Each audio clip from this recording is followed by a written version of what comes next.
Alright guys, BLM here, back, another live stream. I forgot how loud Astrobot is, but that's something. Yeah, obviously gonna do all the miscellaneous shit in this game.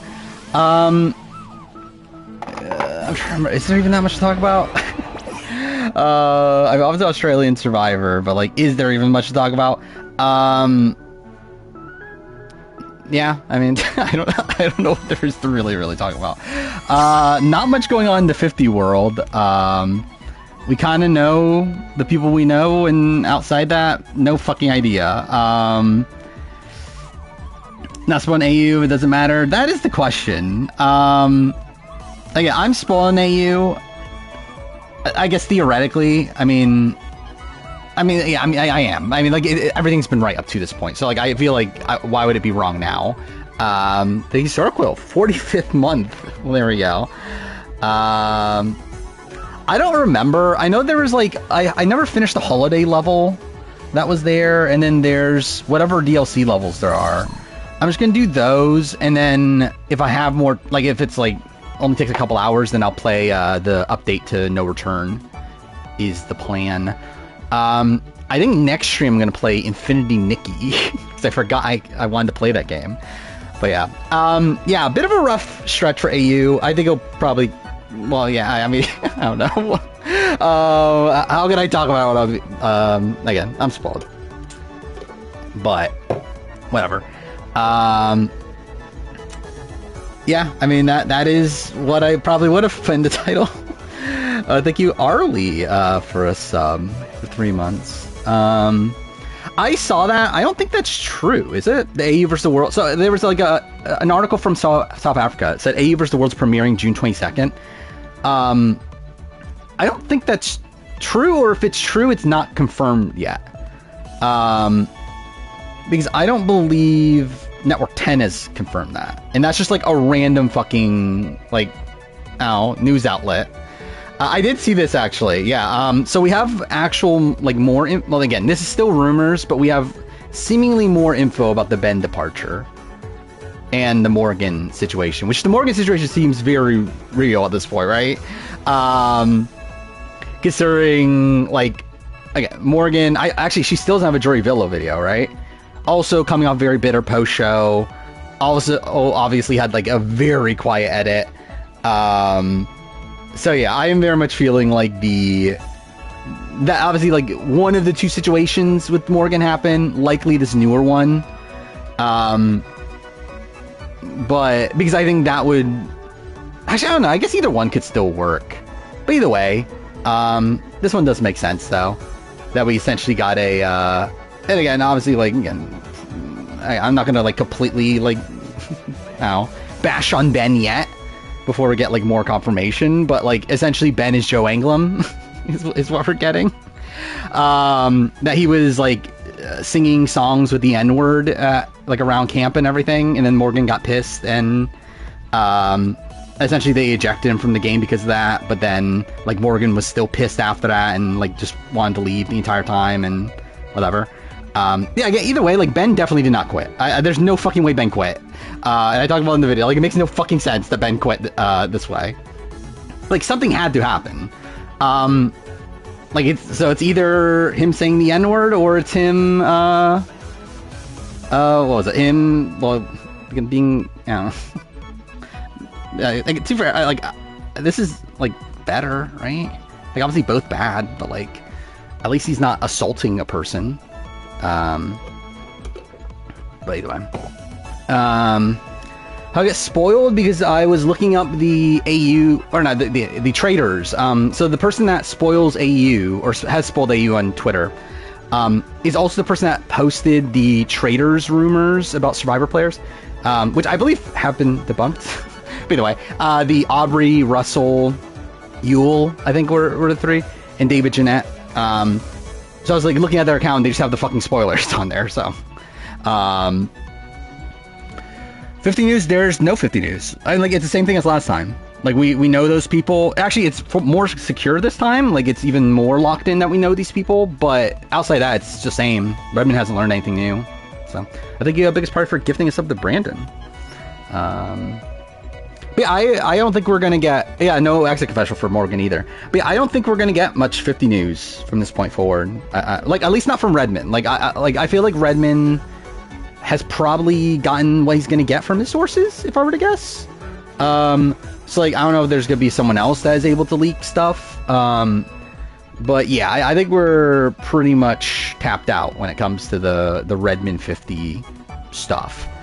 Like at this point, he's more so just alluding to like other like who wasn't on his list to begin with. We're like really the only news that we got since last stream is that he confirmed there's only 3 POC on his list of 11 that he currently has, which locks in who we had. Like essentially what I was talking about last year. Like those people are the people that are on. I think Sorko for 100 bits. Oh yeah, I forgot level 1 completed of the hype train. That's something.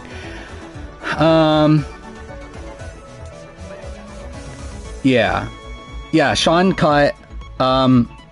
Sounds like Aubrey was never in the running, which means that she wasn't the co-wrong female, or one of the co-wrong females. That felt weird to say. Yeah, I mean, I've been talking about this for the last few streams. I think Diversity Mandate's out for 50. I don't understand how they can make a cast right now using Diversity Mandate. It just makes no sense. Like, based on all the people we know are not in the running anymore, I don't know how they make a cast with the caliber they're attempting to make of this, like, pseudo-legend season, without the people that have been cut already. Like, it doesn't make sense. I think my prediction right now is, like, my current prediction is 13 to 7. So what's that, like 65%? We'll see. Junesuck from Genius is running for is he? That's maybe not good. Yeah, it is looking, so essentially with all the info we know now, it's either Amanda or Courtney as the China woman, which it's Amanda. I mean, like, I feel like it's definitely not Courtney. I could be wrong, obviously, but like I feel fairly confident it's Courtney, or fairly confident it's Amanda. Emily also confirms that Emily is the 45 person as well. Again, like with the 3 BIPOC thing, again, we know Cherie is definitely one of them. Q is definitely one of them. And Angelina has, like, either way, actually, Dave vs. Goliath person is either Angelina or Gabby. Either way, both POC. So at that point, like, it essentially confirms everyone outside that is not POC. So that means the 45 woman has to not be POC, which the only one, well, it was Emily or Katura at this point. That means it's Emily. Again, like with China, it can't be PG anymore because of that. So it has to be Amanda or Courtney.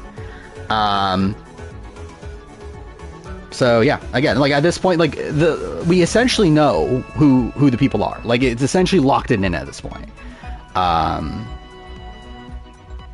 It's not dead yet, officially, but I think it will be. 3 out of 11. He only knows 11 names. The 3... yeah, there's 3 BIPOC in that. So... you weren't here last year because you had no power? Well, that's depressing. Probably we get A vs. the World trailer next week. I hope so. That'll be cool. Would make sense. Taj is not on Redmond's list, at least. Again, Redmond only knows 11 people. It's going to be seemingly a 20-person cast, so there's a lot to go.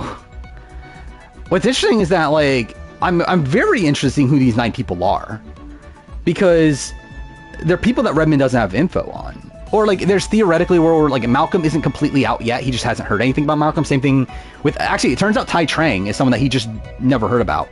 Or, not, like, he heard about, but, like... it was, like, a one-time thing from, like, secondhand information. Where, like, he was actually more, like, locked in on the 2 co-wrong women. Not the guy. So, that's interesting. I talked about it earlier. Like, I don't know... Like, A vs. the World, like, there was a South African... article that said it was on June 22nd, but I don't believe it, because one, it's a random South African news outlet over Network 10 in a spot where Network 10 like doesn't have a like spot on the schedule for it right now. So like I don't know how that would work. Like it would, like, I don't know, because like I believe they have, is it MasterChef? Is that the show they have in that slot? So like I feel like it has to be July. And also, like, all the rumors were July and August until this random post said, like, June 22nd. So it's like, I don't know. I'm still thinking it's July or, like, early August, but we'll see. JV answer Star 50. Why?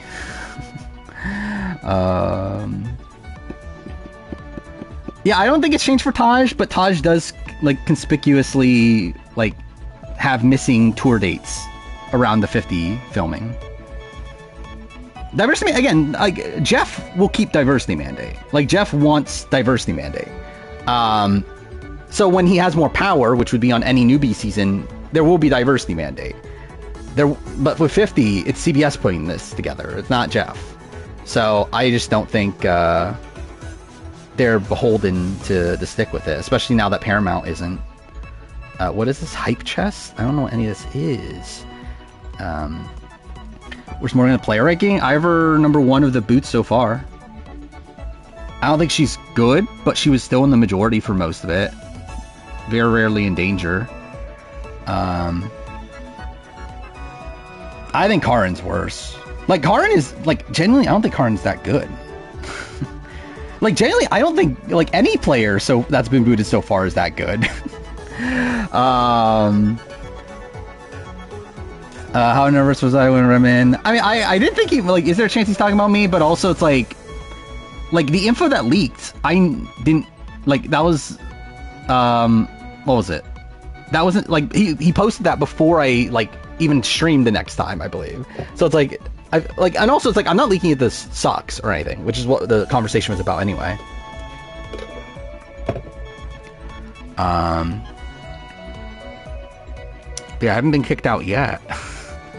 I see CBS forcing Jeff to get rid of diversity mandate for newbie season. There's a world, but I don't think they will. Because I don't think they care about newbie seasons as much.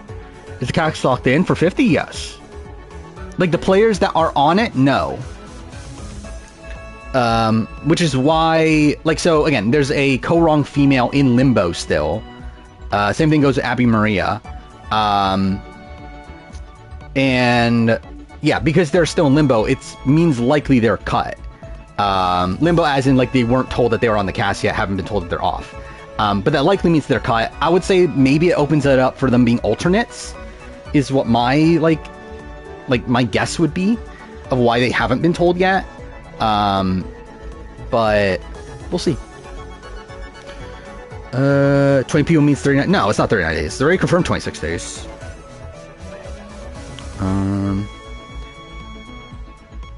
That was to be CBS telling Jeff to cast more white people. I mean, again, I think they're fine with it during newbie seasons. Again, like, we've seen, like, in the new era, Jeff has had a lot of control. Like, they've allowed Jeff to essentially do whatever the fuck he wants. Like, there's very few times in the new era where, like, Jeff was forced to do something he didn't want to do. And I think the only time that I can think of, like, top of mind is the 47 finale and, like, splitting that up into multiple parts. Like, everything else is, like, Jeff does what the fuck he wants, and he's able to do that. Like, I just think with 50 in particular, they want 50 to be a specific, like, CBS wants 50 to be a specific type of season. And I guess that leads to it being a white season. But I think they wanted to be, like, a Legends, like, style season. They wanted to be a season that will bring back, like, older fans, I think is what their intention is. Let's say Kate has the most win equity left, potentially. Like, potentially as this, like, underdog figure. There's definitely a chance of that. Okay, we talked about the Morgan thing. Clearly, other stuff's happening. Let's see Venus and Q on the same season again. Would have been cool. I mean, again, the fact that Venus was called, good for her. I didn't think it would happen. Like, maybe there's, again, 54 is second chance too. Maybe there's a shot of Venus at this point then, if she got called for 50.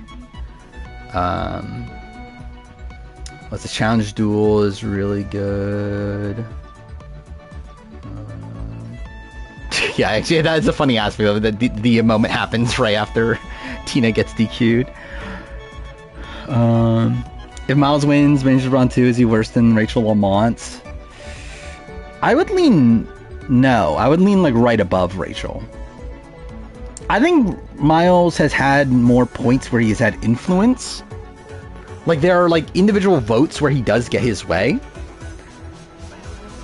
And like right now, like he's not in like any direct danger to where like I feel like it's not like Rachel where like Rachel like throughout the entire end game like had to like kind of scrape on by, where I feel like Miles isn't really in that spot right now, though obviously did need like idols at points. How's it been? Well, I mean, I've only played 2 hours of it, and most of it's been fucking dating, like going on a date with the Say, right? Say, is that her name? So it's happening. Venus is legit worst casting choice ever. I think you're wrong. I gotta agreeing that Miles is bad. Yeah, I think Miles is gay. Like, I think Miles isn't like entirely bad, but his winning game would be very bad. I do think Miles seems to have a higher opinion of his game, and then, to be fair, I think he would probably win a jury vote against most people, right? Like, I think him and AJ probably around the same level. I think probably beats everybody else except maybe Kate is like a debate, but like Kaylin, Zara definitely beats them. Turbo Sydney winning. I mean, I don't know. Actually, generally, I forgot what the pairs were. I did see the pairs earlier. But I forgot what they were. That's a pretty powerful duo, though. Yes, Say from Survivor 48, obviously. That Say. Miles is kind of AK-esque. I think AK's better. But yeah.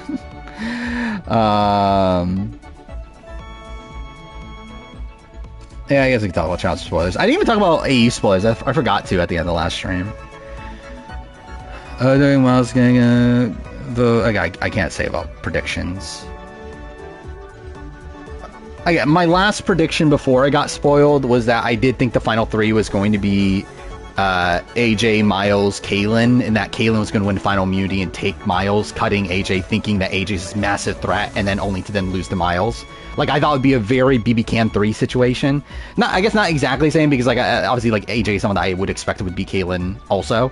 So it's not like that where like Godfrey makes a mistake, but like at least in this spot where like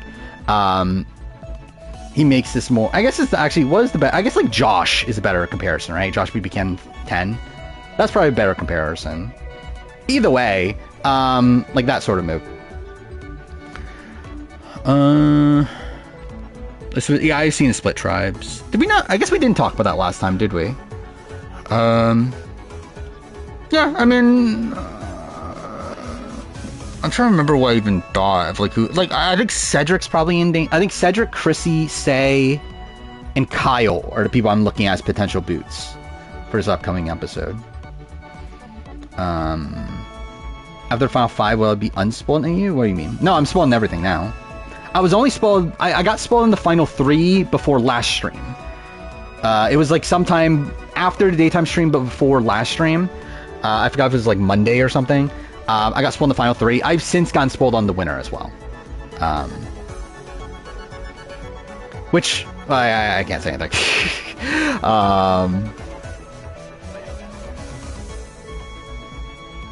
Was spoiled on this episode, or yeah, I was spoiled on this episode. I knew Morgan was going home.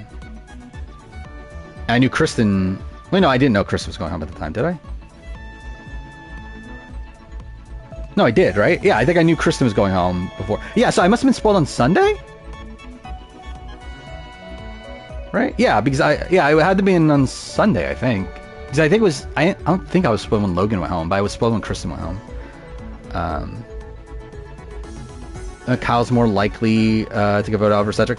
I think Kyle, like, I've actually said this for a while, and I actually forgot to talk about this in my mid-season power ranking when like making it. But I've been saying like for most of the season, Kyle feels very merge booty, and then I kind of forgot about it with this last episode because it was like a decent Kyle episode, and like when I talked about it in the mid-season power ranking, I just forgot to talk about like the potential of him being a merge boot, or not merge boot, first juror. Sorry, not merge boot, for sure. But yeah, like I still think it makes a lot of sense, right? Especially considering we're seeing him being like very confident in the preview, talking about how like we're gonna like we're gonna paint this on Xiaoheen and stuff. It's like I feel like there's definitely a shot. It's a Kyle blindside. So he just wants to be racist in terms of what? Just not following diversity mandate? I don't think not following diversity mandate inherently is racist. Do we still have a non-elim coming up? No, I think we're done, right? I mean, again, if we get a final 2, there's no non-elims. There could theoretically still be a final 3, to which there could be like a jury removal. But like, I think we're headed for a final 2. Got spawned the Polly to Logan boots. Yeah, they were in. I think the pictures were in like batches of 3, right? It was like so like one picture was like it was like the boot order was like Paulie, Karn, Logan, and then the next picture was Kristen, Morgan. I won't say the last one. So that's what I initially saw.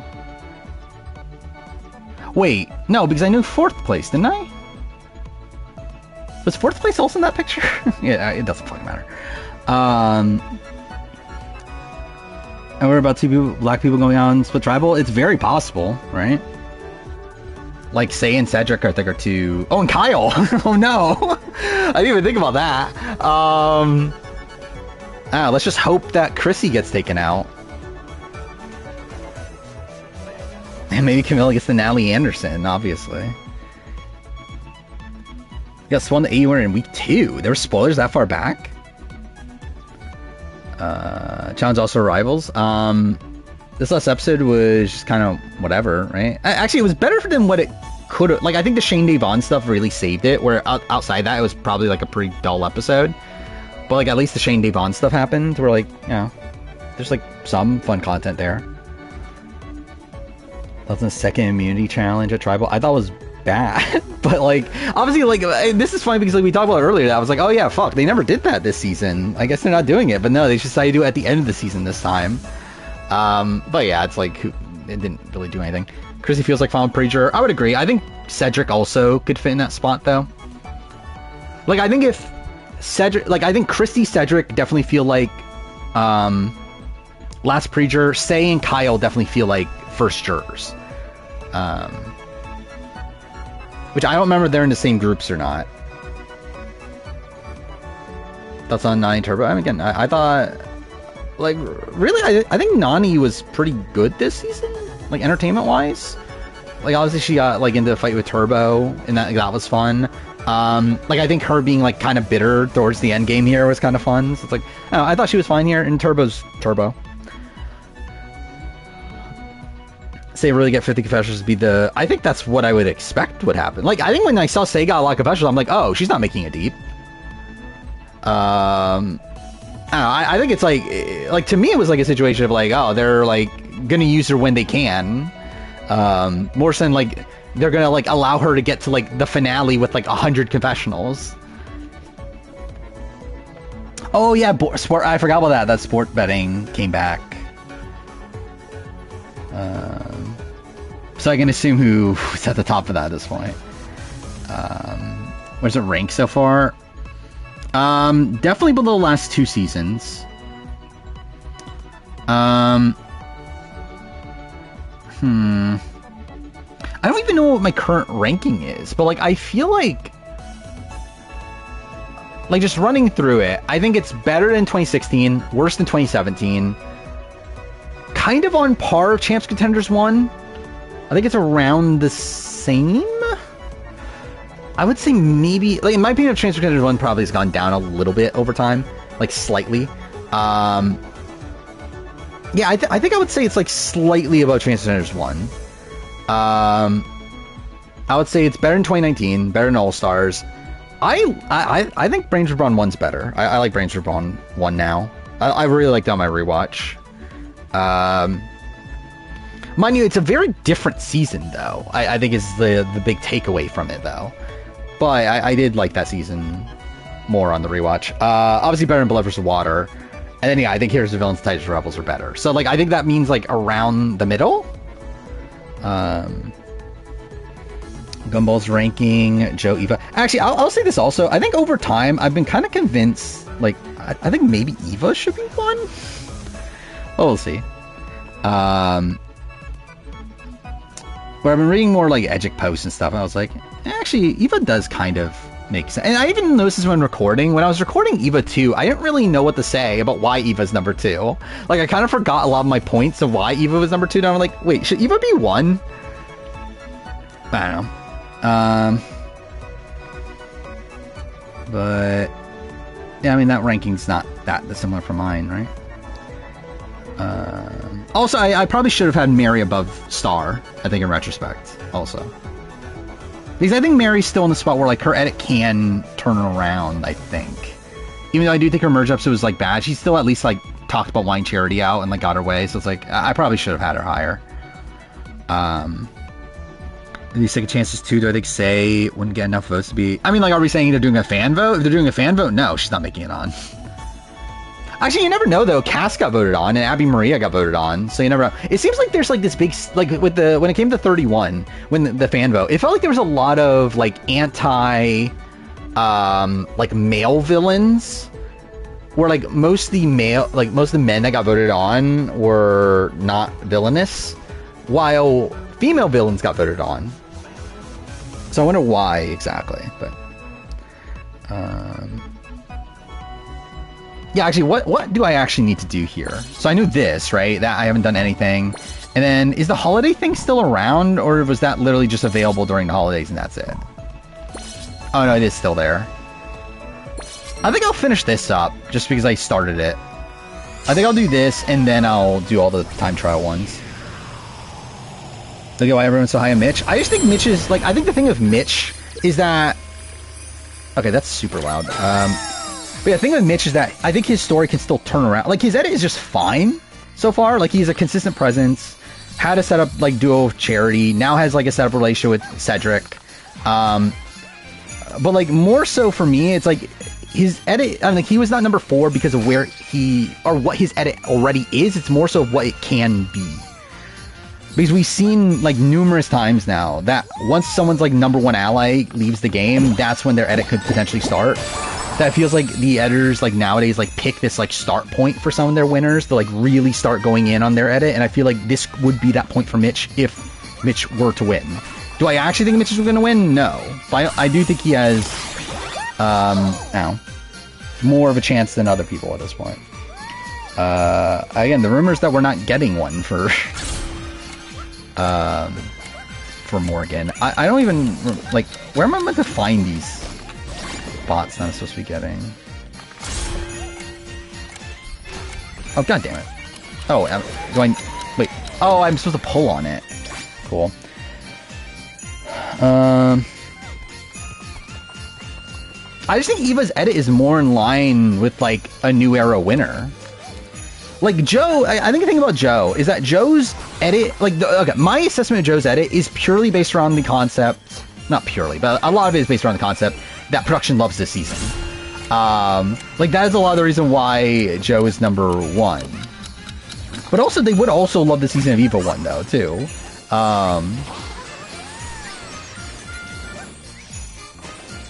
Well, also, Eva, like, again, has that, like, forced adversity early on.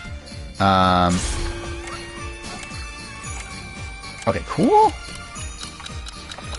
Mitch's Ben Katzman vibes. I could see it. To be fair, I had Ben Katzman number 1 mid-season power ranking.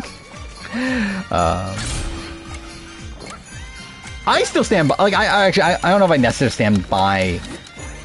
Let's see. How should I phrase it? I do think he had a pretty good edit up to the point where I had him number 1. But then his edit just, like, completely dies after that. I thought about the Ben rumors. I mean, like, I think it's one or the other. It's not both.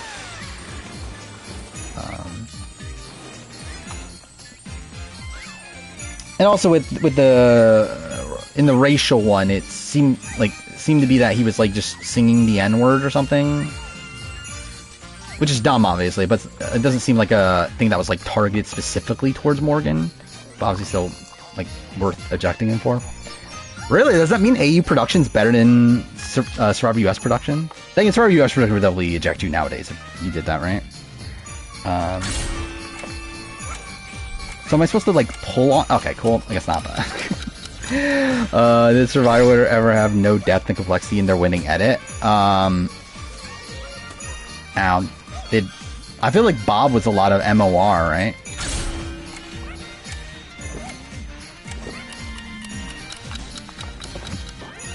No, Tommy had a lot of complexity. He was boring, but he had a lot of complexity. Wait, that work or not?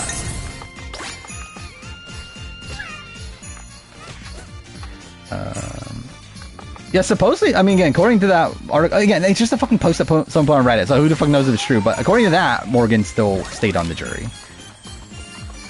But didn't stay at Ponderosa, is what the post said.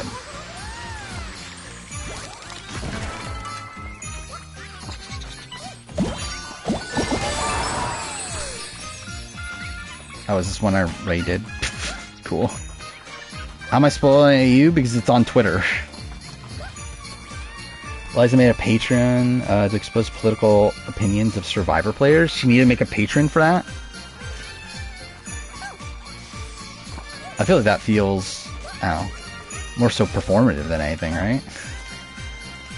Like, that just makes it seem like, oh, you want to make money out of this. Then you actually care about, like, being upset about people's, like, political opinions. Yeah, there we go. Is that Rayman? Well, that's something. Don't harass him on 42. I really don't care. If he's there, cool. If he's not there, then also whatever. It's not like a top priority for me. How does this work again? Oh yeah, you have to hit the sides of it. That's what it is.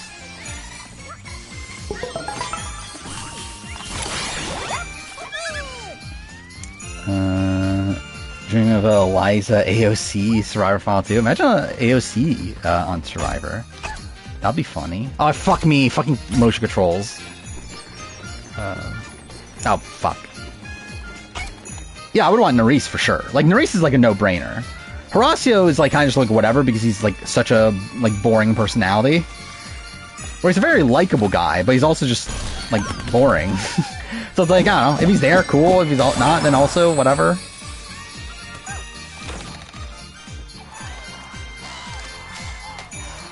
Reaction to Gabler to win, ruining...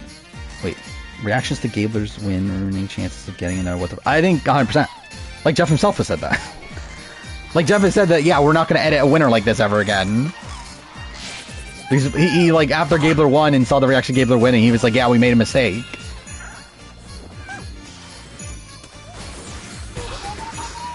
Expecting harassment and race less? I mean, I don't see reason for them to not right now. I think it was before On Fire. Maybe it was the first season of On Fire, but I feel like it was like in a post-season interview between 43 and 44, but I could be wrong. Do I think Gabler edit was a mistake? No. I actually like it. I've said this before, like, I love the Erica Winter edit. I'm probably like one of the only people, and I even fucking argue this on the Discord too. Like, I think I'm one of the only people that actually genuinely loves the Erica Winter edit. Like, I think the one thing I would say is I think the relationship with Heather should have been set up earlier. Outside of that, I think it's perfect. I think exactly what I would have wanted. I think the issue is that other people aren't edited like that. Like, my issue is not that Erica was edited the way she was. My issue is that other winners are edited the way they are. Yeah, Erica was portrayed accurately. Like, even fucking Ricard on his thing. Like, Ricard, one of the biggest proponents of Erica's game, when asked, like, oh, what do you think of her edit? It's like, yeah, that was about right. That was exactly what happened. It's like, again, like, I think the issue now is, yeah, you get, like, fucking Kenzie, where everything's fucking fake. Like, none of it's fucking real. Like, they try to portray her as, like, oh, the greatest social player, and she'll win because of her amazing social game, and then she doesn't fucking win because of her social game. So, like, genuinely, that's, like, one of my biggest issues of 46. Like, 46 would potentially be, like, a season, like, near 45 for me, if it wasn't for the fact that the edit is so shit on that season, because of how fabricated it is. Oh, I didn't realize this was a thing. Can I pop those? Wait, what is this? Oh, okay. Didn't know that was a thing either. Do I think I can clear Kelly Nalbandian Hall Brawl? I mean, I'm bigger than Kelly Nalbandian. Kelly Nalbandian's like super small, isn't she? It's like I would assume so. Oh, there's one up there.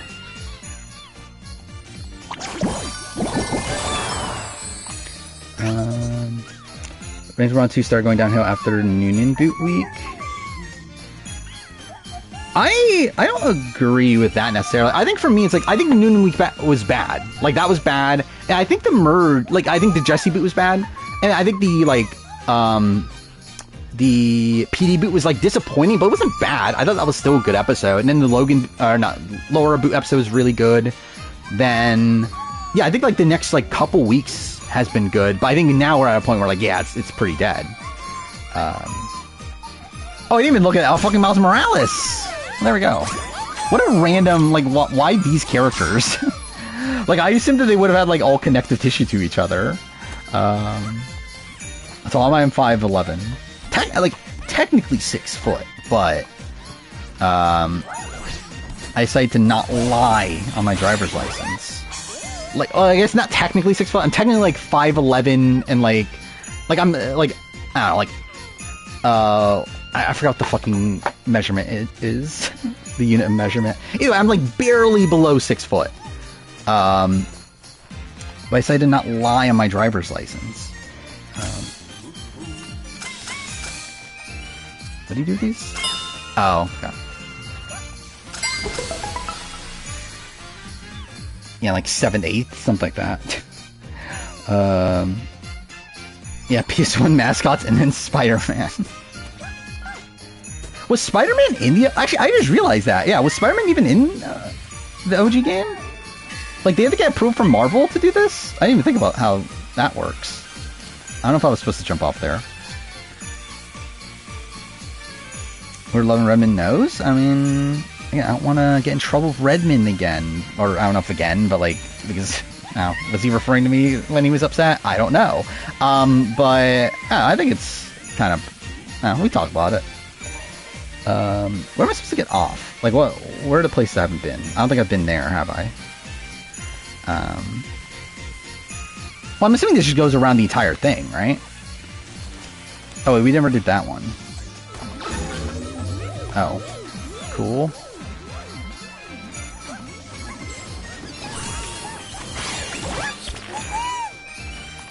I think Noon had game sense, but she threw away with a grudge with Ursula. I don't know if she threw it away because of her grudge with Ursula. I think it's more so her distrust of Ursula. Where I think Ursula was like, yeah, like was kind of like fuck Noonan and I don't want to work with her. I think with like Noonan, I think it was more so just the fact that she just couldn't trust her from that point forward. More since she was like unwilling to work with Ursula. Where like I think coming into Swap, I think Noonan wanted to work with Ursula. But then, like, Ursula then votes for Noonan, and, like, at that point, it's like, well, I can't fucking trust you. Well, this is the last of my preseason power ranking? Potentially. What are you meant to do with this again? You're supposed to, like, vacuum up snow and stuff, right? Is that how that works? Is that not how it works? Oh yeah, I forgot about it. Yeah, I did start watching Star Quebec. I've watched up to the second Tribal Council. It's decent. Like I think it's pretty good. Other than Felix, I thought massive character. I mean, like I've been counting confessionals, and like, I haven't been doing super accurate or whatever, but he has over 20 confessionals in just the premiere. Well, like I guess only the premiere, but like still, like that is insane. Let's see. I'll look at the list. Yes, no, that's exactly the 11. Like, that's the exact group.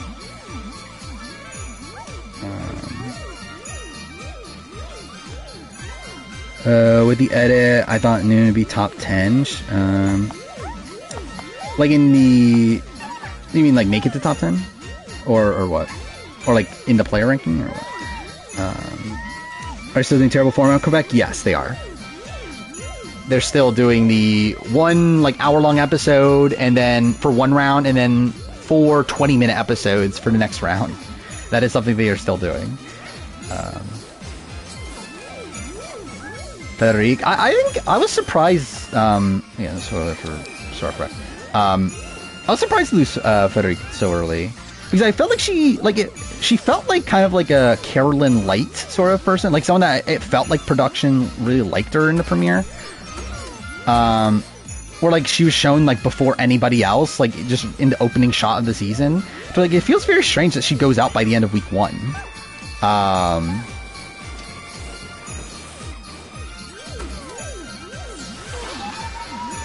Yeah, what am I meant to do here?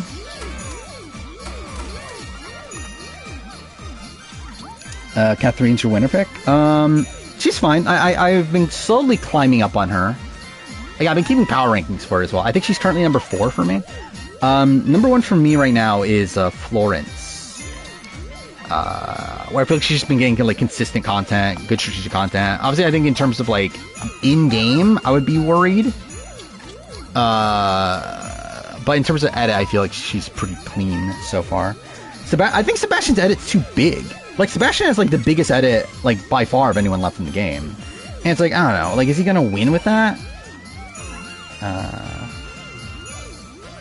Yeah, I did pick Mary Lou as my winner pick. I went back and looked at the cast beforehand. I remembered, yeah, I picked Mary Lou.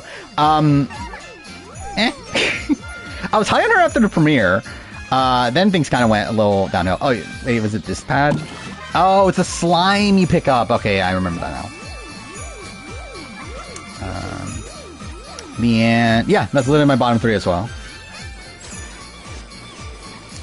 Where, like, realistically, if this is Survivor US, I would probably have Eric a little higher, but it's not, obviously. So it's like, yeah. I forgot, what do you do with this? Oh, you make the platform with it. I forgot about that. Okay. 5K? I think Kelly would beat me in a 5K, right? Like, I'd do fucking terrible in the 5K. Hall Brawl, I could beat Kelly.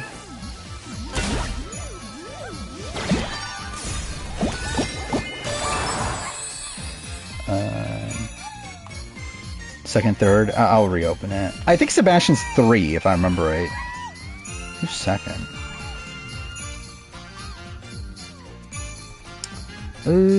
Second is... Oh, Kevin. I've set Kevin second. Yeah, Florence 1, Kevin 2, Sebastian 3, Marilu 4. Which, I don't know. That's probably even too high. Danielle 5. Oh, no, Catherine's... Oh, yeah, I have Kathleen lower than I thought. Okay, I thought I had her at 4. Catherine I have at 6. Miriam 7. Ashley 8. Sarah 9. Dude, after Ashley, I feel like it's like these people are probably not winning. You have Kevin 13, really?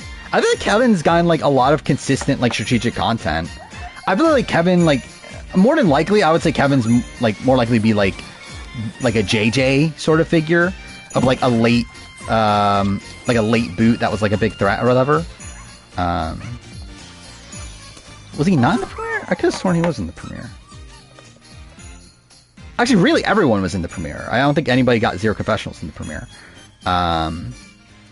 Yeah, that was something, actually, I kind of forgot about that. That was something initially I had all the women pretty high. Because there's a lot of talk on the season about wanting to make sure a woman wins. Actually, I didn't realize that. Quebec has only had male winners, hasn't they? Yeah, I didn't even think about that, actually.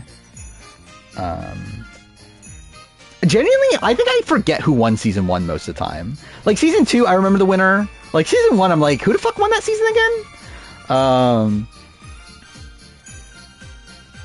I have Federico over Felix. I think you kind of have to. But yeah, who else is there on this season?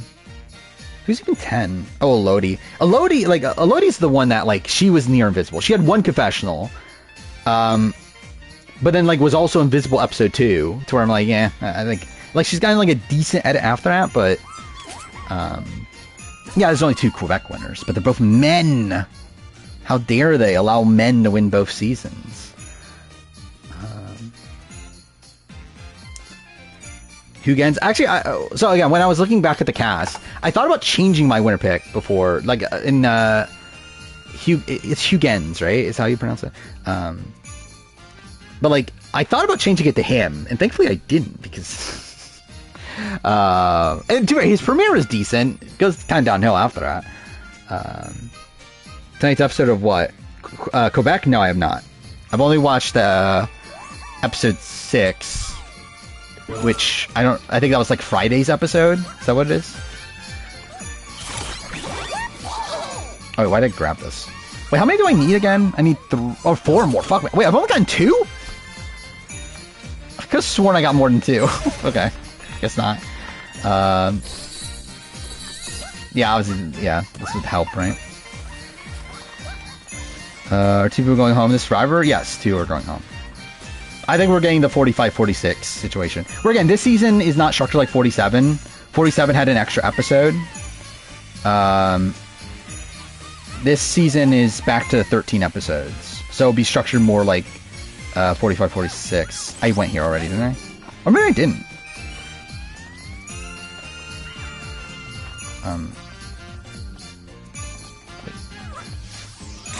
Oh, okay, that's what I have to do. Oh, thank God.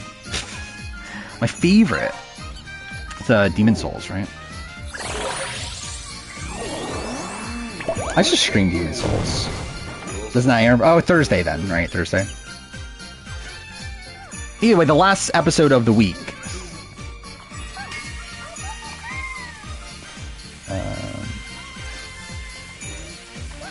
Did I go here already? Oh wait, did I never grab? Oh no, that's not one thing. Okay, I thought that was a bot.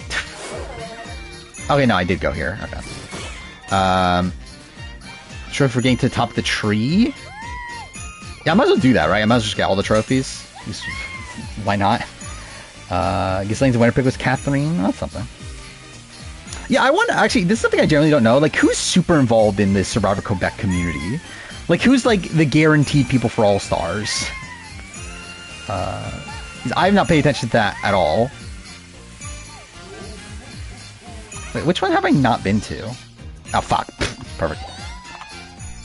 Audrey? That makes sense. I mean, obviously she's on Traders. It's like they clearly love her, right? Like, at least from a network perspective. Wait, what? Oh, duh, this is where I have to do this. Deborah? Really? That's kind of random. Which one's Ralph? I don't even remember which one Ralph is. Sylvain. Gislaine Cass. That makes sense. Which one's Ralph? It is funny that, like, with Survivor Quebec, I'm the most, like, casual person, right? Like, it's, like, funny where, like, with, like, Survivor US and, like, all these other shows, like, I'm, like, I know every little thing. Survivor Quebec is, like, how most people watch, like, how I watch Survivor Quebec is, like, how most people watch Survivor.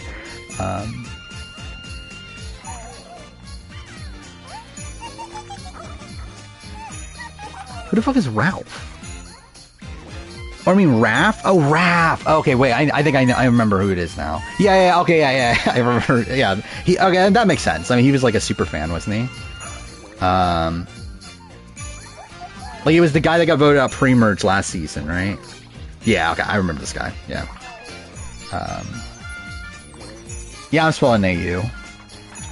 I was actually spoiled last stream, I talked about it, but I was only spoiled up to, like, I knew who the final 3 was last stream. Now I know everything. Well, not everything. I know who the winner is, so I guess that, like, essentially means everything. I pretty much know everything. I saw a post that implied the final 2. So yeah, I pretty much know everything.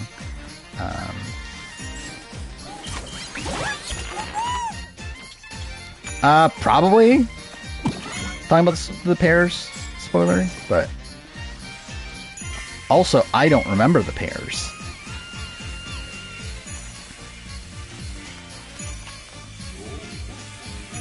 Like, where have I not been? Like, this one? No, I've been here. Yeah, I've been here. I've been here. Where am I missing shit? What's this? Oh, cool. I love how I clicked it and it just, like, went away. Oh, because it's a fucking massive thread of things. Okay. The winning guy and winning girl will each receive 1 year supply of free Burger King food. Yeah! I love Burger King. I don't even get to compete for the Burger King. Okay, why? Why that post? Well, whatever. They go in the hole the pipe takes you to? Yeah, I did that already, right? The one that has the thing I have to, like, do this on.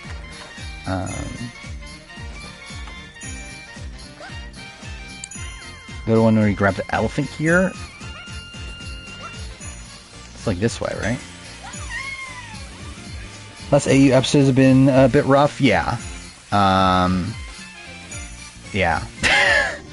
Like, this is the area, right? That you're talking about? Like, I did this. Oh, yeah, I didn't go to the... I remember I went to the other island last time I was here. But I didn't do that this time. Wait, what are these? Oh, there's the thing in here. Oh, okay, not that. How do you destroy these?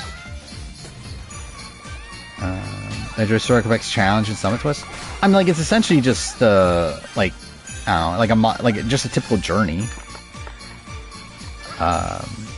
I would say, like, as a whole, like, I remember I saw like a post that was like talking about Historic Quebec, and they were saying, oh, it's very AU inspired. And it's like, I really don't feel like that's the case. Like, maybe structuring wise it is, in terms of like obviously having like a lot of episodes, but like in terms, I think it's actually like way more inspired by Survivor SA. Like, even uses like the same music and shit as Survivor SA. I think it's clearly edited to be like Survivor SA though. Or like, I guess, not necessarily Survivor USA specifically, but more so like in terms of like how the international brand edits it, more so than like how Survivor US or AU specifically edit. Is he champion Swiss and BB Quebec? No, I haven't watched any BB Quebec. How many episodes are there of BB Quebec? I need the... Is it that one?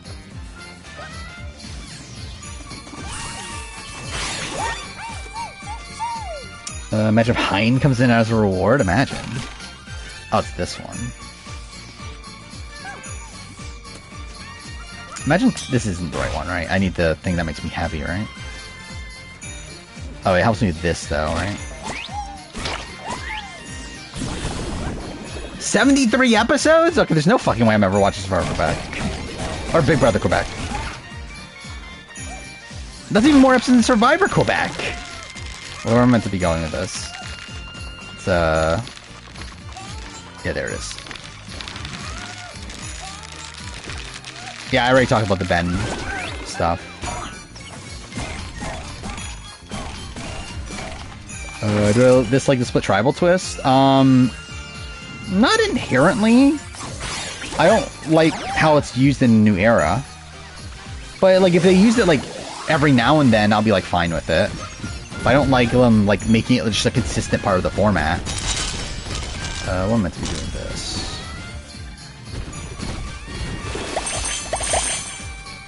Okay. Is Brawn 2 the worst edited season? No. It's one of the worst, but I don't think it's the worst.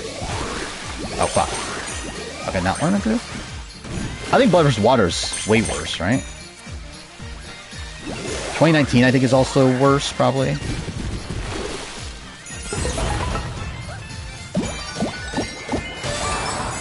Oh, did I do this one already? God damn it.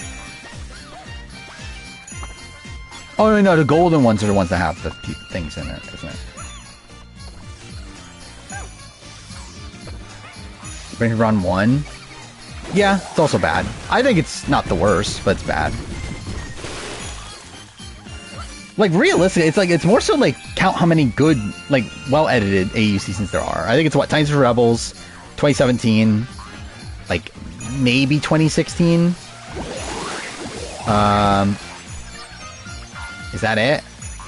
I think that might be it, right?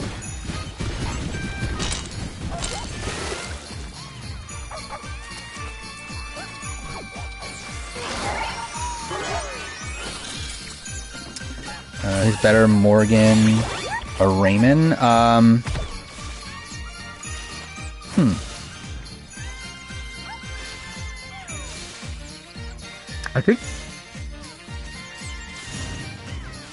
think Morgan? I think Morgan was more stably in a majority the entire season. Yeah, I know you have to do like this.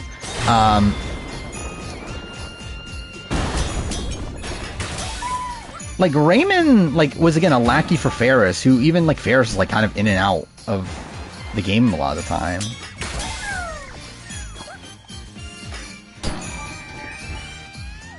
or even made a big move, but like, was that even like the move was to get himself voted out? It's like, I don't know, it's not like that good of a move. Like, it's impressive he pulled it off, but it's also like was that doesn't mean anything. Like, that's him doing a move for sake of doing a move. Like, how does that benefit his game in any way? Outside just the notion that he has some level of jury respect for it.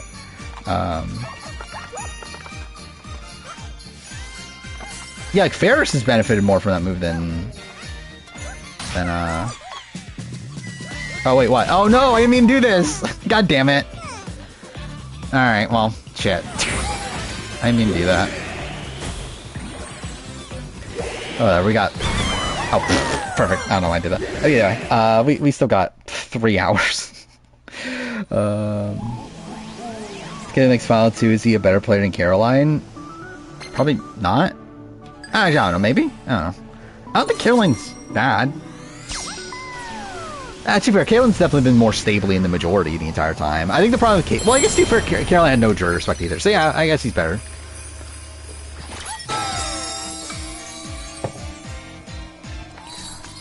Yeah, I think a big issue with, oh, I forgot about this. I'm an idiot. Wait, was that even an option before? Well, either way, we'll finish this up this time. I think AJ is the best player this season. I think it's tough for him to not be at this point. I think the only way he isn't is if Kaylin gets to the end, has a, like, actually, I guess Kaylin would have to win, I think. Or I think we would have to know. Actually, no. Even then, yeah, I think Kaylin would have. Well, too fair. We would have to also know AJ would win if he gets to the end. I think that's also a thing.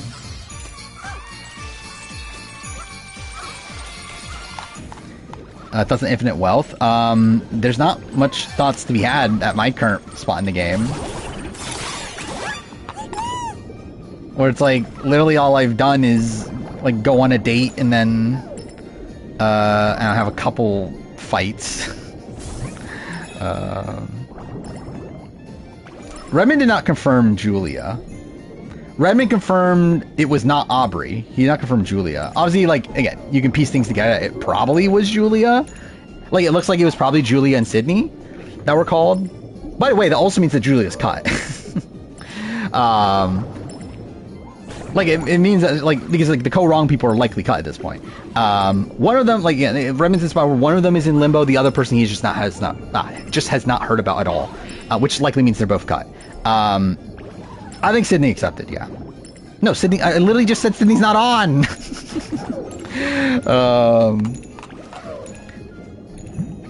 Yeah, Sydney was in the running. She's not on. She's likely cut at this point. Or, like, yeah, she's probably in limbo. She's probably the one in limbo. I doubt Julia Sokolowski's the one in limbo. Like, is Julia Sokolowski really, like, getting this close to being on 50? Abby is in limbo. He has not heard anything about Malcolm at this point. And again, if you're in limbo, you're likely not on the ultimate. Like, you're not on the, like, finalized cast. Could be an alternate or something. Which is what my assumption is. But the cast has been finalized and has been told that they're on. So anyone that hasn't been told at this point is not on the actual, like current cast. How am I meant to get up here?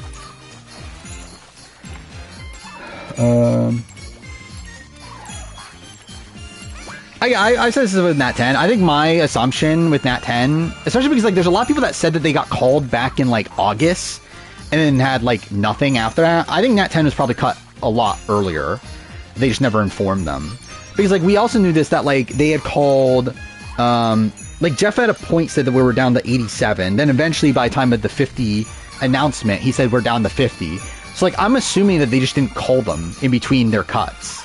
And, like, Nat 10 was just told that she's cut now, despite the fact she was probably cut, like, months ago at this point.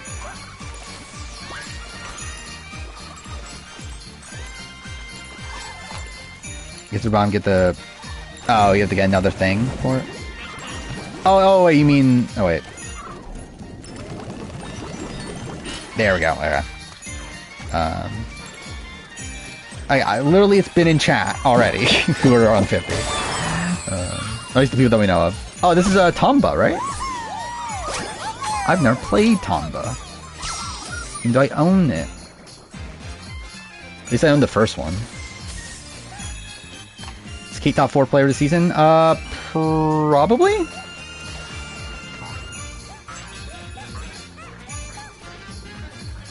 Well, actually, this is a thing that happens to Flashing, not Redmond information at all. I think Andy got cut, is my read on Andy. Like, Charlie and Caleb, we just literally know nothing about.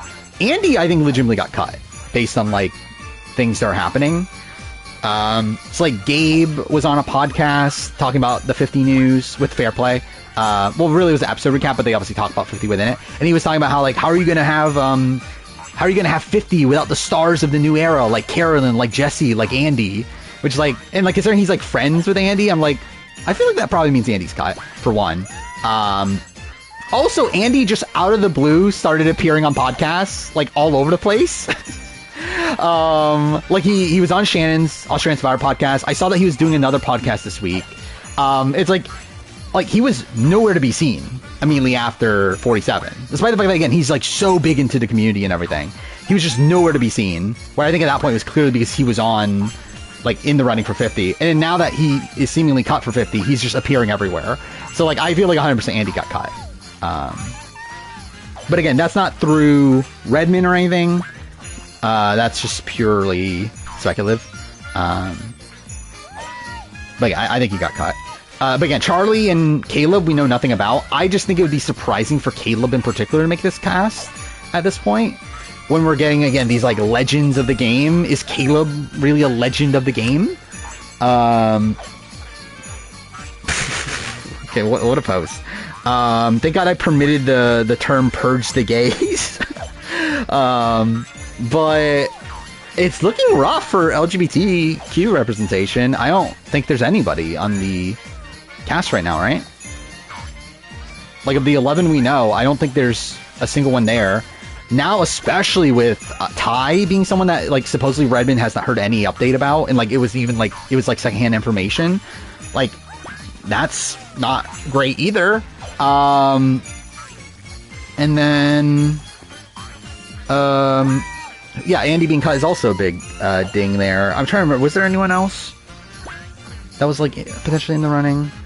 But yeah, it's looking a bit rough. I don't know what this cast is looking like from a like, diversity perspective amongst, like, all fronts. It's just not looking good. I think Gabby's cut, but again, it's either Gabby or Angelina. I would very much lean Angelina.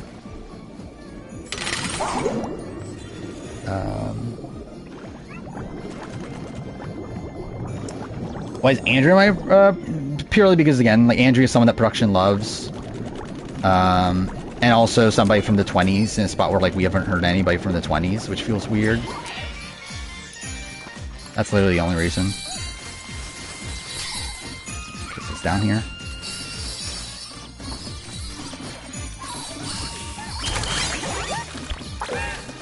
Would Andrea accept? I think 100%.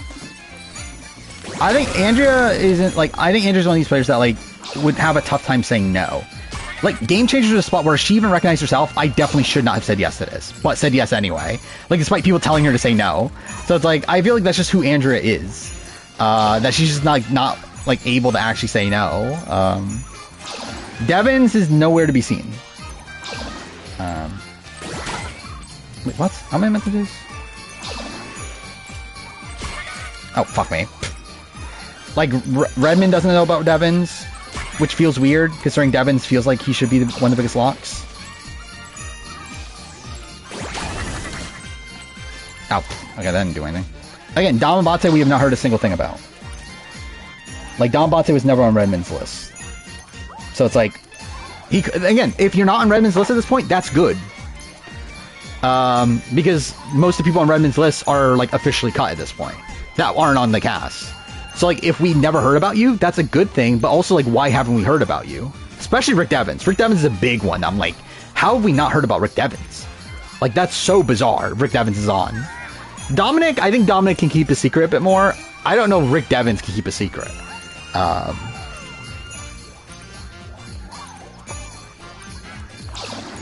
Around the side.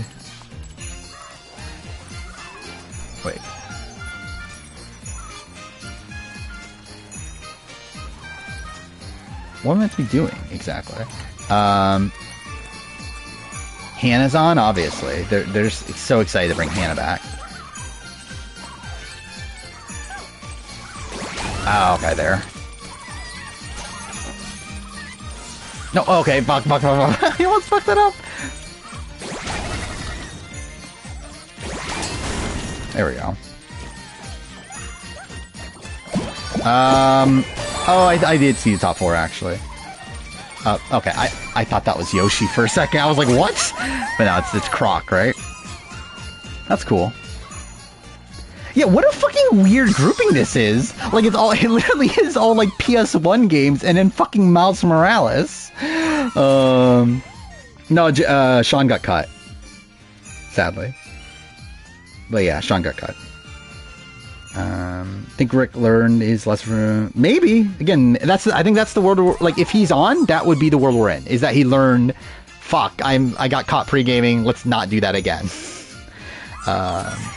Yeah, I got is it a remake or is it a remaster? But yeah, I knew there was a new Croc thing, which is cool. Again, I have nostalgia for the OG. I don't know if I ever play it though. I've seen people and what they're doing at Minecraft movie. No, I forgot Minecraft movie existed. Yeah, Sean. Yeah, Marquesas Sean. Natalie Bolton has never been on Redmond's list, so that's theoretically good for her at this point. Okay, how many do I have? I have 2 left, right? Okay. So I guess I have to walk around until he, like, does something, right?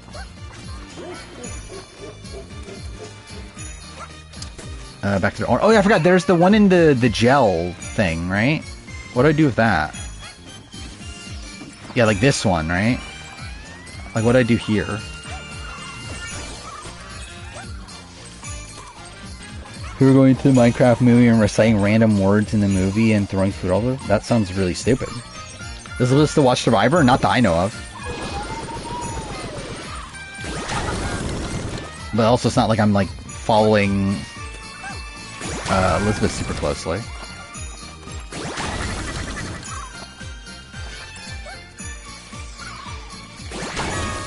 Man, she definitely was not watching at that point. I think if anything, she started watching, like, recently. Oh, you have to do the elephant thing? Where's the elephant at?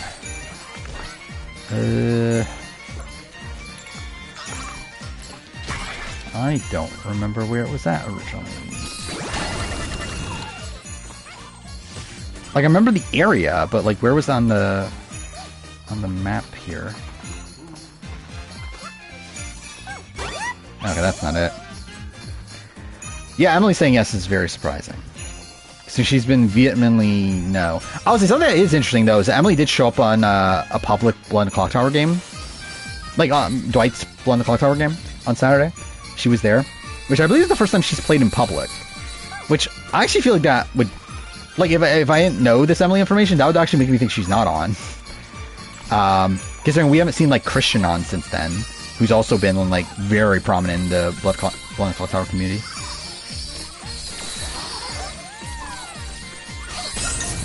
Oh, wait, this one is that easy? Cool? What the fuck is this? Is a cliff below the cube. Yeah, I remembered it was like by like water, right?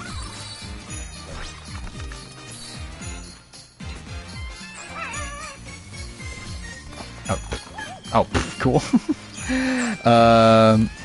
If Emily were on 50, how would she do? Not well, I don't think. It'll be fun. I think with this group in particular, not well at all. I don't know who the fuck she's working with on this season. Not looking great. But to her, we only know half the cast, but like, still, not a great group for her so far. By the cube? Which cube?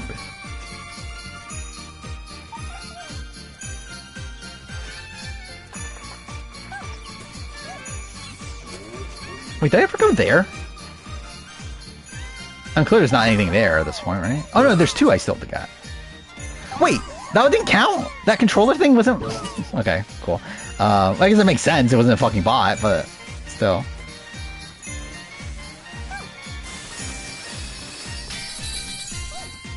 Wasn't it like a pond area? Oh, it's here. Okay. Yeah, here it is.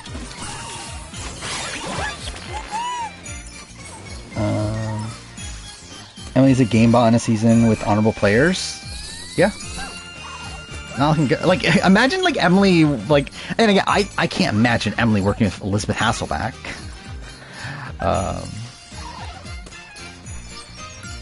Do I have to be on top to suck it up? I assume I do, right? So I get on top again? Yeah, Jerry was cut. That happened like a week ago or so. It happened during the daytime stream. Oh, I forgot about yeah, I forgot about that. Yeah, you can use the things.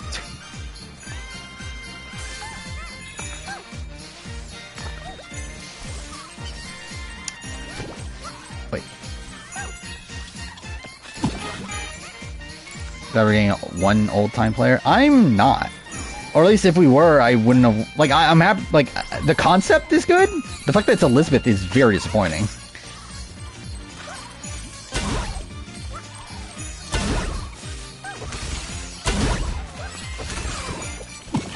Alright, there we go.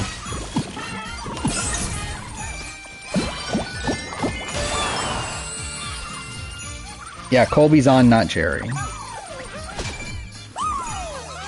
that Gex? Cool. Dude, that is so funny. Why the fuck is Spider-Man here? Should have been T-Bird, I agree. I don't know if T-Bird should have been on 50 in particular, but she definitely should have been back.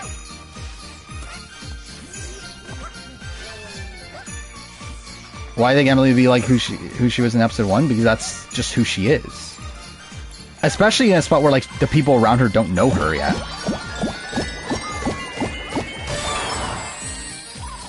Oh, it's actually fucking Spider-Man. Thank God. Got the trophy. Wait, what was the other trophy? It was get to the top of the thing, right? Yeah, to get to the top of the tree. So I'll probably do that. Dude, what? This is so random. Like, why'd they do this? Like, why not save Spider-Man for later? Why is he a Christmas one? I'm expecting Colby to be more strategic? No, I'm not. I think he'll be about the same. I think he'll do more research. And, like, he's been watching the show, like, somewhat recently. By recent, I mean in the 30s. I don't know if he's for sure been watching, like, New Era, but he will at least know some people. Like, unlike last time, where he didn't know a single fucking person that he didn't play with. Yeah, oh yeah, that's the thing also. He did recently follow Jonathan Devins and Natalie Bolton. Which, again, if you're wanting Natalie Bolton to be on, I guess that's the hope, right? How do I climb to the top? Do I climb on the boxes? How else would I climb to the top of this? Like the presents?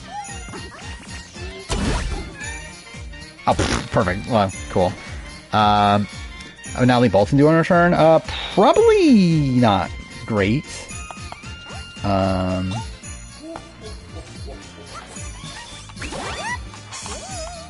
An argument who's leaking? I mean, why? Did someone else leak? In terms of like new, like on Sucks, or like someone post on Twitter or whatever.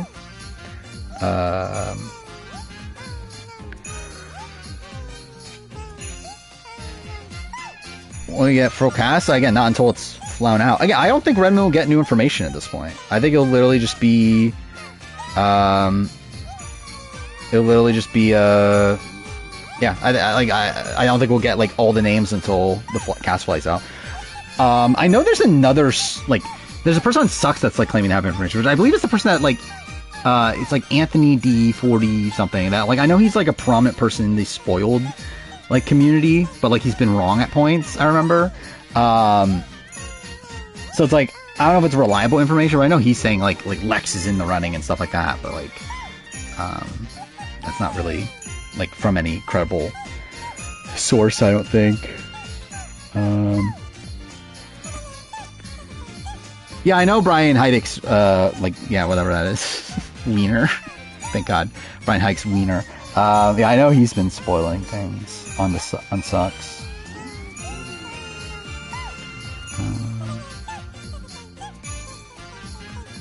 The guy's not a liar, at least not intentional. Yeah.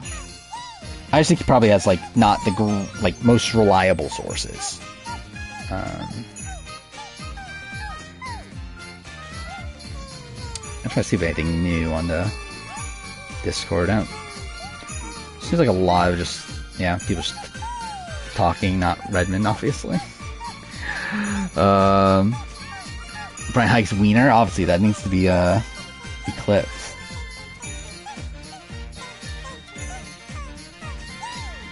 Laying on the presence works. Using the helium octopus, the easy way to get up there. Oh yeah. Yeah, I'll get that in a second.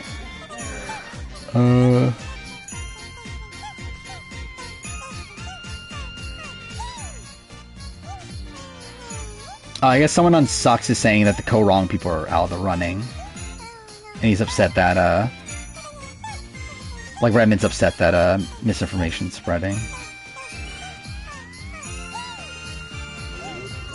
He confirms here that he's upset at Brian Heidick's wiener. So yeah. Which again, it's like, it's not, like, Redmond has never said that those people are, at least in that, like with the Co-Wrong people that they're cut. I think it's just the assumption that, again, if they're not on, like I would personally assume that they're cut, but obviously it's not, like, locked in that they're cut. Because again, I think if they were on, I think Redmond would know. I personally believe they're cut, but again, Redmond has not said that they are cut. Are we all upset with Brian Hike's wiener? Obviously. Okay, what was I doing? I have to climb the tree, right? Yeah, I need to get the... Yeah, I was going to get the helium thing. What was... Oh, Endurance? Yeah, I've thought about it. Was it the same season that they were on? Like Jonathan and John A? Because that'll make even more worth watching. It was in the whole thing you get. The helium thing, right? Different seasons? Now I have to watch seasons 1...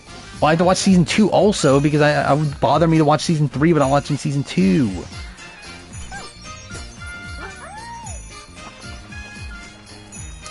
Oh yeah, wait. Oh, I have to do this, right? That's how you activate the thing, right? Wait, what?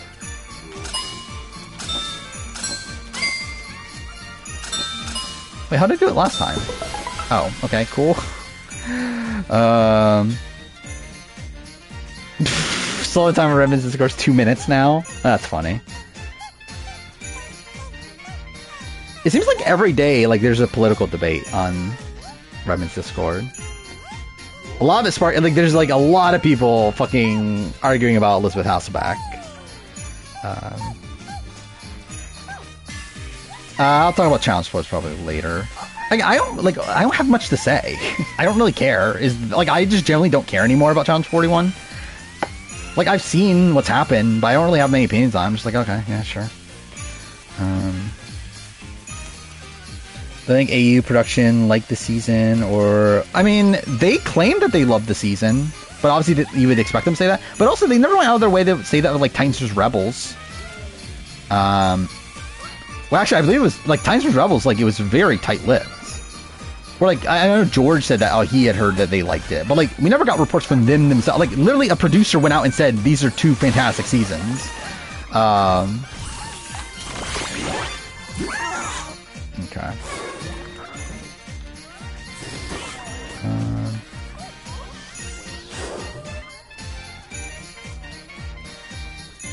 Sawyer said they liked it. Or Titans vs. Rebels, yeah. Well, yeah, I think it's clear they like Titans vs. Rebels now. But I think before the season, though, like, in terms of, like, what we've heard from production themselves, they didn't really do much, like, hyping up of it. Am I expecting next season to have returnees? Yes. I would expect almost every season of AU to have returnees. Do I think it'll be a full returnee season? At this point, no. Because it does seem like they're doing casting calls. Which obviously doesn't stop them necessarily. Like, there were casting calls the year of, like, BB All-Stars and stuff like that, but... Still, it is, fairly unlikely. There we go. Is AJ on next season? I mean, if they are picking good returnees, very likely. I think the only way AJ isn't on next season if it's like like specifically like limited to like smaller names for whatever reason. But that's not very AU of them, is it? So yeah, I think if there's returnees next season, I think AJ is there. Okay, so we finished that. Wait, is it raining outside? Oh no, I'm an idiot. That's my air conditioning.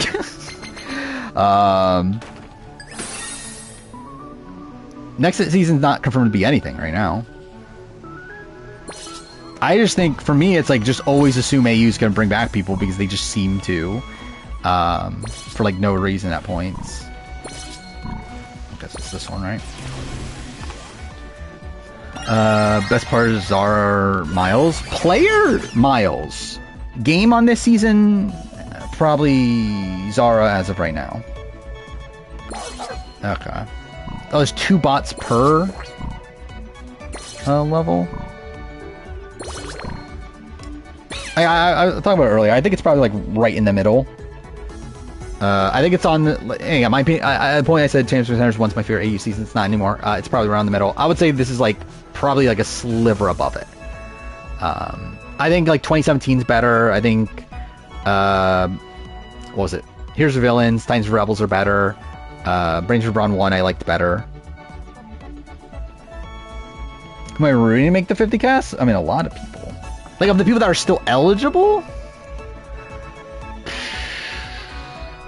Like, obviously Rob, right? Rob Cicino. I think that's like the #1 pick for me right now. Like, I do really hope Rob makes it. Or like, I think that's the... For me, that would be the big one right now. Like, obviously, like, yeah, it would have been like Sean Rector would have been up there too, but like, obviously he's out at this point. I think at this point I would want Malcolm on.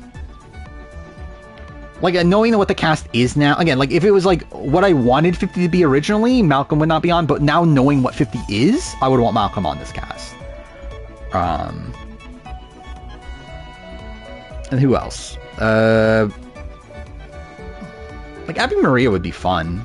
But I'm also like, you know, like considering how many women's slots we have, it's like, because what we know, actually no, we don't know most of the women at this point, do we?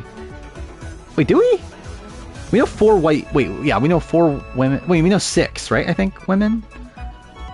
Yeah, so I guess it's still like 4 slots, I think. Aaron Lobdell, I don't know, it doesn't, like, Aaron Lobdell would not fit this cast. Like, that'd be such a random pick. Logan AJ need to be in the next season, that'd be cool. I don't... Yeah, I think it's shocking that Malcolm isn't confirmed right now. Because I think that's weird. I don't need to see Russell Hantz ever again. First set of trials has you race 2 birds for each bot? Ow. What order should I do these? Doesn't matter. Oh, is it motion controls? Oh, fuck off. Yeah, it doesn't really make sense for Malcolm to not be on, but also Coach isn't on, so I haven't thought it through. I don't know. Again, Sydney was literally just there because she's the only POC woman that we know. At this point, it's like, I don't know. Do I even bother? Like, do I just put another white woman on? Because I don't know who are they putting on at this point? Like, who's a POC woman that is, like, reasonable, like, based on, like, the caliber of cast that we're getting that hasn't been cut at this point? It's like, I don't even know who I'm putting on. It's like, I don't know. Yeah, it's like, I mean, like, yeah, maybe Natalie Bolton at this point? I don't know. Like, there's nothing, like, saying, like, anything about it. No, I don't think so. Yeah, more than likely no diversity mandate, I would guess. Not confirmed, obviously, yet or anything, but it's not looking good. Natalie Bolton is half... Yeah, is it half Japanese? Is that what she is? Either way, half Asian. When it has to be a 20s POC, it doesn't have to be anything. Because, yeah, like, people are... By the way, also, this is a big thing that's going around right now. People are speculating it's about the Era season. I don't think it is. But as of right now, it does line up to where it could theoretically be a Battle of the Era season. But again, I don't think they're going to do that. Brenda is someone we just never heard about. I don't think they like Brenda anymore, but you never know.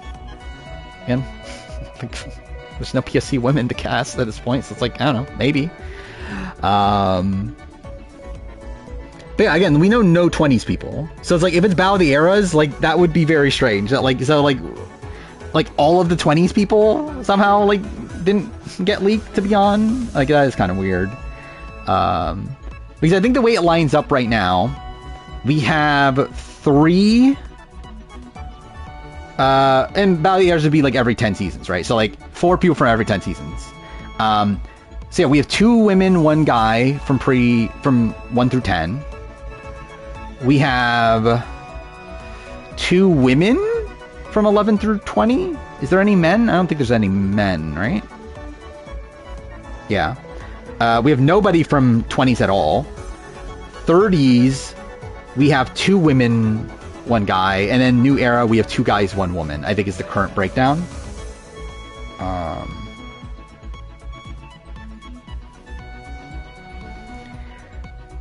Can't rule out 30s POC women. No, he didn't. No, that's never been a thing. Like, 30s, the only seasons he ever heard anybody about is Ko-Rong, HHH, and Dave vs. Goliath. He heard about a person for every season. Well, not actually heard. There was, again, in the casting pool, there was a representative every New Era season, is what he said at a point. Not that they're not on at this point. Most of them are cut. But there was a point where he knew of at least 1 person for every New Era season. Mind you, that he did not know a specific person from 48. He just assumed that there was a person from 48 in the running because Jeff explicitly said that there was. Is one from New Era? It's looking like it's Emily. So I can Sierra to be on? Kind of. Like, she's my guess for a 20s. Like, Sierra and Andrea are like the 2 most likely 20s women at this point. Wanted to learn some shortcuts for the fastest bird.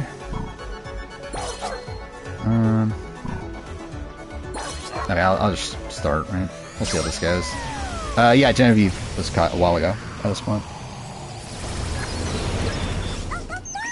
I think Dom would do decent on this cast. He'll probably be fine, right? Like, I mean, I feel like I could see him fitting in a bit more of the old schoolers. Well, that was great. What's Sierra Easton? Yeah. Like, they love Sierra Easton. She's also big enough, like, she's of the caliber that this cast is. By the way, also, still, like, no confirmation on winners, obviously. I did also see, again, Anthony, whatever, on Sucks, said that he still has not heard any winners. So, yeah, I'm still thinking that we're not getting winners on, the game. Okay, the game stuttered there. I was worried it was going to crash. But I don't think we're getting winners on this season still. Am I excited for the Challenge All-Star Final? Not really. I think it should probably be pretty boring.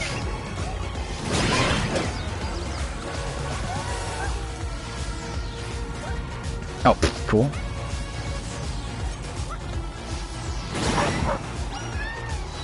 Suri's the only winner on 40? Sure.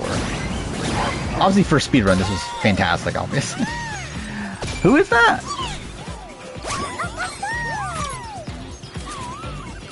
Who is that?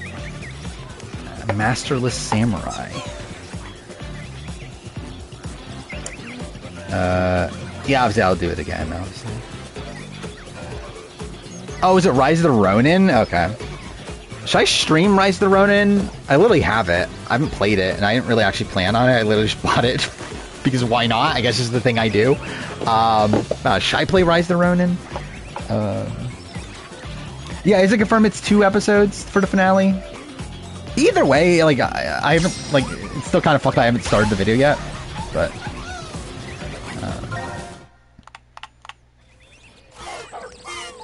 yeah, they're pretty much confirmed. Again, everyone I was talking about last stream is pretty much confirmed at this point. Oh, fuck. Oh, cool. Yes. That Elizabeth. Why did Morgan get no final words? What a question.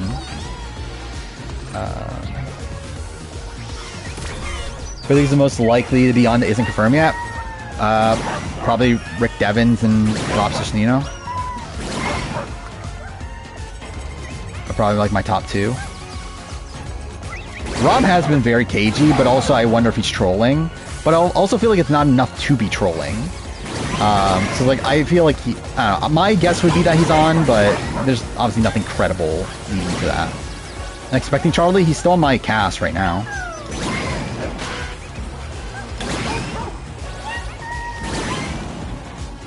Oh, fuck off! Okay, cool. Oh yeah, the fact that like Stephen Fishback got called, like there's no fucking way Rob didn't get called, right? Like Rob has to be in the running at least. I literally explain it in the fucking video. Like with Parvati, it's the fact that she needed idols and immunities and whatever. Kinda. Did she really need immunities?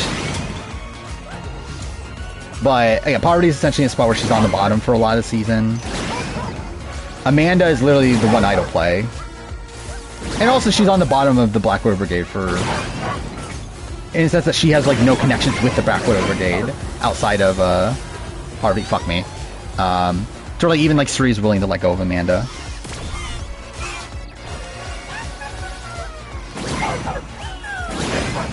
Oh, okay. Cool. Thoughts on Laser Race 38 spoilers. I expected. I mean, I think that's all I'll say on that. It's pretty much how I thought it'd go. Fishback interviewing Rob, that'll be funny. Who is actually gonna do the interviews for RGP, actually? It'll probably be Shannon, right? It'll be Shannon. Oh, pff, perfect. Hate the route? I could not give a shit about the route. Venus beefing with the Empire State Building got her kicked? I mean, she was called after that, so I mean... I'm surprised she was called at all. Fuck.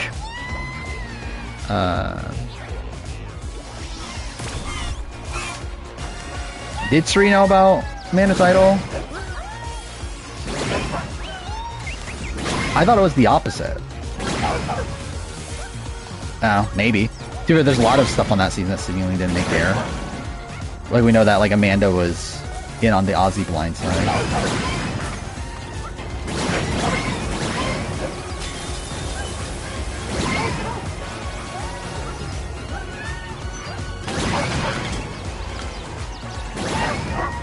But still, even if that is the case, she's still at a spot where... Oh, fuck me. If she didn't have an idol, she'd be banking on rocks. Which is Suri going to rocks for her?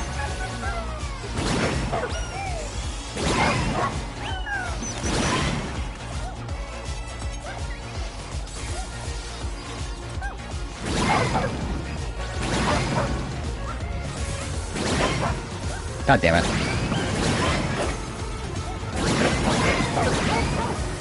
On the tribes. I haven't actually looked them up again at this point. Like, obviously I saw them before, but like I haven't looked them again post-stream.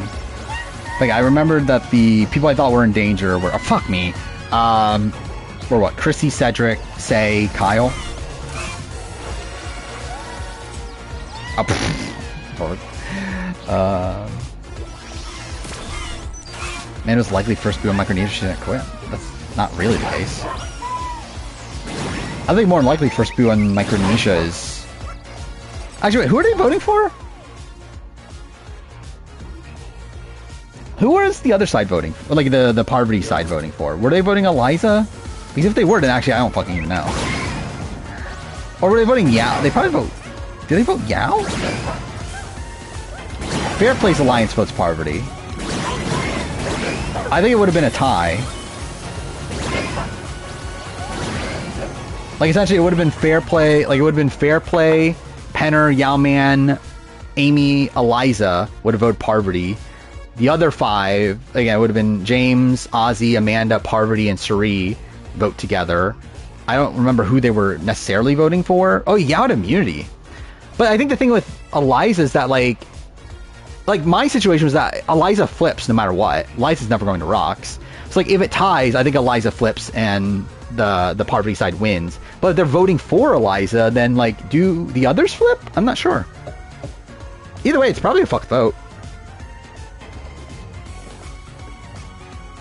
Is he the fake 49 cast? I have not. Or if I have, I just didn't give a shit about it because it's like, who fucking cares about fake celebrity cast?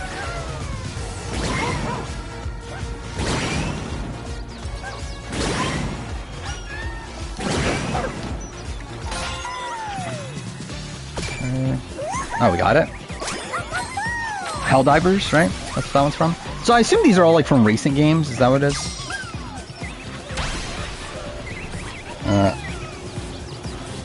Yawa said that Parvati would have stayed. Yeah, I don't think Parvati would have gone. I did at a point think that was the case, but I remember like Suri was talking about how like, yeah, I was never voting out Parvati.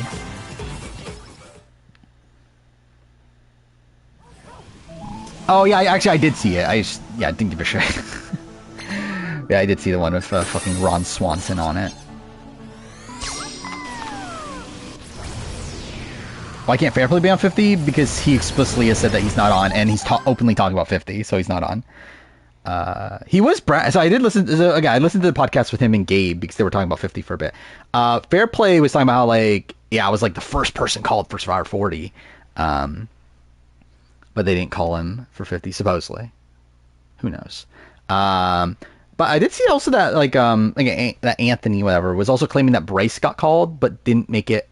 Like Bryce on the Purple Pants podcast said that he did not get called for 50. Then this Anthony is saying that he heard that he got an availability call but didn't go beyond that with Bryce.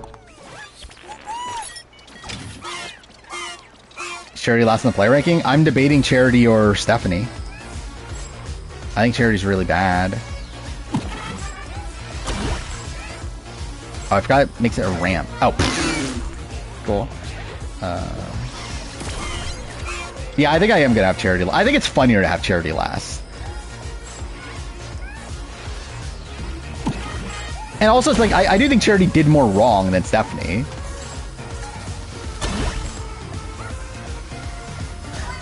Perfect. Yeah, at least Stephanie knew she was going home. That's true. Yeah, I think Steph has more potential to be a good player than Charity. Like, listening to Express from Charity just seems to kind of suck. Ah, damn it. Okay, I thought I could get that.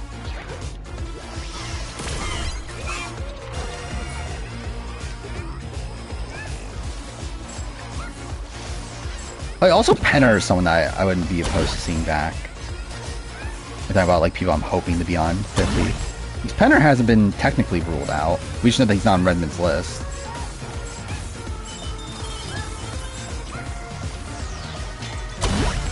Oh, okay. Well, yeah, cool. Yeah, Charity was like a pretty like top pick for people in the preseason, right? Actually, I even remembered I was pretty high on Charity after her interview. I thought her like interview was actually pretty good with Mike. Ah, damn it. Oh, okay. Well, cool. Okay, cool. Right now, my projected final 3 for 48 would be... Like, my problem is that would it be too obvious? Would be Joe, David, Eva. Joe wins, David second, Eva is like the Carolyn. Would be my projected final 3. But again, it feels like it's like kind of too obvious that would happen.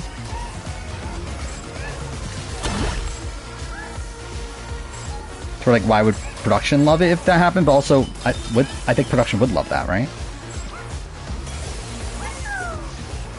Oh, fuck me. Okay. Should go by Jonathan in 50? Then, like, would Jonathan Young have to go by Young or something?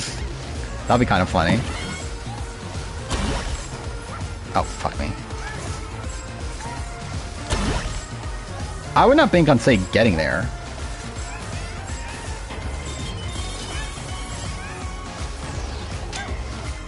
Oh, fuck me. Like, I think it would be very surprising if someone edited, like, Say, actually makes it to the end of this point. Yeah. Again, looking at New Era runners-up, I feel like they don't like to make them look bad. Like, they don't like to, like, again, like, Say is clearly meant to be the villain of the season. I feel like they do not want that person... Like, they would not want a person edited that way to be in the final 3.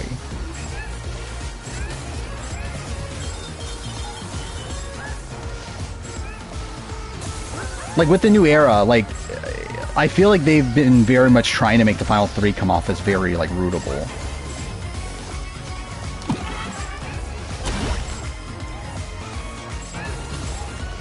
Fuck! Okay, or not? Cool.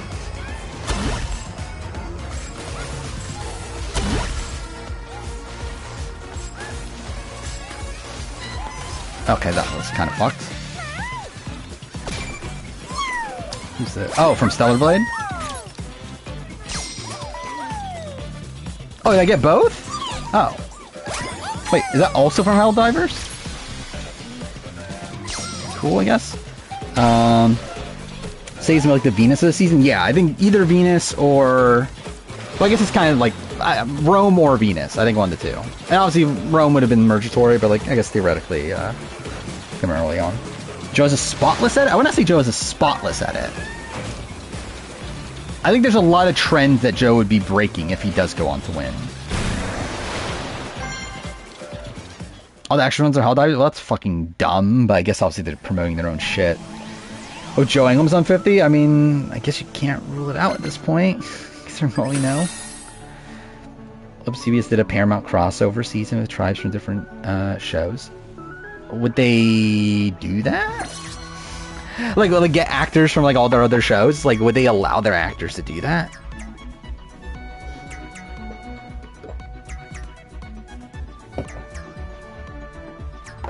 But I don't think, like, again, with Sue, it wasn't like villainous. It was more so like, kind of like, I don't know, like Dodo-ish. Well, like, I don't think you were meant to be taking Sue seriously through that. Which I guess would, like, say, are you meant to be taking her seriously when she's, like, doing this stuff with the, like, talking about the reward and all that. But again, it would be abnormal for New Era. How am I meant to get on top of this? Oh, I break them. Okay. Joe's gonna break Caitlin's record? Yeah. I mean... Yeah, kind of insane. We didn't even talk about that, even though, again, like, obviously I'm not the big challenge guy, but, like, still, like, Caitlin has officially broken the record for most immunity wins on a single season. And somehow, and it's still in the game, too. Like, imagine Caitlin gets, like, 10 wins. Or, actually, how many can he get at this point? Oh, well, fuck, I fucked that up. I think, yeah, he can actually get 10, right? Theoretically? Because what we're at, no, 4, yeah, wait, no, not 9. Yeah, 9. Yeah, 9 wins. Never mind. Yeah, 9. Either way, still a lot. This is Kane as a player. I think he's fine. I think the tough thing with him is win equity. Or like, I think it's like tough to see him like winning the game with the game he's playing. Cool. I think his navigation to like final 8, I think has been very, very good. I just think he needs to like I think it's like it's tough for him to like get that respect from the jury playing the way that he's playing, you know?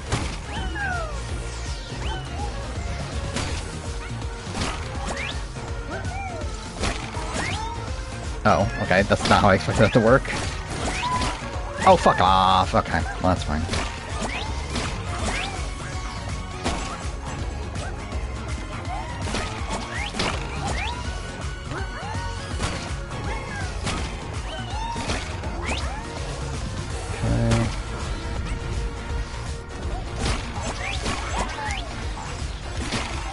Okay, this level's fucking longer than I thought it would be. I thought that was gonna be the end.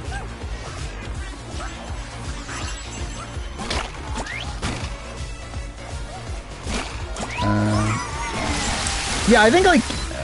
yeah, obviously, like, I think it's just, like... I think on a more game-centric jury, it's, like, tough for him to win. Who is that? Holy Knight? Who is that? Like, I think if this is, like... AU, I mean, like, again, he's essentially Christy Bennett, right? Oh, Guilty Gear. Okay, that's kind of random. I was expecting Guilty Gear. Okay, so I had to do it again, right? That's not quick enough. Kind of reminds me of Matt Here's Villains. Kind of? Like, I think... Yeah. Like, similar. I think in terms of perception from the jury, definitely. I think Kaylin's probably better. Well, again, we don't know about Ty, technically. We just know that Ty's not on Redmond's on list. But yeah, I don't know. It feels weird if Ty's not on, right? Like, I feel like Ty just makes sense. Like, based on the caliber of people we have here, the fact that we're, like, lacking, like, I mean, yeah, he's POC. He's also, again, adds LGBT representation. It's like, you would think that, they would put him on. I have seen how bitter Paulie is, which, yeah, whatever. It's like, I feel like with Paulie, it's like, I don't know, I just don't really, I don't know, he's just, like, obviously a hypocrite, right? Like, the entire season, where it's like, oh, this is kind of what I expect from him.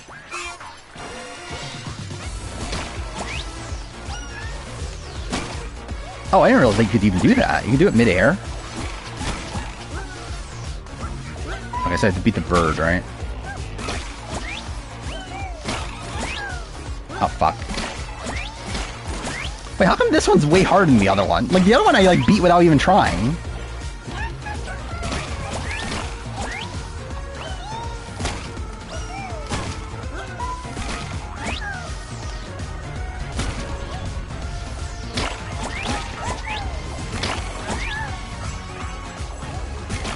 Oof. Okay, barely got that one.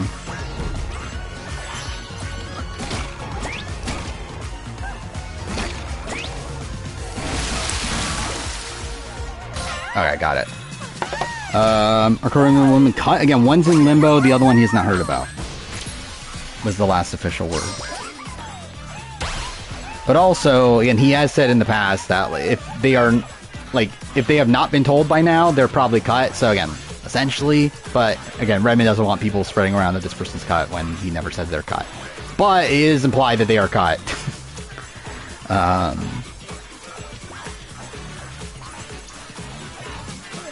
48 brings you run to Traders, Dondi. I think I challenge Ulcers higher. Challenge Ulcers, I think it's probably above 37.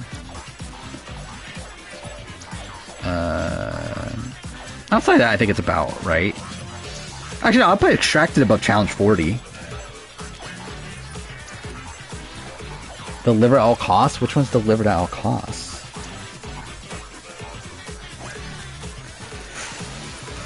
Have I even seen this game before? What is this game?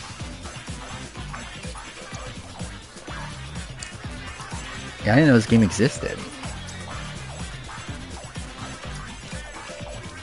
I think Julia got cut. Redmond has not said that Julia got cut. Too bad Redmond's never clarified it was Julia. But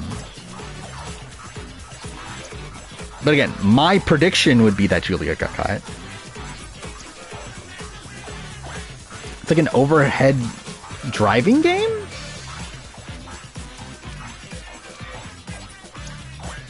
Okay. Looks weird.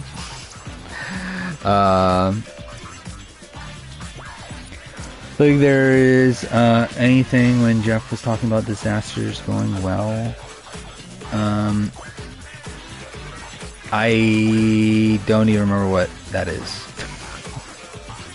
What are you talking about? Disasters going well? And also, was that relate to Mary? Like at the Bianca tribal?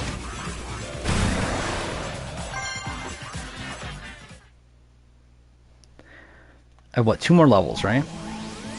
So yeah, this is actually going by quicker than I thought. So I guess I probably will play No Return.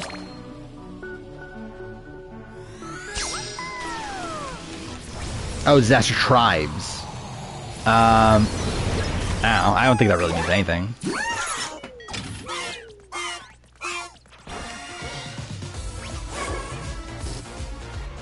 Oh, I misunderstood how this worked. Cool. Well, fuck. Also, Donna from BB Can auditioned for Traders Canada 3. I mean, is she gonna be a newbie on it? I think that'll be funny. Like, they'll do the Geno. Well, actually, when's that show come out? It comes out this week, right? The Got to Get Out.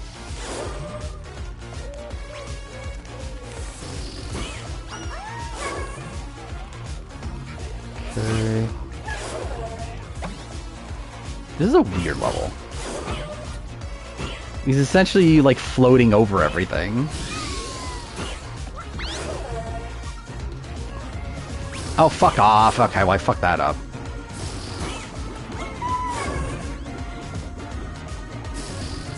God damn. Okay, cool. I think it's more old schoolers other than people we know. I mean, I assume so, yeah.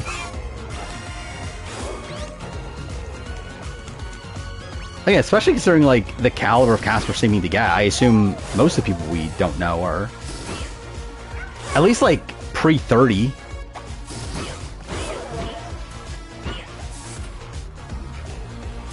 Like, I'm still not convinced. Like, Redmond talks about, like, he thinks that there'll be less than 4. Or there'll be less than, like, oh, fuck me, dude. There'll be at most 4 New Era people. I think I believe there'll be more. I think my guess would be, like, 6. Especially considering he has no information on 48 people. It's where, like, I feel like, considering, again, there could theoretically be a 48 person, theoretically could be a 49 person by the end. And also just the people that he hasn't heard about. What the fuck? It's like, I don't know, I think there'll probably be like 6 people, New Era. And that was a necessary video to make, the Rob and Amber getting married video.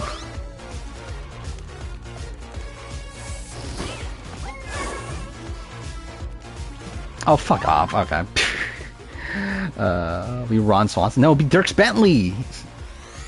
You know, definitely be Dirks Bentley.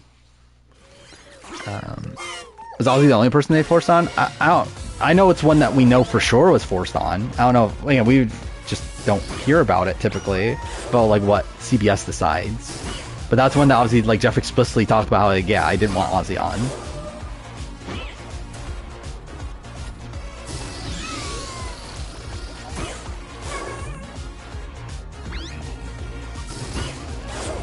Fuck.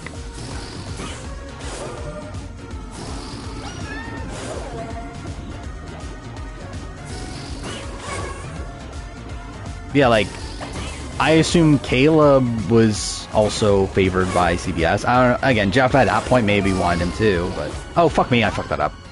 But like, obviously, like, Caleb getting on Survivor to begin with was a CBS decision.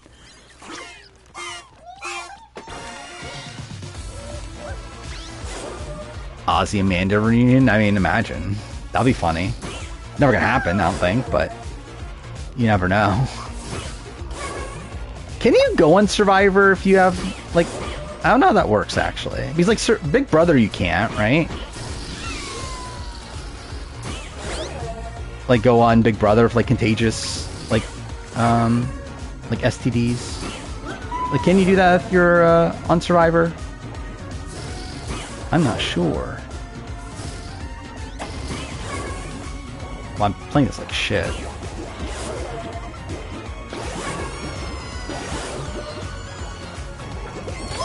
God damn it! I was like a second off. Oh well. Yeah, I mean, that's a chance. There's a chance. I mean, I don't know how much of this was a like CBS decision, like in the past, but like we know that they do like having these like reoccurring like dynamics on returning seasons. Usually it's rivalries though, but still. Oh, I didn't pay. Yeah, fuck me. I didn't pay attention to who it was. God damn it. Yeah, who was it? I was more so just annoyed the fact that I had to do it again.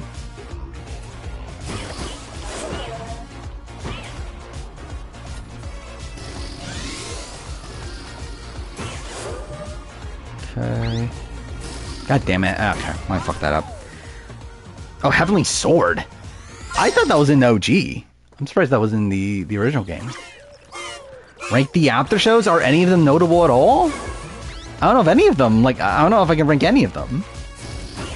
Like, do any of them have notable moments? Like, maybe 43, because, like, it has Gabler revealing that he's gonna give the money to the charity or whatever.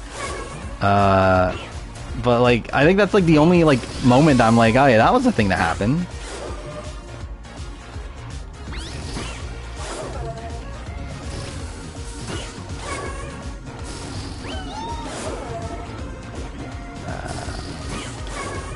Okay.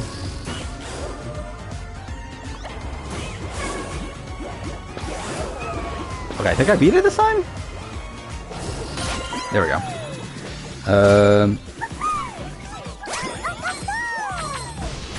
I think Rob making homophobic was being homophobic by making a few statements that. No, I mean it is. I think it clearly is homophobic. I think he clearly meant it to be homophobic.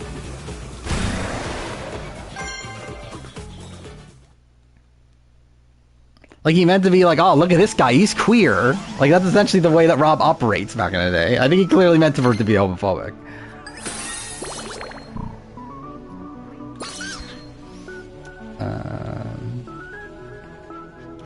Gabler gave money to charity, and charity... yeah, obviously he gave it to charity from Strat 48. That's exactly what he did. Oh, is this the monkey level? Oh, thank God. I think there's some weird stuff with Bob the Drag Queen, but outside that, I don't think there's reason to think that Rob is currently homophobic. And obviously Rob's a very different person than what he was back in the day. But I think he very clearly was homophobic at the time.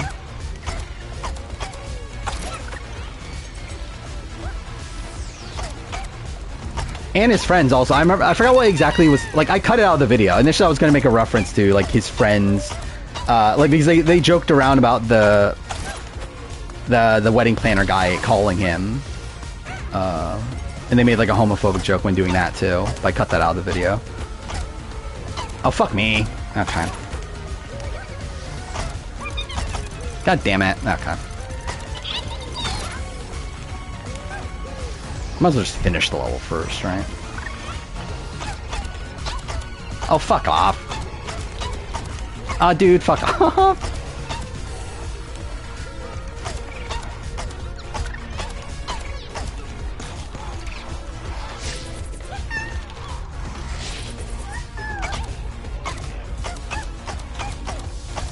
Cool.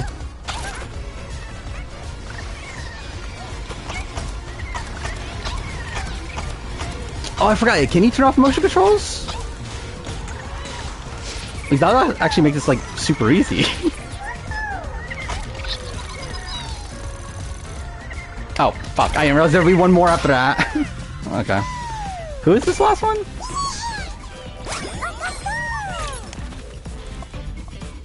That looks so familiar. Who is that from? Or what is that from? Put everyone from the top 12 returning outcasts honorable mentions, except for Killarney. That makes sense. Who is, like, this definitely looks familiar.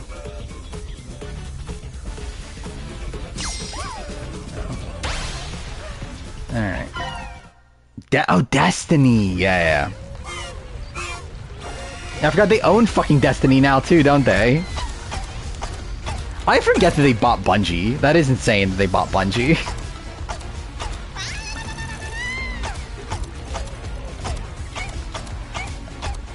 Okay, cool. I think I'm gonna try to do this with motion controls. Just for the sake of personal challenge, I guess. Damn it. Ah, fuck. Okay. Well, I fucked that one up. I think I would have been better off not even trying to do the motion controls thing there. Damn it. Okay. Yeah.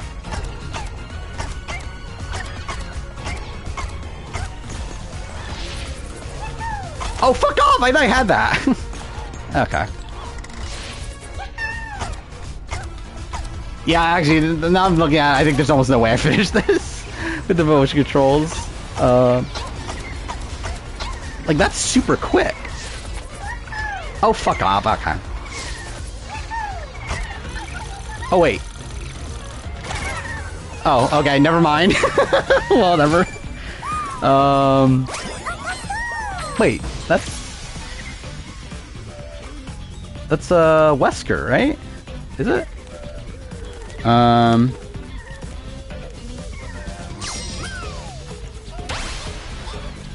Yeah, it was Wesker. Yeah, that's what I thought. That's not Helldivers. Is Devin still number 1 in Final Juror ranking? Probably. I think he's most like screwed. I can see Mary's story from episode 1 where Mary says this tribal is going to get people she doesn't trust. I mean, again, like Jeff implies that like the Say Mary relationship's like an important one, so we'll see. No, not Devin's. Actually, right? Yeah, he's also on the Final Juror ranking, isn't he? Is my least favorite season review for video for show covered? I don't think I actually don't remember a lot of them. Like straight up, season reviews are probably like the videos I care the least about, like in terms of long term, like in terms of like after the fact. Where like I've never once ever considered rewatching a season review. Need coins to unlock all the items from vending machine. Is that something I didn't do already? Or is there more shit after, like in the DLC or the whatever it is, the update?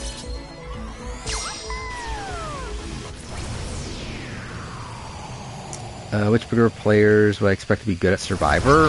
I think most Big Brother players would be good at Survivor.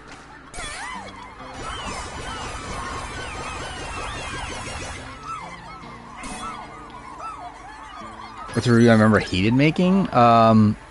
World Championship. The recording for Challenge World Champion was so fucked. Because like I did no prep at all. Like I literally just like I had my notes, I just had them in front of me. I didn't do any like prep at all for it. So like that one was really fun. It took forever to record. Yeah, have I not done any of these interactions? I guess I'll do this for sake of it. Cool. This is from? Or where's this from? Why did I say who is this from?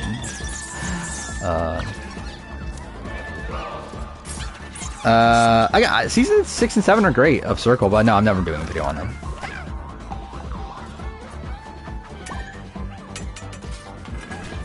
I think I watched them. They're really good. They're actually probably the 2 best US seasons. Oh, was that Siren? Like I was in with this Pyramid Head. Oh, it's Joel. Cool. That's the thing Joel does. Did I never interact with any of these? Actually, when's Devil May Cry 6 coming out? It's been a while, hasn't it? So Circle season 4. Yeah, I think those middle seasons felt very repetitive, especially 4 and 5. But yeah, 6 and 7 are genuinely good. 7 in particular, like 7's like I think outside of UK 1, I think is the best Circle season in general.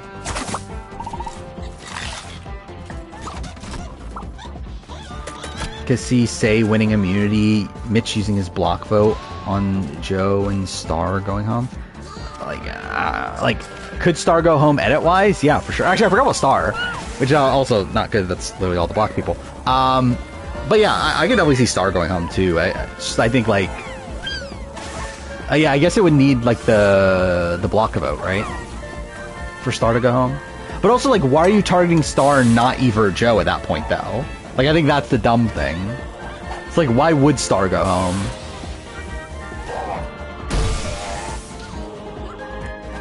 Oh, cool.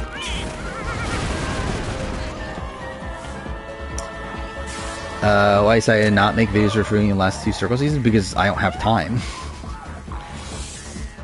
I don't even have time to do what I'm doing right now. Like, literally, challenge is ending in a week, and I haven't even started the Challenge All-Star review.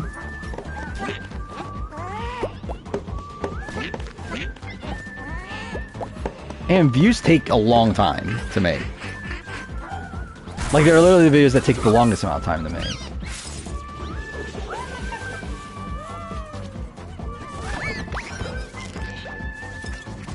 Where I think outside of my Last of Us retrospective, I think every other video that's taken the longest time to make has been a review. Probably not at this point. I don't have time for Genius 2K. Which, by the way, we got a date, right? It was like the 30th or something. Like at the end of the month. So, that'd be cool. Yeah, I already got all the trophies. Like, I got the platinum on stream. I think I got all the other trophies from all the DLCs now.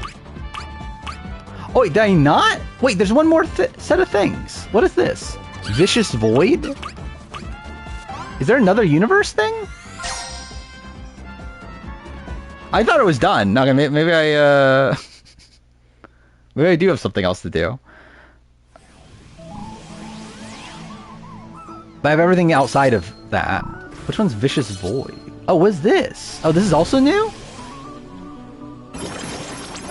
Oh. Are these... Okay, so these are just normal levels. Okay. I didn't know these existed. Am I still low on Camilla? Yeah, I'm the same on Camilla. Again, it's not irreparable. Like, she could still potentially win. I just think it's a very weird, like, merge episode for her if she were to win.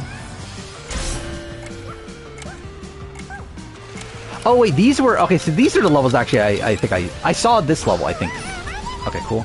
Because I saw, like, one of the new levels being played. I think it was this level. Okay, cool.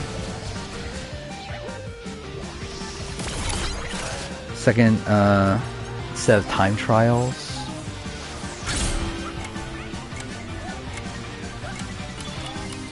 So these are also like fairly like linear levels, right?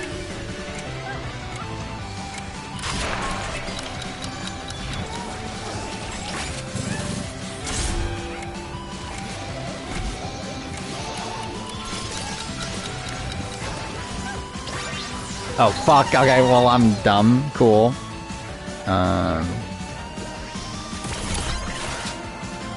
Wait, what was that in reference to?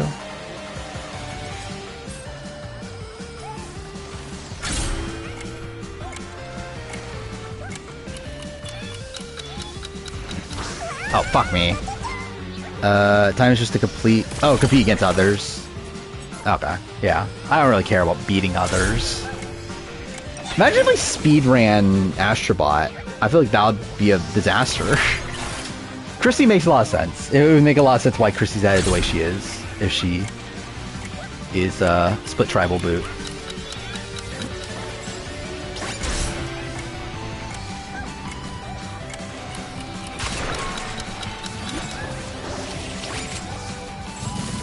To where I would be expecting it?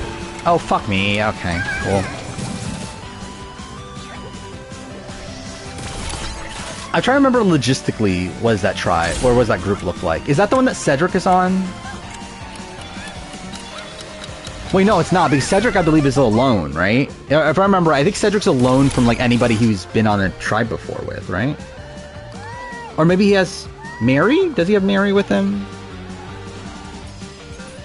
No, I think Mary's on the other side, right?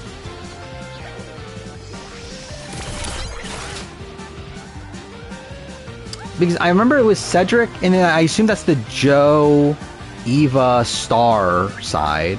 I remember Joe, Eva, Star together. And it's Mitch. Then who's the other person there? Oh yeah, the groups. Chrissy. Okay, cool. Hit the mic. Chrissy said. Oh no, wait. Am I miss? Oh, he's on the other side. Okay, so it's Chrissy, Say, Mitch, Eva, Star, Joe. Yeah, so I think Chrissy definitely. Obviously, Chrissy or Say. I think 1 to 2. Yeah, does Mitch try to use his block a vote there? There's a chance. But again, I think it would mean that Eva or Joe go home, or at least get voted for. Where at that point, yeah, Eva would use her idol, right? So at that point, I would assume that whoever they vote for is the one that they use the idol for. And then in that world, it's probably... I guess still Christy would make the most sense ethically. Or again, it could be Say. It really could just be Chrissy or Say. I think it's still that, even like with the block vote in play. different. There's a shot it's Mitch also. Like, I think Mitch could definitely be, like, first juror as well.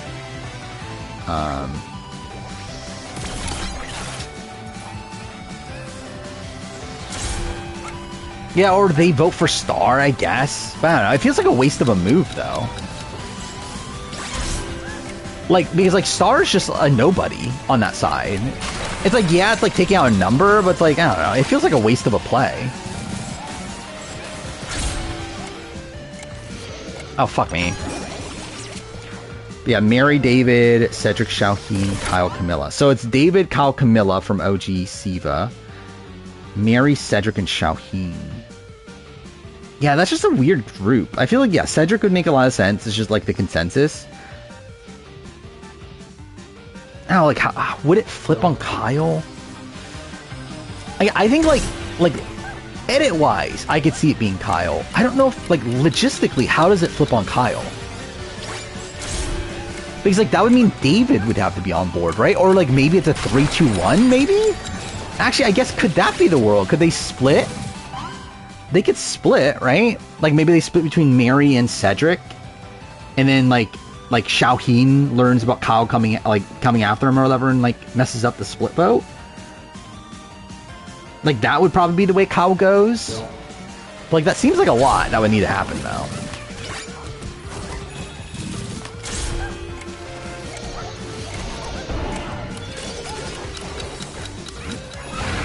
How's this working? Oh, there we go.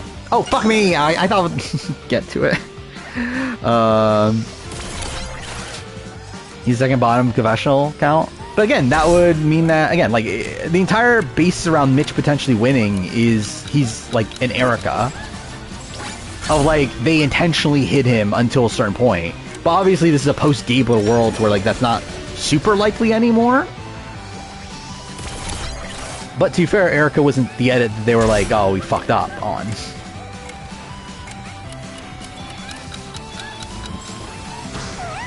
Cool.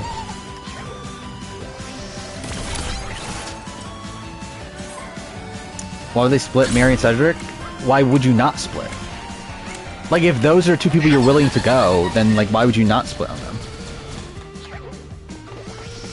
Scene, at least, like, it seems like obviously Xiaoheen, Cedric, or not Cedric, David and Kyle are in an alliance together. Camilla is obviously in an alliance with Kyle and also Xiaoheen, I guess. So it's like, they're, like, you would assume that those four are going to work together to take out, like, to make the other two the target. So in that world, why would you not just split against, like, the other two just for the sake of splitting, like, in the case that an idol gets played?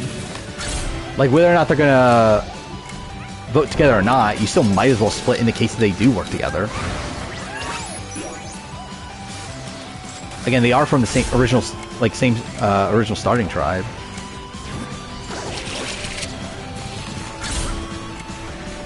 That was sketchy. Oh, fuck. Okay, cool. Well, no shit, sometimes they don't, but also sometimes they fucking do. It's just a relevant fucking point.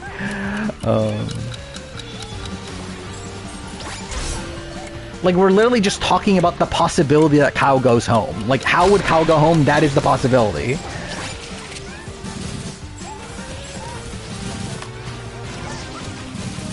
Like, I'm not even saying this is what's definitely going to happen. I'm literally saying this is the world where Kyle goes home.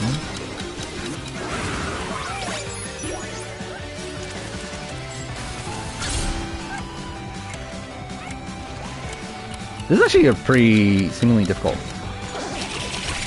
level, though.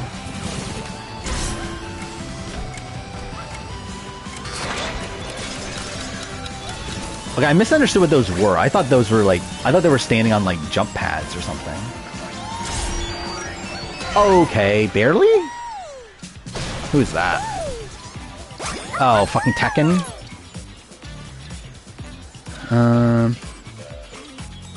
David and Mary working together, secret scene. That's bad, right? For Mary, if that is a secret scene.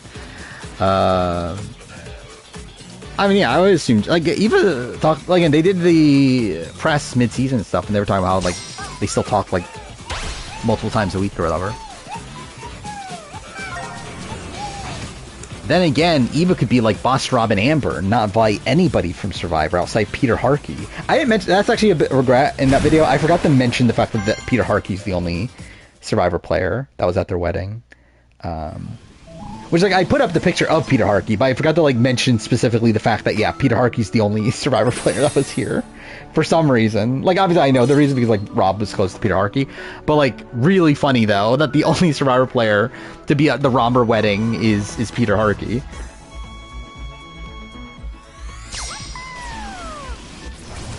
New characters have items in the vending machine. Yeah, I'll probably go over there then.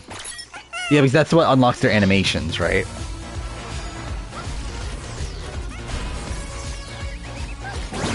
What is this? I believe so. I mean, like, as of, like... I remember that Boston Rob was on RHAP. When was that? Around the time of, like, Blood versus Water or so? It was, like, somewhere around there. And I know at that time he was still close to Peter Harkey.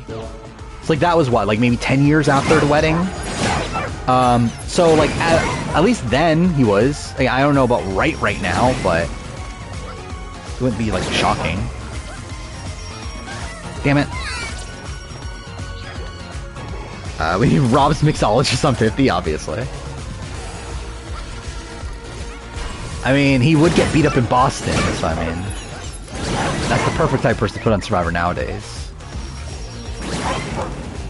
Oh, fuck me. Game-wise, Mary's probably safe and will most likely vote with David. I guess, but, like, the fact that that wasn't in the edit makes it so that's not, then, right? Like, that, I assume that probably was there because it doesn't work out. Like, the reason it was cut is because it doesn't work out. And maybe they were thinking that, like, okay, we're going to set up like a thing that's kind of ironic that doesn't need to be here, but it would be kind of funny if it was. But now, like, it doesn't really. But like, yeah, it's getting cut because it doesn't really need to be here. Cool. So like, I feel like that actually makes me think they're not going to work together.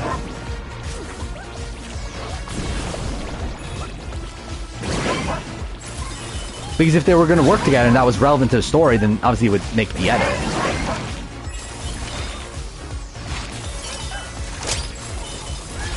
Fuck. Okay, cool. Okay, that was barely in time.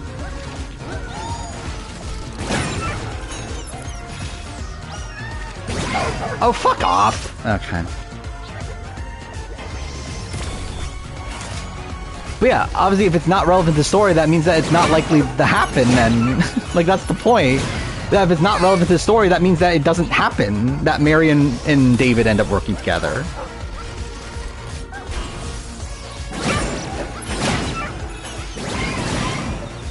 Because if it was relevant to the story, then they would have worked together. I think Mary's really fun on the show. Oh, fuck off. I think she's a really fun confessionalist. Dude, okay, really? There we go. Okay, cool.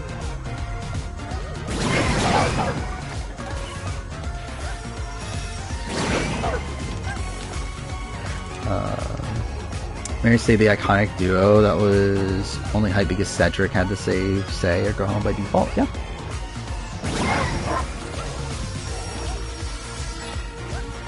Imagine if the duo that he was hyping up was Say and Cedric the entire time.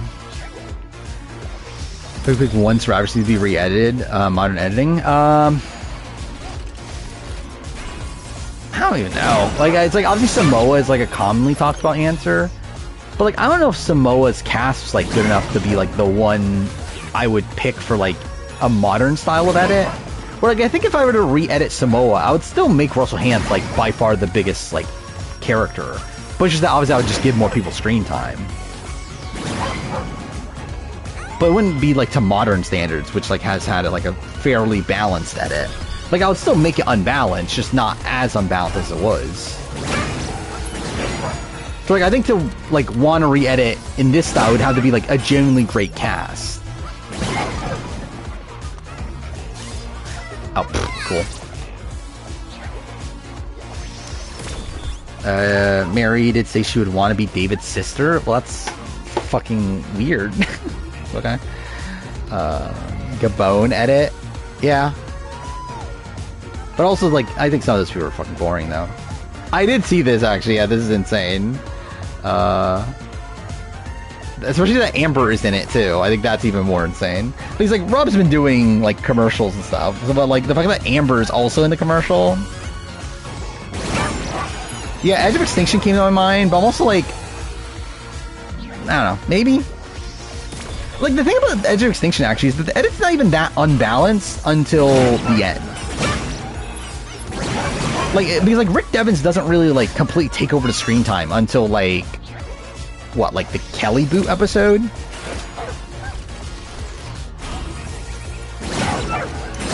Well, obviously, there's, like, a lot of people that are, like, kind of under-edited to a degree. Oh, cool. I don't know. I would assume not. Like, there's no way they haven't moved at all in like 20 years, right? But I guess, like, you never know.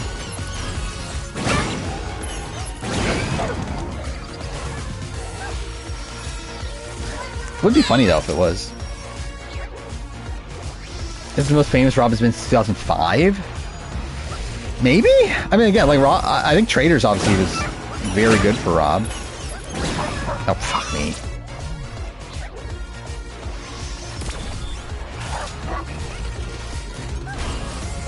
Well, yeah, I mean, like, I think Traders, like, made him go, like, kind of mainstream again a bit.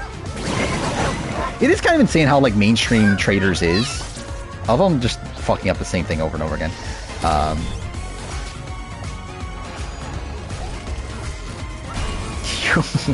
What a phrase. What a thing. He only has rivalry of gays on his debut seasons. Who's his rivalry on Deal or No Deal Island? Like with Stephanie? Oh, fuck me. Of course I overshot it.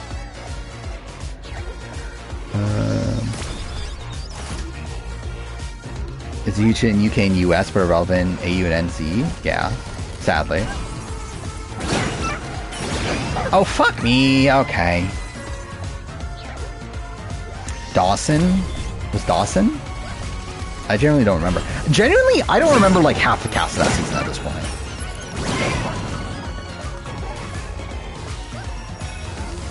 Like, I was, I finally listened to the Dondi finale podcast from RHAP, which I've been, like, really fun behind on RHAP podcast, but I finally listened to that one.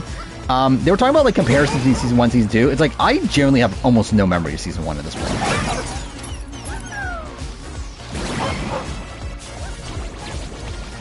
Oh, fuck off. Okay. Yeah, I don't get, like, why. I'm like, I don't know, yeah, I don't really get why it's so popular. Like, I get, obviously, like, the fact that, like, reality TV people watch it. I don't get the fact that it's, like, spread beyond reality TV, though. Like, that feels weird to me, for traders.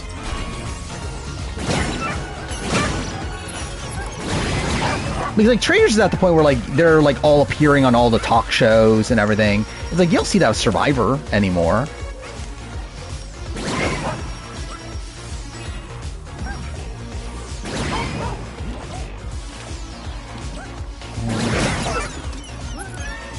Like, you see Jeff at points, but, like, you don't see, like, Rachel Lamont on, like, the Jimmy Fallon show or something. Imagine Rachel Lamont on Jimmy Fallon show.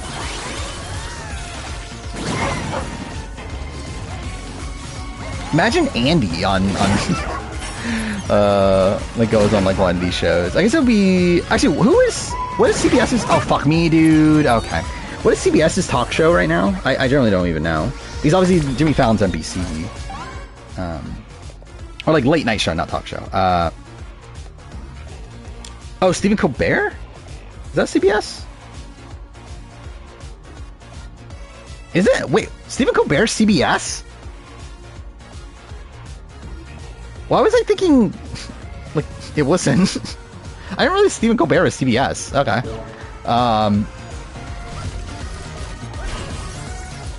Yeah, like, imagine Q. Yeah, that'll be funny.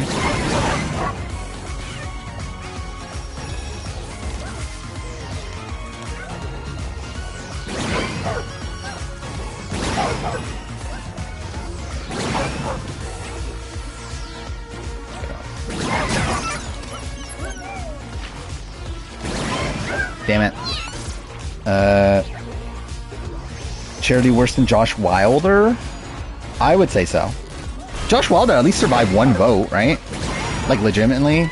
Mind you, it was, like, based around physical strength, but he still survived, like, over Claire. Like, I generally think Charity's, like, probably one of the worst New Era players. Like, I think the one thing to praise her for is her relationship with Mitch. I think outside that, I think she just seems to be pretty bad.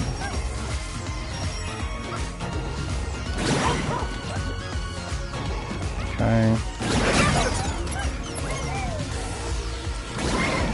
Oh yeah, I haven't updated the draft, have I? I know I've been keeping up the 41 draft. Okay, barely got that.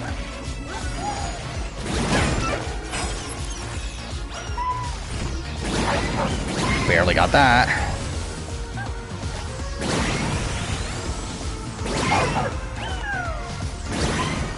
Dude, this level's so long. No! Okay. Cool. Barely. Alright, there we go. Do I hate Charity? No, I like nothing about Charity. I think it's funny, like certain Charity, like the fact that she talked about how like I got 5 cavities from. By the way, I saved that photo on my potential emotes sort of thing. So maybe there'll be an emote down the road. Probably not, considering who the fuck cares about Charity. But yeah, who is this? Looks familiar. Let's see. Dude, this keyboard's so fucked. Oh my god. Oh, is it Dark Cloud? That's what I thought it was, but I was like, why the fuck is Dark Cloud showing up in this? Okay. Dark Cloud is Sony, right? Why was that not in the OG game? Let me look this up. It is a Sony game, right? Yeah, published by Sony. Yeah, why is it in this? Why wasn't it in the base game? Levels longer than 20 of Brian Heidick's wieners? I mean, clearly you haven't seen Brian Heidick's wiener. The second immunity of Australian Survivor actually made the episode worse. Because like it would have been obvious that Kate was going out. I mean, like it was obvious that Kate was going out if it wasn't for that. So it's like, I don't know. Did it really make that much of a difference? It's like okay, there was no suspense for the last like 5 minutes of the episode, but it's like, I don't know. I don't think it really made. I think it's just the entire episode was kind of mid or whatever, or bad. Worse than like, oh my god, now the last 5 minutes suck.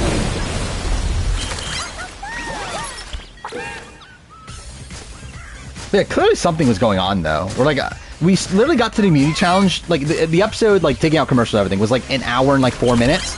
We get to the immunity challenge 12 minutes in, and we get the tribal with like 20 or like 25 minutes left or something like that. I was like, okay, well, clearly something's gonna happen. Like Charity's MAGA? I mean, she said she's not. So clearly she's not. She's definitely not. Clearly.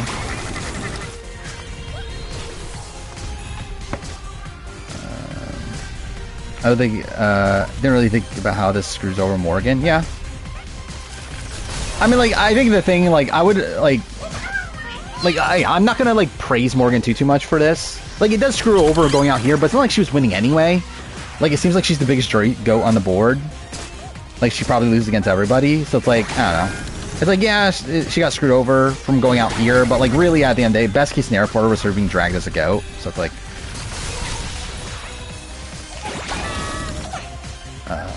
See, I'm not gonna like place her highly on the player ranking because of that. But yeah, it's obviously something to note.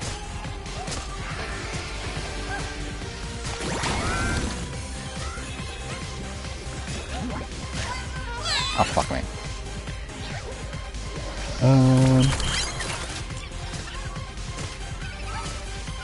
Did because it made me watch more of the cut-off episode. I don't think it was the worst episode in the world, but yeah, it honestly wasn't good. Like, it feels very, like, old school Amazing Race, Australian Survivor.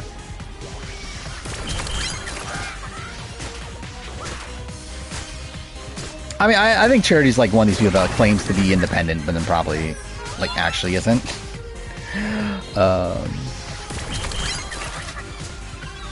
Which one? Blood. Ah, fuck me, dude. I keep on like seeing BVB and like thinking of it as Blood vs. Water for some reason. Yeah, Brains vs. Brawn, 2-player. I think would do the best on most AU seasons. I think that's really tough to say because like I think the people maybe like Kaylin and like Kate maybe. God damn it. Any truth to this? Well, seeing the name of it, I'm pretty sure that's someone in Redman's Discord.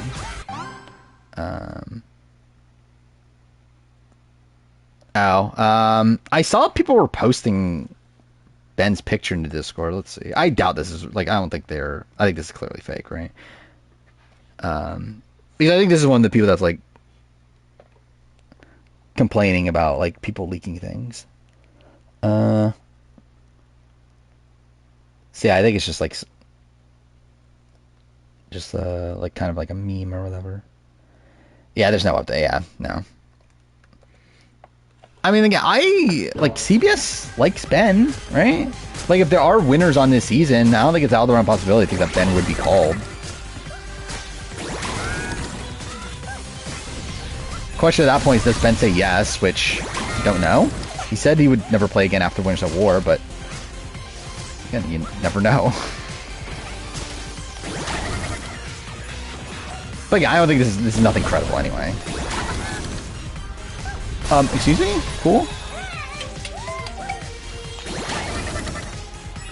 Oh, fuck off. Okay. Oh, they're trying to start fake rumors that winners are running? Okay. Yeah, as of last we know, like, yeah, the only like winner that we've heard of is the the pre-Winners at War, well, actually pre-Heroes Villains now, one-time winner that Redman heard about once and never heard about again. So it doesn't seem like that's anything like, you know, too real. And there's other sources saying that there's no winners also. So it's like, I'm just inclined to think there's no winners, especially because we know over half the cast and there's no winners. It's like, I don't know. I think the world where there are winners is one where winners were called at the last second. And that's why Redman wouldn't know them. Like, either way, I think it's very clear, at least like Jeff's initial idea for 50 was no winners. I think it's very clear that no winners were contacted initially. Fuck. No, I think it's Earl. If it's, yeah, I think Earl's the person that it would be. Like, it's essentially down to Vesepia, Earl, or Todd, right? As the realistic options. Theoretically, it could be Chris. Actually, yeah. Let's notice that. Who could it actually be? Like, theoretically, like, who could it be? It could be. It's okay. Can't be Rich. Can't be Tina. Can't be Ethan. Vesepia. It can be Heidick. It could theoretically be. Can't be Jenna. Can't be Sandra. Can't be Amber. Chris. Can't be Tom. Can't be Danny. Can't be Aris. Can't be Yule. That's actually kind of insane that many winners have come back, actually, thinking about it. It can't be Earl. Can't be Todd. Can't be Parvati. It can be Bob. Can't be JT. And it can't be Natalie White. So that's 7. There's 7 people that could theoretically be. But yeah, I think obviously Earl's the most likely of those. I think, and like, again, logically it'd be, yeah, Vesepia, Earl, or Todd, I think. Probably most likely Earl, considering he's been in the running for all the other returning seasons.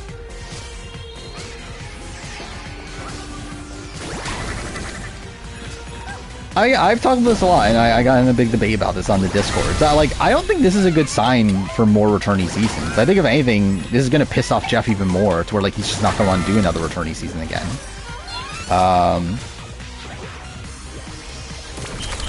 Chance 51's All-Star, I mean, theoretically, I very much doubt it. Yeah, I think if anything, it would be 52 or 54. But even then, I would not bank on it right now.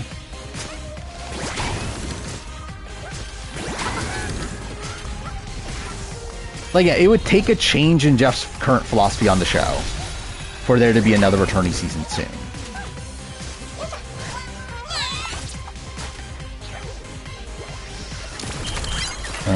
Or Elizabeth is a lock, Brian is complete. I mean, Brian is, though. Like, does CBS want... Like CBS didn't like him at the time. So it's like, I don't know. Like, if we're only getting one person, like, I think it's very unlikely it's Brian Heidig.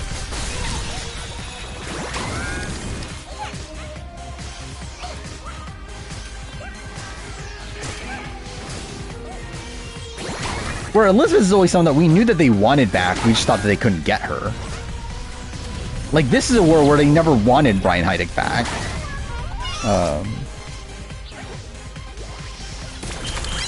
Started a rumor that Bob is on... Actually, we started a rumor that Trevor from Gabon is on Survivor 50. Fuck, man. Brings Brian on to promote safety of work of sex work. I'm sure that's something Brian Heidig would promote.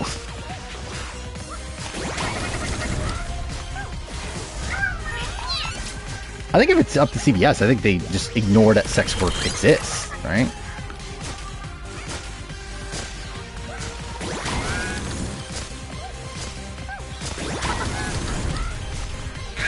Oh, fuck me. Wait, what was that? Like, is that a thing? I don't see that at all. Nor do I want to see that. But... Okay. That's fucking weird.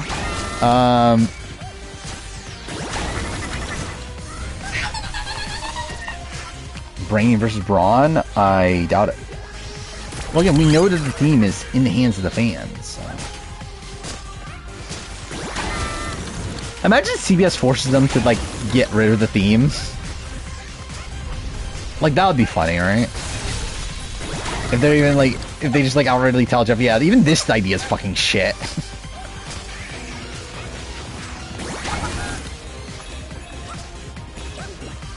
Oh, fuck. Okay. I don't think it's Shan. I don't think they want Shan. I think if Shan was on, I think we would know at this point.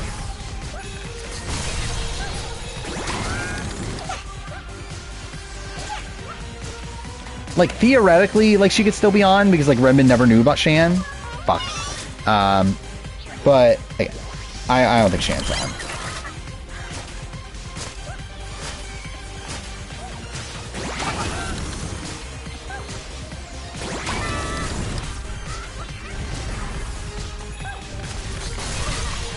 Like, when was that? The Jonathan thing.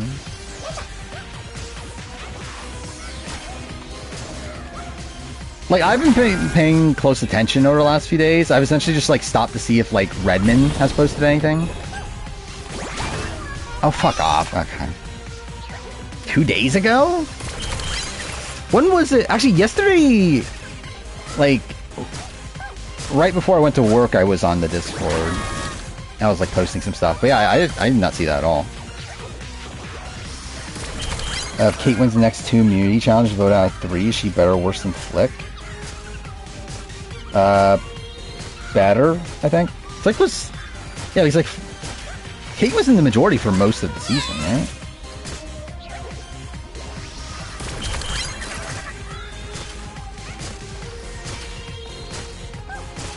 Yeah, I didn't know that was the thing.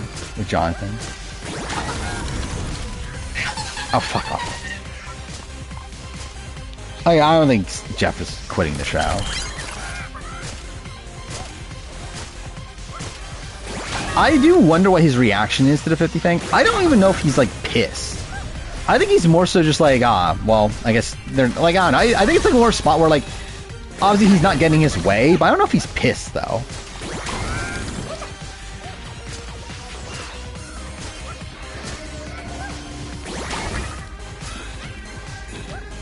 Because, like, recent interviews, like, he's still super, like, enthusiastic about it. Oh, fuck off.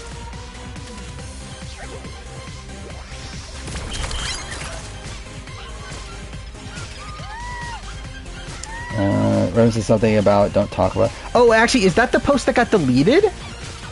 Because I saw that someone posted something and it got deleted, and then, like, people were talking about, like, oh, what was that post about and stuff. Is that what it was?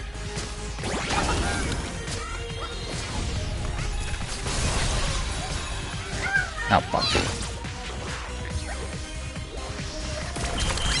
I think Jeff is pissed. He's, I don't know. This is where, like, I don't think Jeff cares that much about returning seasons at this point. It's like, obviously he would have brought back different people, but I don't know if he's, like, really that upset that, like, Jesse didn't get brought back or whatever. He's like, to him, he probably just wouldn't even have 50 be a returning season.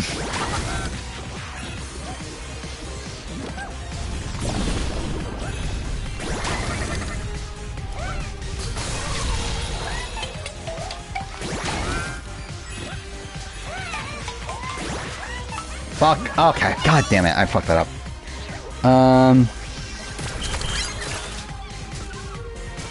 You've seen people not wanting Carol on because of the way she treated Danny on the show. I don't personally care about that. I never needed Carolyn on 50.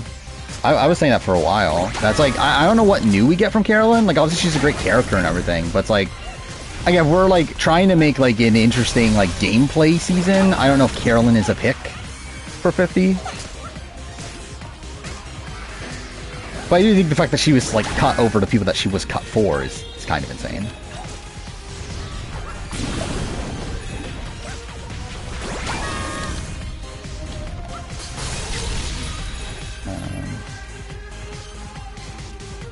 Does it have a hierarchy? I have a hierarchy. But I don't know if the overall Discord has a hierarchy. Fuck, I fucked that up. Okay, that was close. But, okay, how did I not die there? I don't know why I did that either, that was kind of a waste.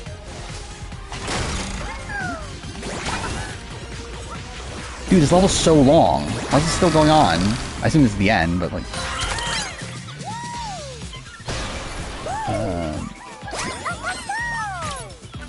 Who is that? Rebel photographer?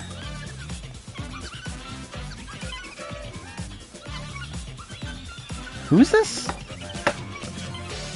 Oh, is it Beyond Good and Evil? Okay. I need to play Beyond Good and Evil. I have like 5 different versions of it. I still haven't played it. Like, I actually, literally, how many do I own? I own the... I think it's actually 3 versions, right? I own the OG 360, or Xbox version. I own the 360 version digitally on Xbox, well, on Series X.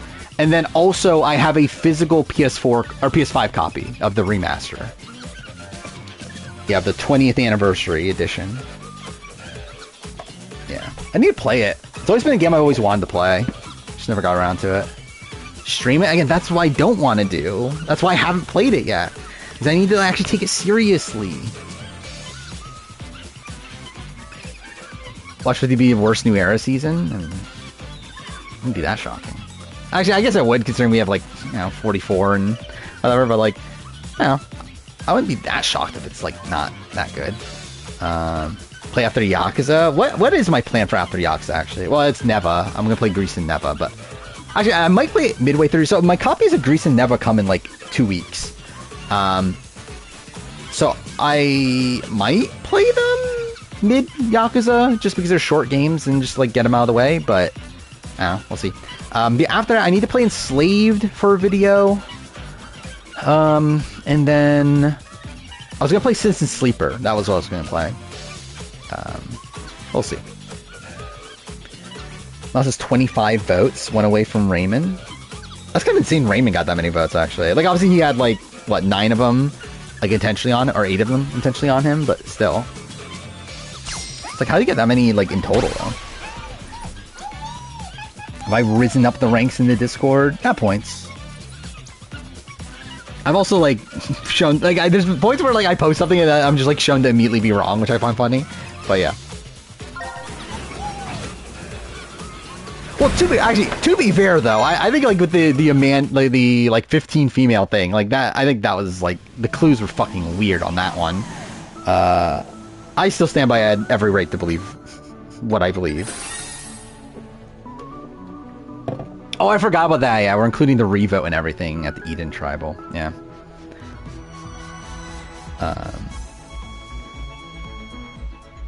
Citizen Sleeper era, I guess. Like, the game's like, what, 8 hours or something? So yeah, what an era that'll be.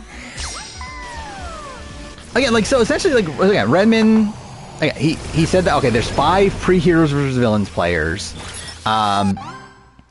So yeah, like when we were starting to get the finalized, like the cast that we know now, he said, okay, I know 5 pre-Heroes Villains players are on the cast, is what his thing was. And then someone asked him, like, a group, so like, okay, like 2 days ago, he said, okay, I don't know anyone from Borneo, I don't know anybody from Africa, I don't know anyone from Thailand, I don't know anybody from Pearl Islands. So, like, those seasons were kind of out of the picture. So I was talking about, okay, it has to be from, like, these specific seasons that aren't those seasons. Then, like, someone specifically asked him about, like, a certain grouping of seasons, and Survivor China was one of them. And then, like I said, are there people from these seasons? And Redmond said no. And then, like, responded, like, a couple minutes later or whatever, like, not too long after that, like, but I wouldn't be that shocked if someone from China makes the cast or something. Or, like, it was something to that nature. To where it's like, well, I was technically, so like, for me to rule out Survivor China as where that, like, 5th Heroes of Villains person was like, I think I was still right. It's just that, like, Redmond is fucking weird with the clues there, and the fact that I think he seemed to forget at first, and then, like, retracted that, like, kind of a little bit after, because, yeah, I was, like, very much, like, hammering home out, yeah, it can't be someone from Survivor China, because he said that there's nobody from Survivor China in this post, but then, yeah, he went back on that.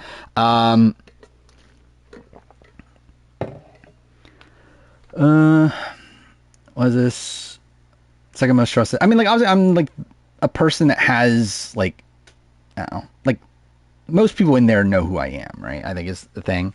And, like, I obviously, I'm not an insider by any degrees, but I definitely have, like, done a lot of research into the show. But obviously, again, I've been proven wrong at points, so whatever.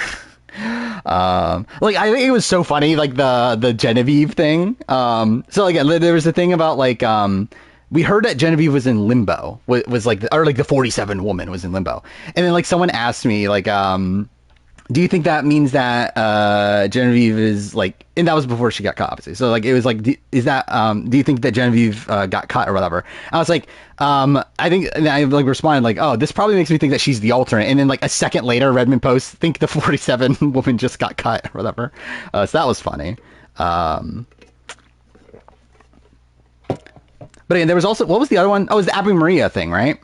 That the, where, yeah, Redmond said, like, so essentially Redmond, again, there was, like, a post before about the Philippines players where he was saying, like, one was in limbo, the other one he was not sure about. But then I had interpreted that as the one in limbo is cut, and the other one that he had not known about is essentially my world in limbo. So through that, like, when he eventually revealed that Abby Maria is the one that is in limbo, again, that led to, like, me misunderstand. Like, I think because I still stand by the idea that, again, when he says that someone is limbo, that means that they're cut. Like, you have specifically said that anyone that is currently in limbo or that is not, like, that has not got confirmed on the cast is likely cut.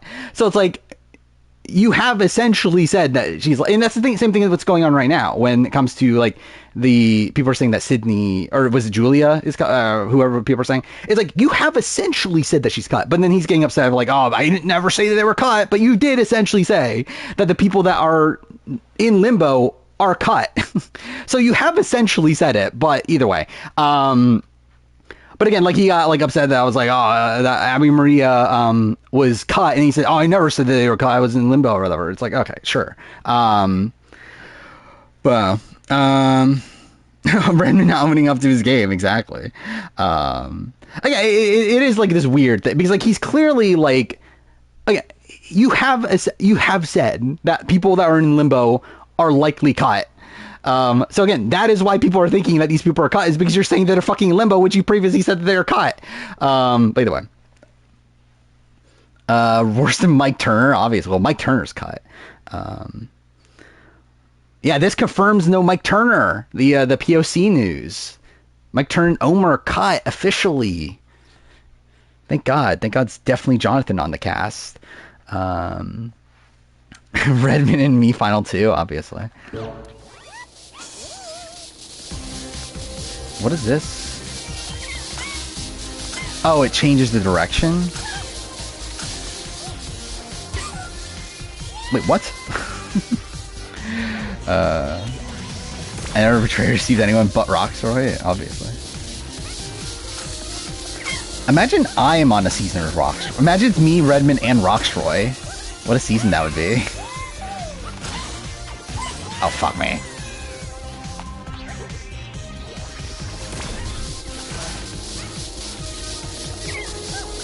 But I think there are points where like Redmond is like speculating on things, but then people take it as like information. Like that happened with like the Blood vs. Water thing, where like, that got posted on like Sucks that like Redmond now thinks that there's a Blood vs. Water player on the season, or like it got spread as like he's heard of a Blood vs. Water player when like he never said that. What he said is that like he would expect there to be a player from the 20s, and then maybe it could be a Blood vs. Water, considering that's like a season that he hadn't heard anything about. Like it's literally kind of the opposite, is that he actually like has heard nothing about Blood vs. Water, and that's what's making him think that it might be Blood vs. Water.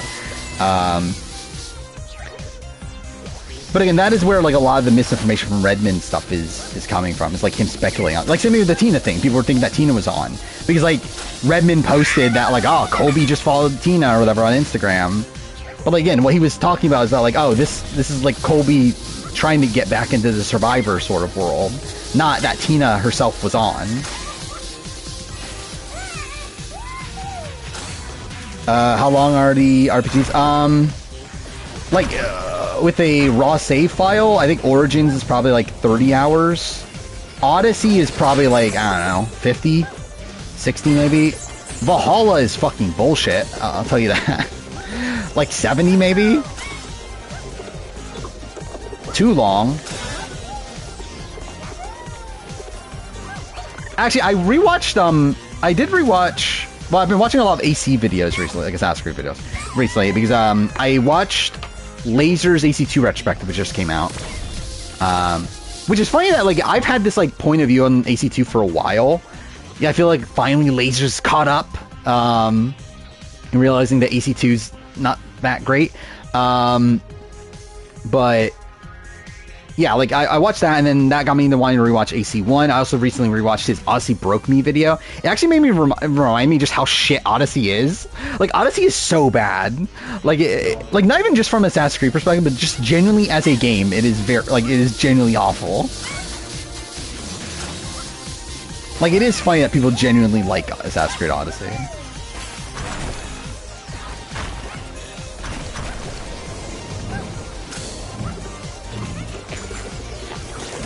Okay, barely. Got that. Oh, fuck. I didn't realize I was there. I don't play Shadow. I'm not going to play Shadows until I stream it.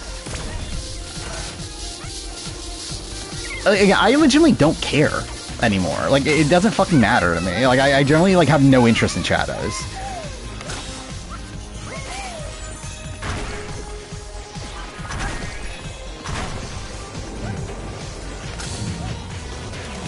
Oh, fuck off. Shadows is good. I've heard bad.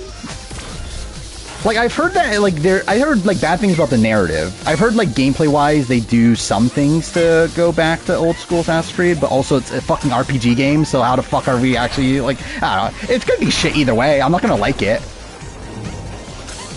Like essentially it sounds like it's essentially Valhalla, but without the good things about Valhalla. So it's like I doubt I will like it.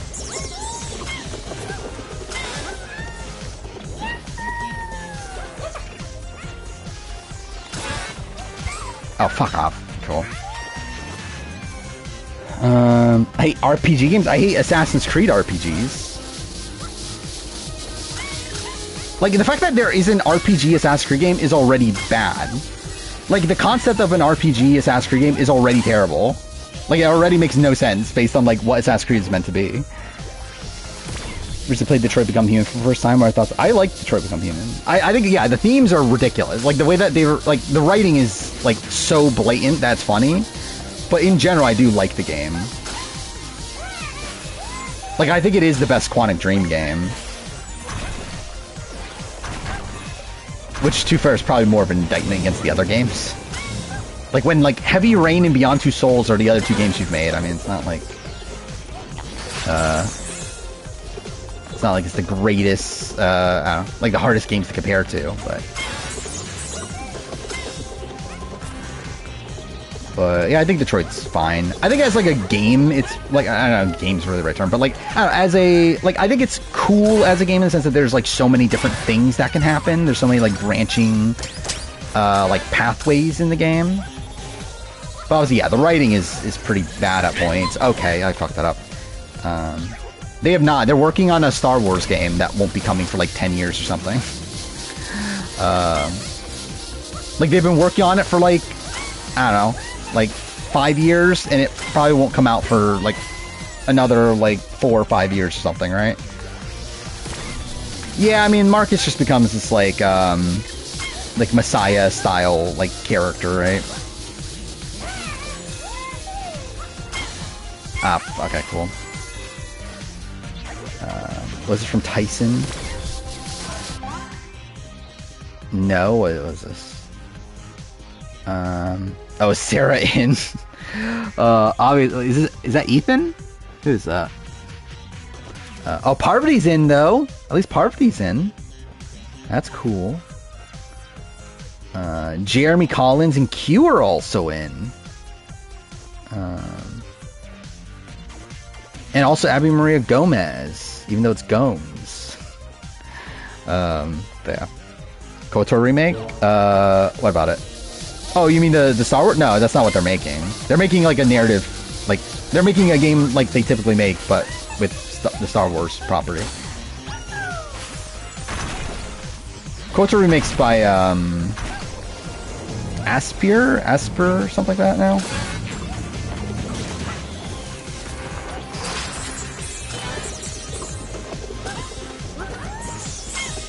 How many votes will Miles cop? I mean, we'll see. Did they vote for him? I thought they vote for him again this next tribal, right? Well, actually, I guess no. I guess we'll see. Wait, what the fuck is this? Wait, what? Oh, I have to go this way, isn't it? Okay, never mind. That makes sense. Oh, wait, fuck off! That's so stupid. Supposedly it's still happening. KOTOR remake. But Sony is not involved anymore. It was going to be a Sony timed exclusive, but Sony's out. Like, they dropped their funding. But supposedly it's still in development, last I heard.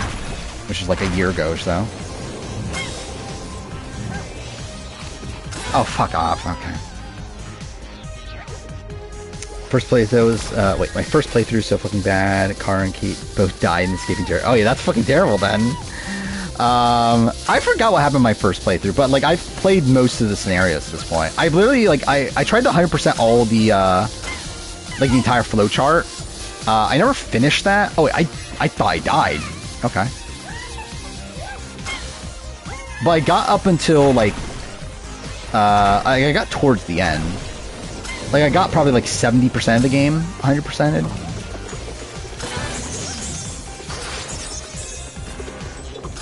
By that point, just like, it was just ridiculous, like the amount of shit you have to do.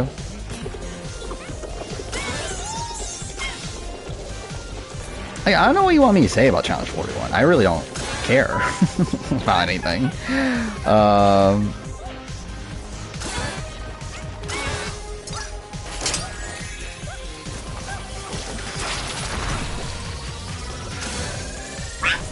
Cool.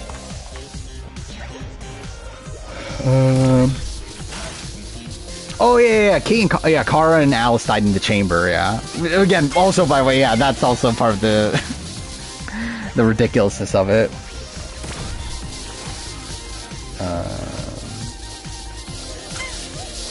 I mean, is it a Bloodborne successor? It's a fucking like PvPvE game or whatever the fuck it is. It's not really like a real FromSoft game. Like, not to the like quality you would typically expect of it, at least. Also, is Miyazaki even working on it?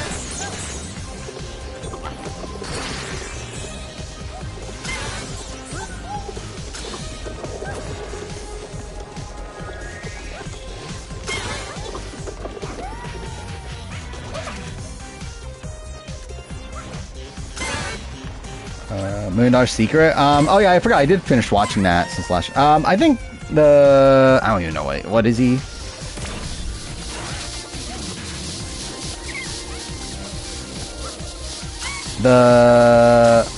Is he like a gardener or something, right? That guy? Corey, is that his name?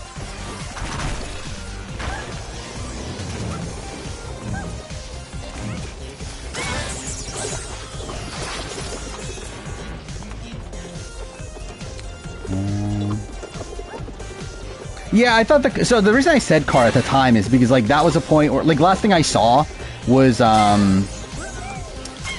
Sam talking about how like I need to take Kara to the end and that sort of thing. So I was expecting that to become like a pretty major storyline, like the Sam Kara relationship, and then just kind of goes nowhere. So I'm like, okay, well maybe not then.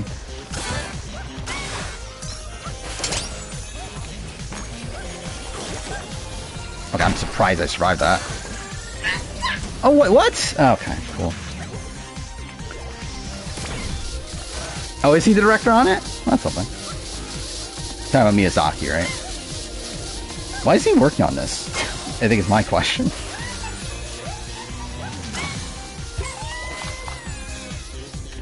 Like, you would think you'd be working on something better.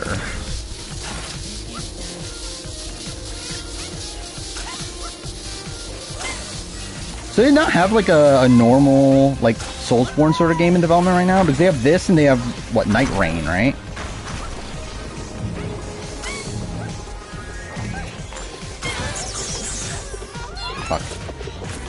Or are AU promos so spoilery? Because they want people to watch, and their way of thinking of people will watch is if they show like that this insane thing's about to happen. Fuck.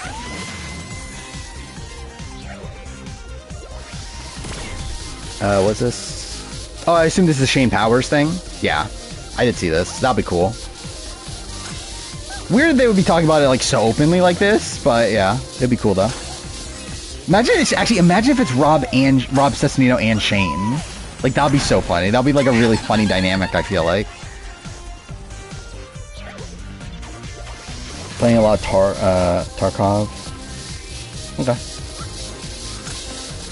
I've never played it's like Escape from Tarkov or something, right? That game? I know Dan Giesling plays on Twitch a lot. But I've never played it.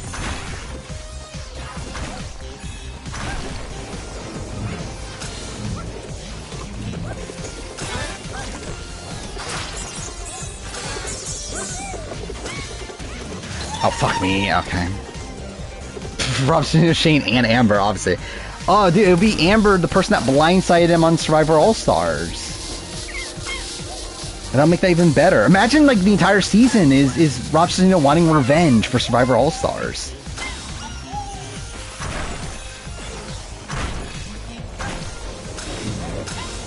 That's like one of the few times that Amber actually had influence on that season. It was like her specifically that wanted Rob out. Or like Boss Drop supposedly didn't really want to.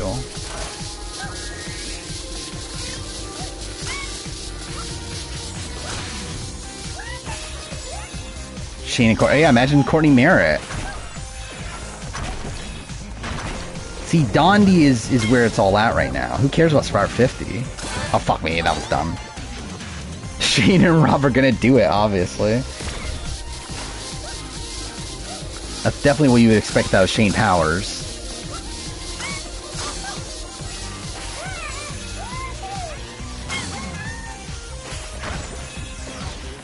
Yeah, imagine he's like David in Australian Survivor, like going after Daisy, but it's fucking Amber, like 20 years later. Oh, well, dude, I was not even looking, god damn it. Well, yeah, Dondi's definitely paying more, for sure. Well, we kind of, like, know that. I did actually, something else I did listen to. I listened to Daniel Reyes' Traders podcast. God damn. Podcast with RHAP. And she was talking about how, like, yeah, like they talk about, like, CBS is like the network that, like, that their, like, philosophy is, like, that they're trying to make you a star, right? Or they're going to make you a star while, like, NBC looks at you as already a star or whatever. And, like in general, obviously, like, NBC just pays you a lot more. Why did you do that? That was so stupid. Yeah, if AU vs. the World 1 does well, I assume they're going to do an AU vs. the World 2. If anything, I think they'll probably do AU versus US. Because again, that's what they originally wanted to do to begin with. So like now, obviously CBS won't be butting in and everything, so considering it's after 50, so.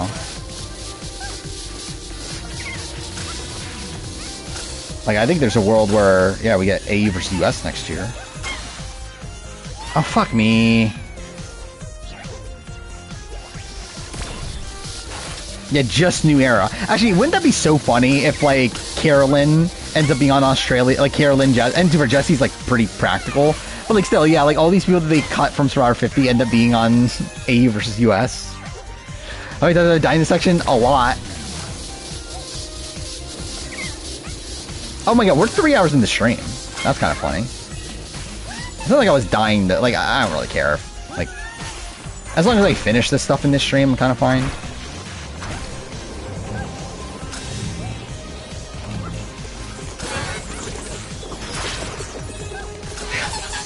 Okay, cool. Get cast in our first boots. I mean, I assume they'll target each other, right? Like, is there any trust between them, especially now? Where, like, Jesse posted, like, that, yeah, I was gonna target you if we were on. So it's like, I don't know. I doubt Carolyn's trusting Jesse if they're both on a future season.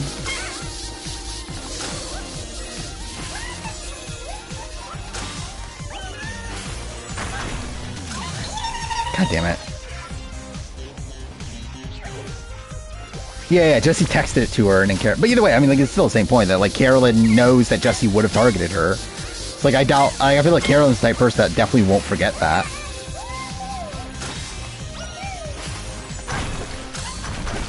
Like, I can already see it now that, Jesse's first boot, Carolyn's second boot. That, like, Carolyn leads the charge against Jesse and then she goes out, like, right after. Say loves meme view? Oh no. Is this wait? I'm here to say to subscribe to me. Oh yeah, I know meme view's doing this, right? Like he's buying cameos from them and telling them to like subscribe to meme view and stuff, which is so funny. Like,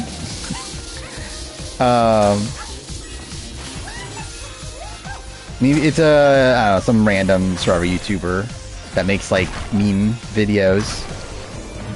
I've never watched one. Like, I don't actually know. I assume that's what it is. Okay, cool.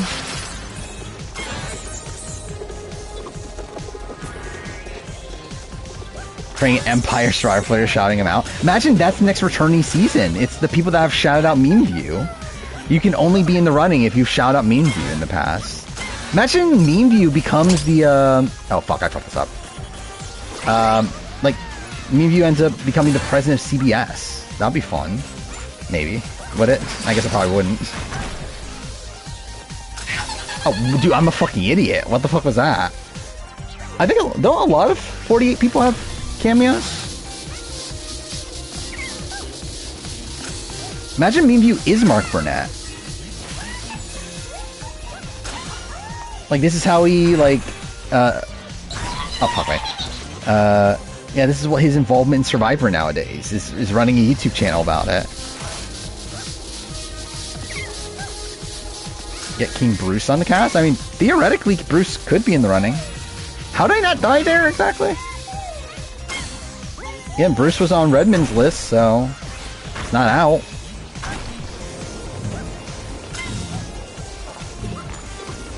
Technically, the only 45 person we know is not on 50 is Sabaya at this point. I know he's, yeah, I know Meme View is obviously, I'm like, yeah, it's a meme. That's kind of the point, right?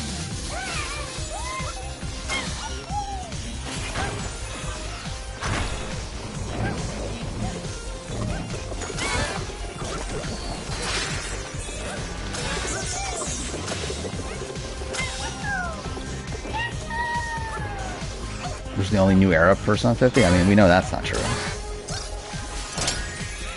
God damn it. I knew I fucked that up. Imagine if Jeff did a channel like yours.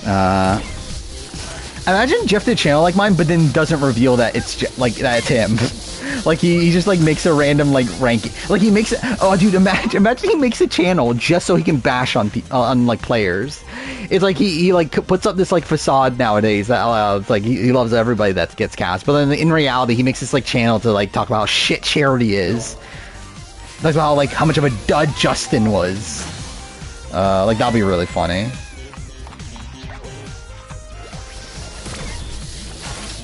Yeah, Jeff doing a Nightmare Season video.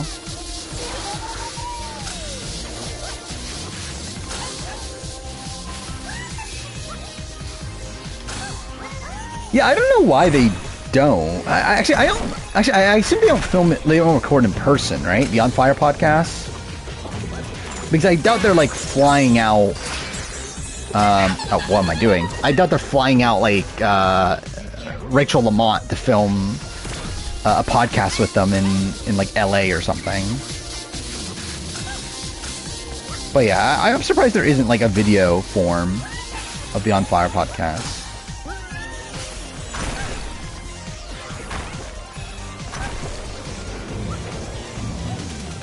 Dude, how long have I been on this level for? Feels like I've been here forever at this point. I love how like I actually like got super lucky there. I was not paying attention at all. Well, yeah, I mean, obviously they have, like, professional equipment and everything. Oh, dude, fuck me. Okay. Yeah, first season, I believe, was not in person. But I doubt since... Like, I think ever since they've brought in players, I doubt it's been in person. These, like, what, Devins? Where's Devins lives in, like, Las Vegas or something now, right? And then what, Rachel, where the fuck does Rachel live? Like Chicago or something, right? Charlie, I think, lives in Chicago, right? I don't know. Jeff doing the Playboy ranking. I mean, that would be something Jeff would do. At least old school Jeff. The real Jeff. Oh, dude, okay. Yeah, it's definitely virtual, yeah. Again, they're not flying. He was originally in Georgia. I believe he now works in Las Vegas, if I remember right.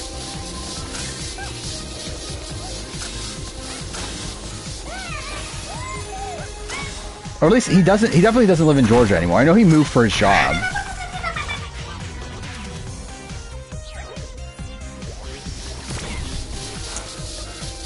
Jenna Heidi, 1 to confirm. Actually, who is Jeff Probst's favorite player who has been in Playboy? Like, who are the players? You got, what, Jerry? You have Jenna Heidi. You have Amy Cusick.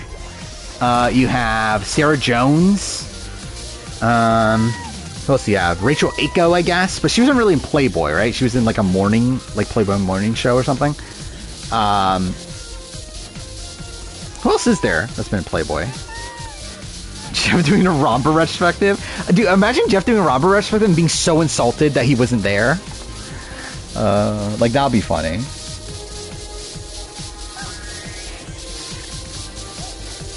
Actually, generally, I was gonna say that. Yeah, I obviously I know this used to be talked about all the time on stream, but no, actually, I generally knew these before.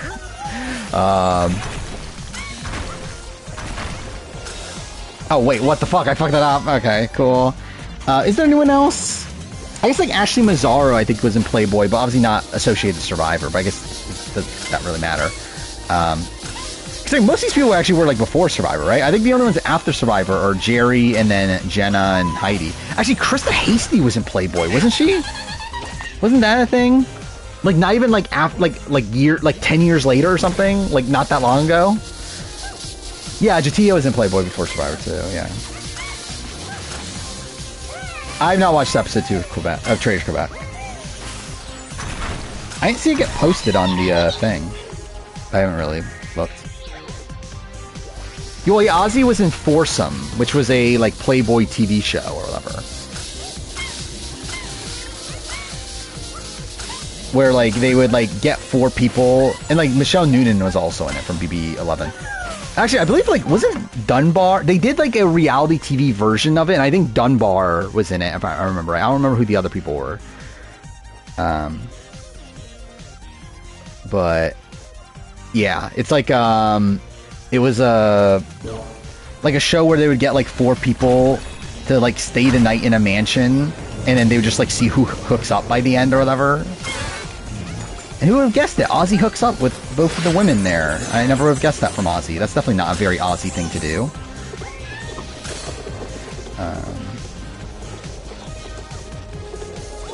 I just remember you guys did a 1 hour finale in New Era. Imagine they did a 1 hour finale ever. Ever changed my mind on a US Survivor season in a big way? Like, I hated Edge of Extinction at the time. And to where I went, like, really high on it, and then now I'm kind of, like, middle of the road on it. I really liked 44 at the time, and now I hate it. All-Stars I liked as a kid, I hate it now. Oh, fuck off! Okay. Yeah, Second Chance also I really liked at the time, and then went lower on it over time. I don't dislike it now, though. I think it's, like, just kind of middle of the road.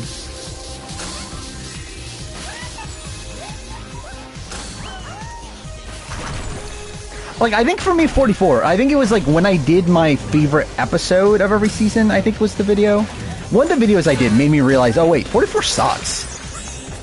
And I'm pretty sure it was favorite episode, because that was one where, like, I was, like, running through the episodes, I'm like, wait, there's no good answer. Like, none of these episodes are that good. 90-minute? No, all finales have been, 3 hours, right? Except for 47? Like, in terms of, like, finale and reunion show together, I think has always been 3 hours. Oh, okay. Well, there we go. Is that from Order? Thank God. I need to play the Order. I really want to replay Order 1886. I thought about doing a video on it. I was so close to, but I realized, fuck, I don't have time. But I would ideally like to. Is 43 underrated? No, I think it's bad. I think it has a cult following now, but I think it is bad.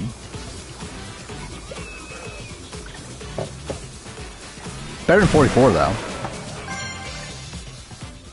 I had Fiji as a weak season. Yeah, Fiji's one I hated on my initial watch through also. I think it's decent now.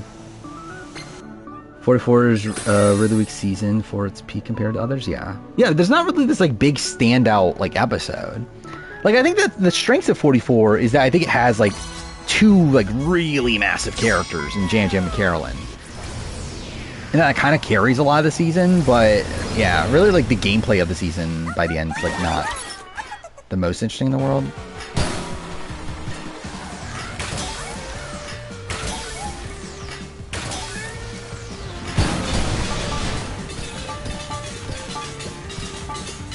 Oh, fuck. Okay.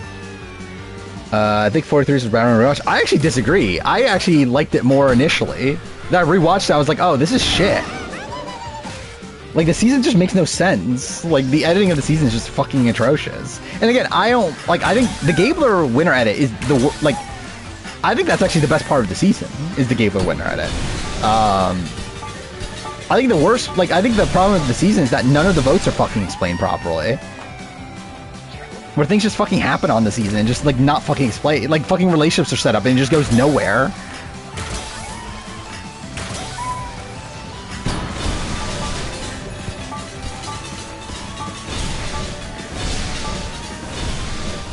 Actually, really, it's more so the opposite, actually.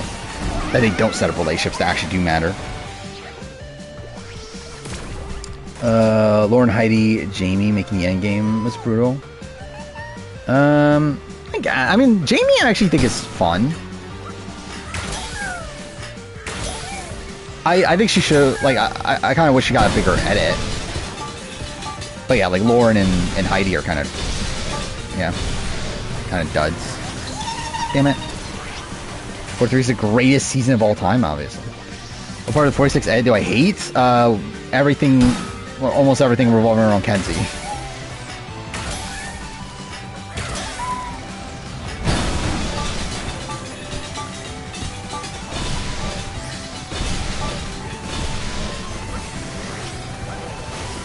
Like, 46 feels like a season that is a direct reaction to 43. Like, it feels like they saw the Gabler, like, story, and, like, people didn't like Gabler's win. And at that point, they were like, okay, how do we make a player that isn't that interesting of a winner? And how do we, like, shoehorn her, like, how do we, like, shove her down people's throats to make her, like, a really likable winner? Like, that's what 46 feels like.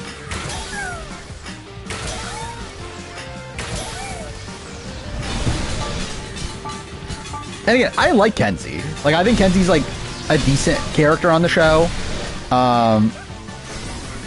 Like, I wouldn't be opposed to that Kenzie return, but I think her edit is just complete bullshit. That's an Alice twist. I mean, I'm kind of, like, mixed on it. Where, like, I think thematically it's weird, because, like, obviously, I think, like, a major thing with the Alice, like, Kara relationship was the fact that, like, she's human. In that, it shows, like... Okay, cool. Okay, fuck. That an android can be this, like, mother figure to a human, but then, like... I also don't, like, necessarily, like, completely hate it, though. Because also, like, it also shows from, like... Alice's side of things that also, like, an android can also have, like, human, like an android, like, child can have, like, human tendencies. So I don't know, I think it was an interesting twist in the story, though. Like, I remember when it happened, I was like, oh, that's kind of a cool thing, even though thematically I'm, like, kind of, like, questionable on it. Okay, barely got that.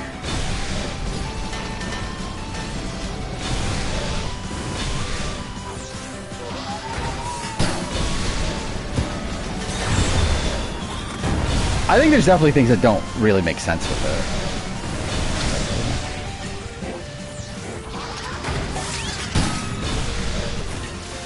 it. No, okay, cool. Barely got that. Oh, that's the end? Oh. Oh my god, is that who I think it is?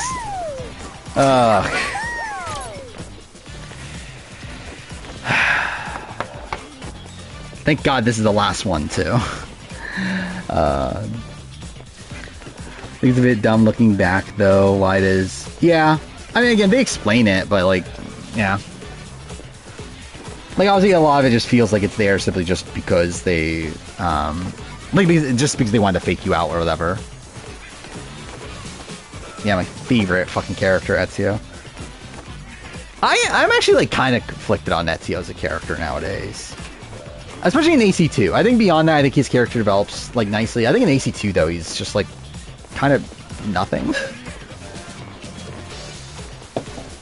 Long will All Survivor review be? Don't know. By the way, I didn't talk about this the entire time.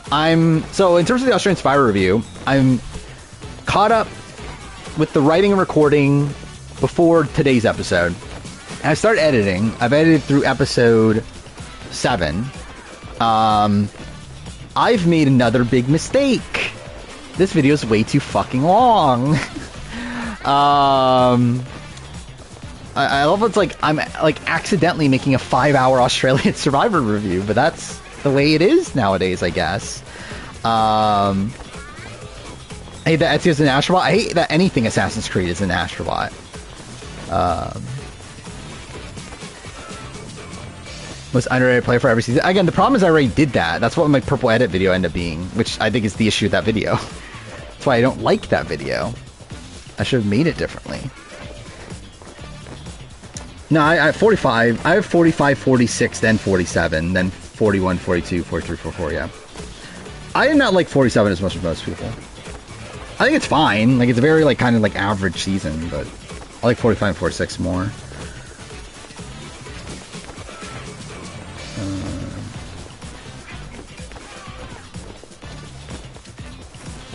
Yeah. What I think is the worst part of every New Era season?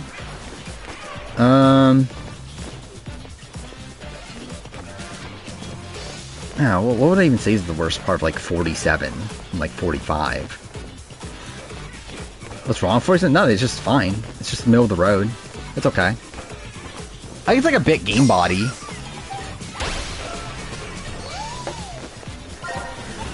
Like, I think it's a likable cast. It's not, like, I don't know, a particularly, like, riveting cast. especially once Rome goes.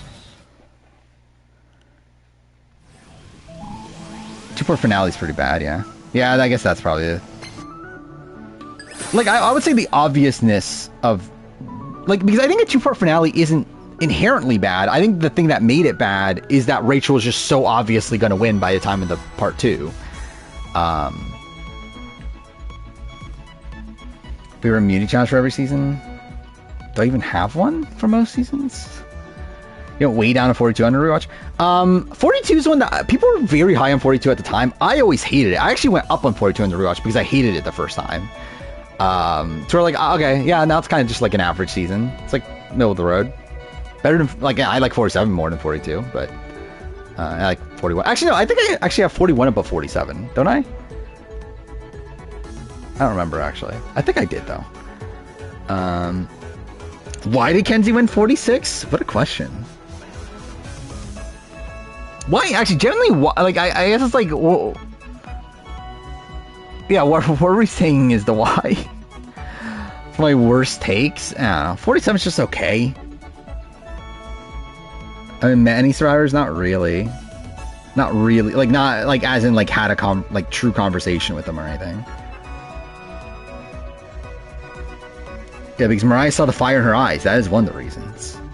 I like 41 too much. I rewatched 41 recently. I still love 41. I think 41's really underrated.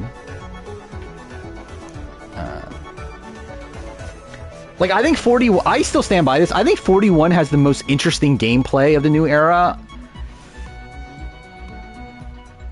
Until probably 47, if not even just, like, yeah, just the most interesting gameplay in general. It's quirky. I think early on there's a lot of fun character stuff with, like, Brad and JD. And I think, like, you get, like... I still think the Sydney boot is probably the best tribal council of the new era. For me, personally. I'm trying to think, is there any other one? Yeah, I think it has to be. Like, I think it's, like, one of the only tribal councils in the new era that actually, like, made me feel something. Because, like, I talked about this before, that, like, there's these, like, tribal council, these moments that, like, I watched for the first time that are, like, these really, like, mind-blowing moments. Like, you got, like, the Sarah blindside and Kakian, you have, like, the rock draw in Evolution X. I feel like I haven't really had that in the new era, outside of the Sydney boot.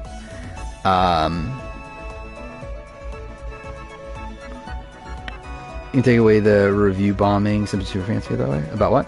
Oh, generally surprised that people call 41 an all-time bad season. Yeah, I don't get it, but... Like, I get, like, obviously it's a season that now especially is, like, forgotten about. So I can see how people, like, look back on it and be like, yeah, which season is that? And, like, people think of it as, like, the Shan season and be like, but, like, Shan didn't even win and didn't even get close or whatever. And people look at it as, like, disappointing, but... again, that's part of why I like this season. I'm not going to answer why every fucking winner won. Maybe just watch the fucking season. I love a Xander for surprising me? What are we talking about? Isn't it weird? So, this was the last DLC, right? The one that came out recently? It's like, why end it at 327? That's kind of a weird number to end it on. Which one is the... Oh, duh, it's right here. Actually, I should check that. I'm pretty sure I do, because I think I was just missing the 5, and those were just the bots.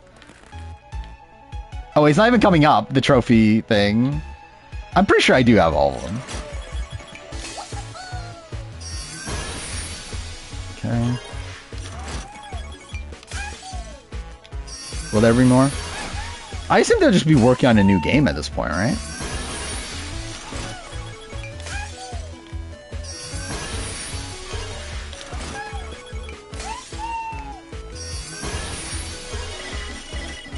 Oh, I still need... Oh, fuck me. Am I gonna bother getting all these? I need, what, 22 more? How much more? Okay. Oh, yeah, I forgot. That's something I was doing last time, too. I was, like, farming for coins, wasn't I? Yeah, like, I need to get, like, the ones I need specifically for the platinum, and I got that by the end. But, yeah, I forgot. I never actually got everything. Should I replay the final level over and over again, then? I guess I might as well. Like, what the fuck else am I gonna do here? I guess I could switch to no return, but I'm also like, I don't know. I'd rather not. Because I always hate that it breaks up the VOD, and that just, I don't know, annoys me.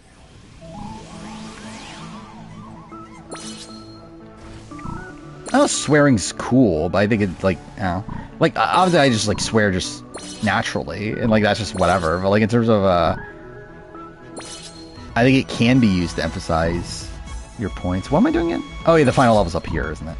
It is this one.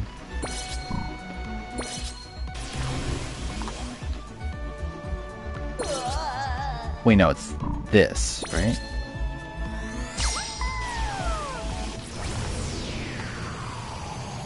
Anyone think it's Jeff committed voter fraud? What? Saddest I've ever been after the vote off? Now, what is the saddest I've been? I don't think I feel sad most of the time.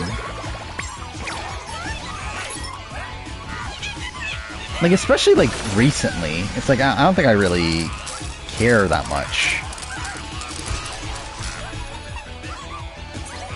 Like, I feel, like, sad, like... I don't know. It's like, I feel sad for, like, the people at Point. Like, I feel like I felt sad for, like, Bianca, her going out the way she does. I feel like that sucks for her. But I'm also, like, not, like, I don't know. It's not like I'm, like, sobbing over her or anything. I'm just like, oh, that sucks for her. It's like I'm empathetic towards the players, but I'm never, like, actually genuinely sad.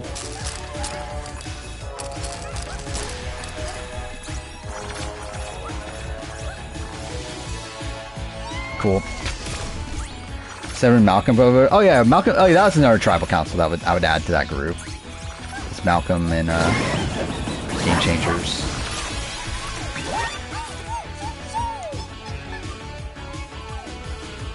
Jessica? Which Jessica? Are we talking about Rock Draw? We're talking about Jessica Johnson. Or are we talking about what are the Jessicas are there?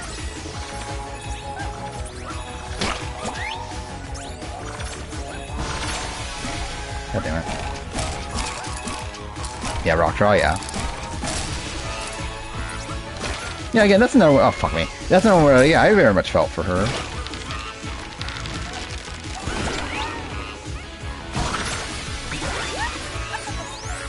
But again, it's always the spot where, like, again, I'm empathetic, but I'm not, like, again, I'm, like, sobbing with them.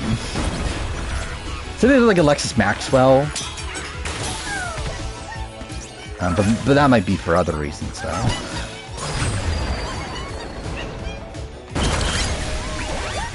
All Big Brother players on Amazing Race.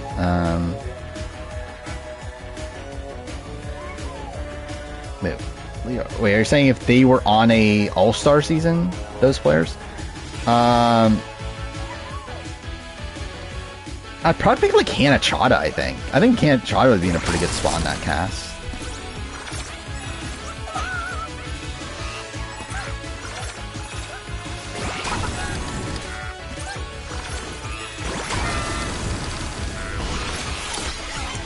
Then again, I could definitely see a world where, like, Kylan, like, targets Hannah Chada relatively early on.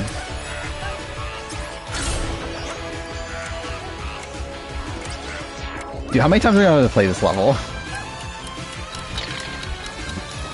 Whatever. No, I haven't talked to many of them. I also don't really care to be honest. I barely have enough time to run my own channel, let alone collaborating with other people on other videos I don't care about.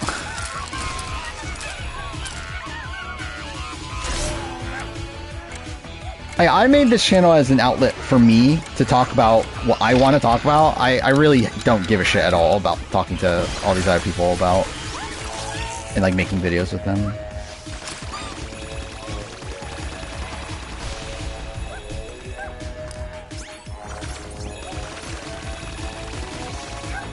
Will 50 have the rock draw? Almost definitely not.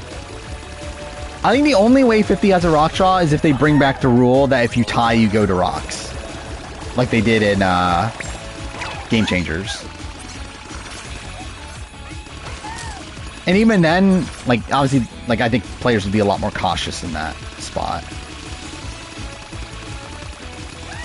Yeah, I still need, like, what, 1,600 more?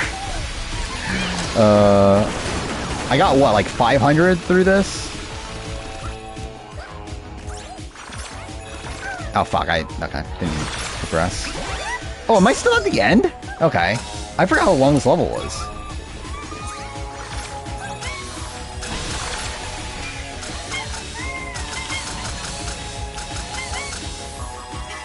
Oh, cool. Didn't mean to do that.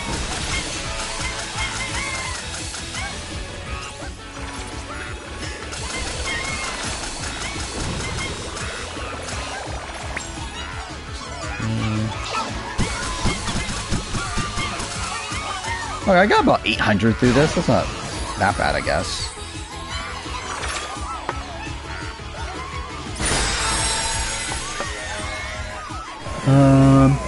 What is this post? What's something that Survivor US fans are wrong about?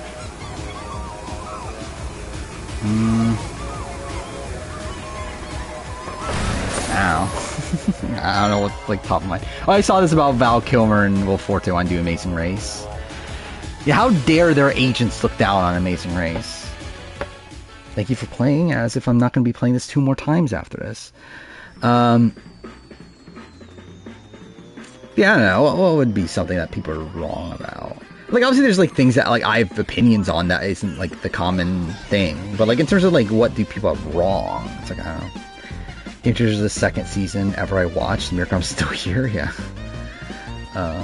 Yeah, I actually didn't, like, Sorkel start watching with IOI?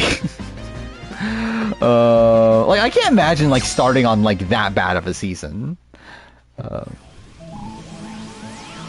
Watch for the previous votes be a tiebreaker. I mean, that'd be terrible.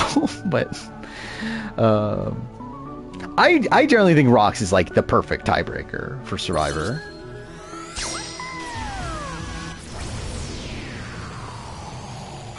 But I think them doing anything to change that is wrong. Want to read an essay about what went wrong in Game Changers? Which part? I think there's a lot that went wrong with Game Changers. I think casting was fucked. I think, obviously, the Zeke Varner situation was fucked. Obviously, the advantages of it all was fucked.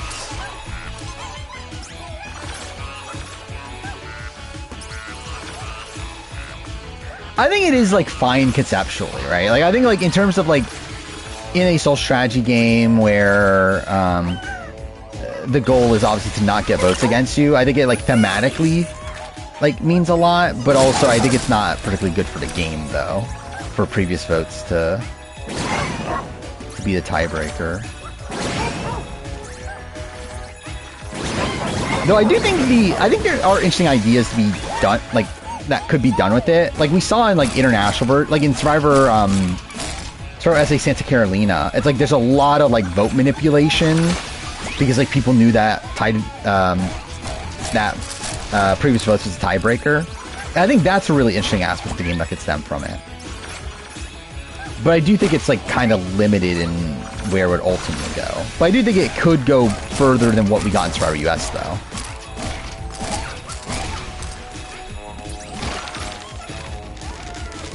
Wait, should I try to hit that?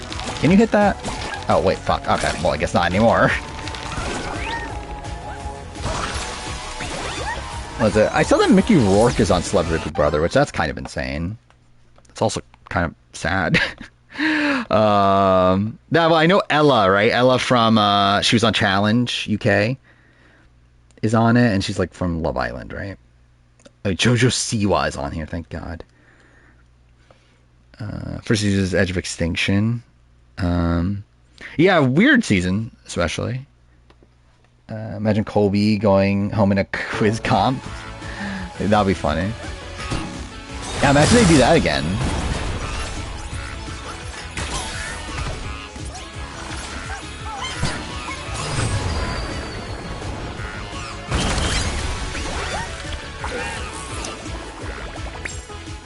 Yeah, that make you roar.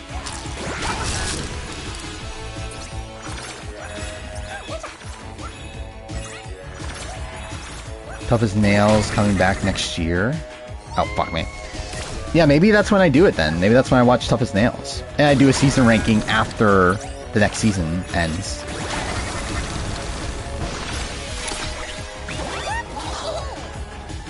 You go full tilt. I feel like that hasn't been mentioned in forever on RHAP.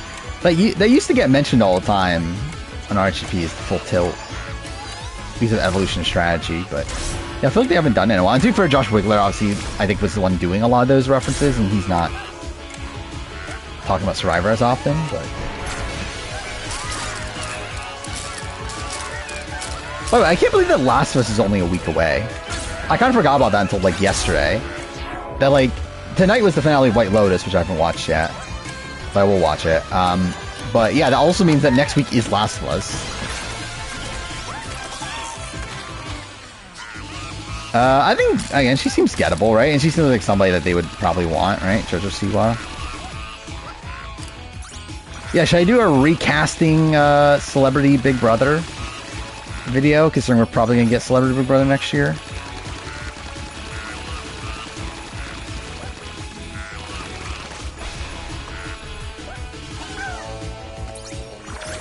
Watch 50 do a split tribal twist twice. I mean, I think we're definitely going to have to get more double eliminations, right? Like, if we're doing 20 people and still sticking to 26 days, then we're going to need 2 extra eliminations.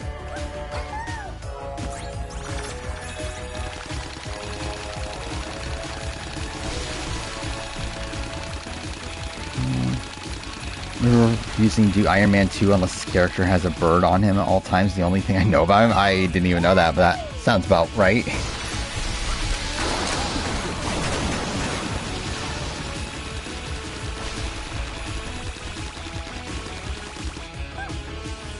Oh, you mean like 2 times in a row? That'd be fucking terrible. But that would be a Jeff idea, though.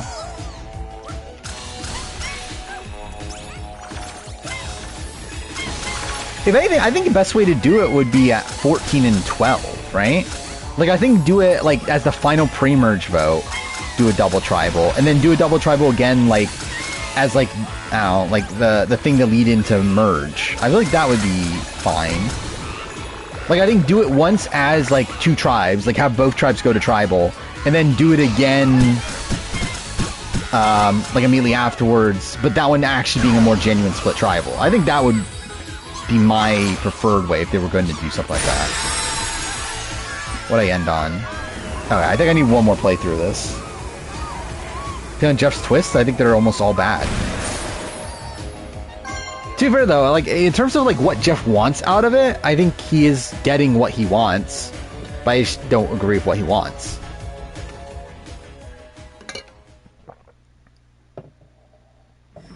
If they have if they have 3 tribes, just get 1 tribe immune. I mean, yeah, I assume that's what they're going to do eventually. I mean, I'm assuming, yeah, we're probably getting 20 people. So I think we'll probably start on 2 tribes of 10, swap 2 episodes in to 18, and then, yeah, probably do a double boot along the way, where, like, 2 of the tribes go to tribal. Like, essentially what they did in Winners at War, right?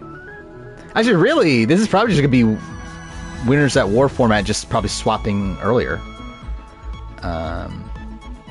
If I were to guess. Thinking how much I dislike Dangerous Fun, that is true. I do hate Dangerous Fun. 4 tribes of 5? Again, maybe. I think I don't think they will do 4 tribes of 5.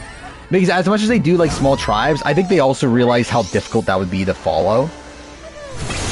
Because I know that's the thing Jeff was talking about too, is that's why they don't do more tribes. It's because it's harder to follow that many tribes. But to be fair, they do have more time now. Obviously, they have 90-minute episodes. So they have more time than what they did during, like, Panama and Cook Islands.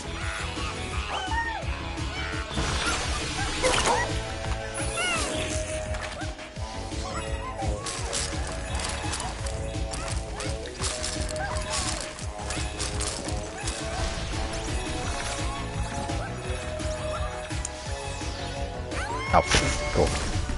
I forgot I had I keep on forgetting I have the jetpack thing in this section.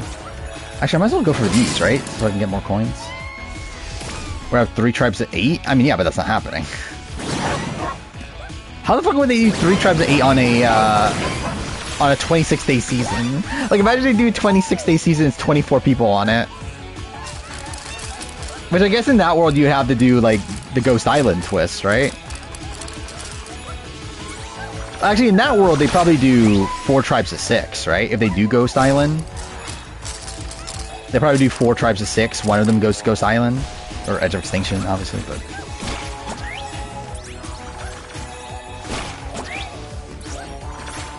And then, like, the game itself would be 18 people.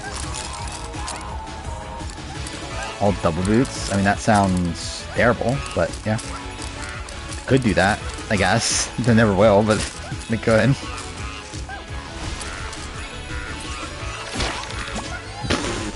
Cool.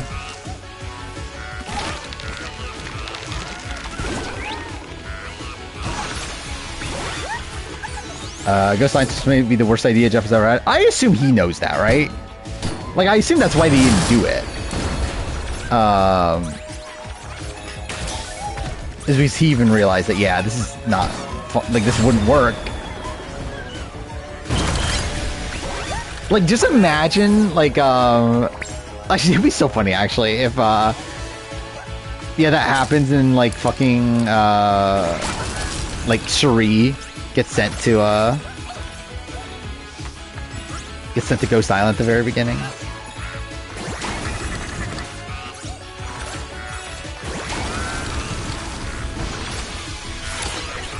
I'm excited for Metaphor and redividing the tribes into... Wait, redividing... I mean, am I actually doing that?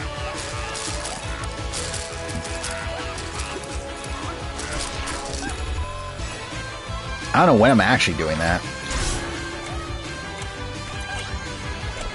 I would like to do more redividing the tribes videos simply because they're so fucking easy to make. Like, those are literally probably the easiest videos to ever make.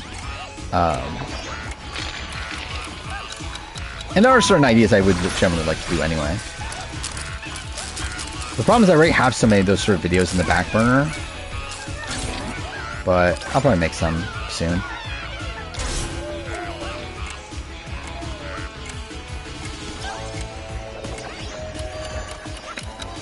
Do I have I still have enough? God damn it.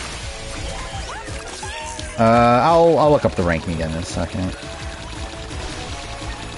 You get 2,200. This should be enough, right? Will 50 flop? Probably? I would assume so. We'll see. I mean, I think no matter what, it'll definitely not be a very strategic season. Like, knowing who we know, I don't know who the fuck is leading the strategy on this season. That actually has a good chance of making it up. I mean, it's probably Suri, but like... this is definitely a very low caliber, like, gameplay season.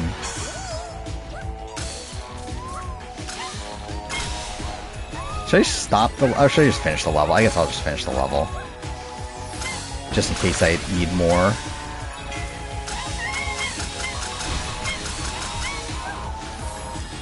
Oh, fuck off. Watch Achievers of the World have 24 people. Can they get 24? I mean, they probably can get. Can they get 24 good people, I guess, or more so?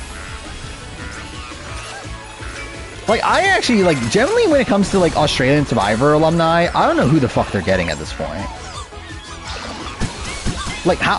Can they fill up, like, 12 people that are actually, like, legendary, like, players? Like, that would be worthy to be on A vs. the World? I don't even know if they can at this point.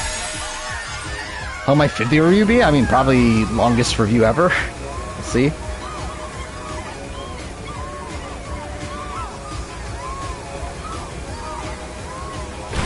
Lex think they'll expand number of days and I would not bank on it. Because I think also the reason why it's so short is because that's, like, they could get these people with the season being so short. Like, obviously, I think, like, part of it is the network. The fact that the network, like, seemingly wants a 12-episode sort of season. Like, kind of like a half, like, size season. But also, I think logistically, it was just the easiest way to get some of these people to come back. Like, I don't think part of it is coming back for a 50-day Australian Survivor season. But again, a like 16-day one, that's like a lot easier. Same thing with Jeremy. Like Jeremy's now campaigning to go on 80 versus the world.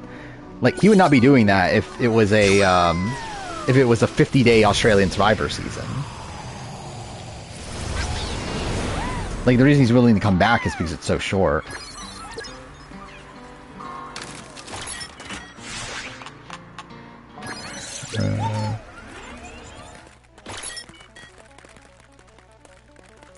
I mean, this should be it. Like, once I get everything here, this is literally everything the game has to offer. I guess I can still interact with all the bots. Oh, those devil dice.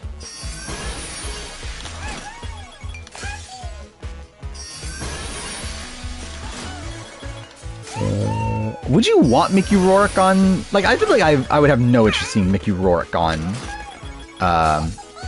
Big Brother US. It's like, what is he going to bring to the game of Big Brother?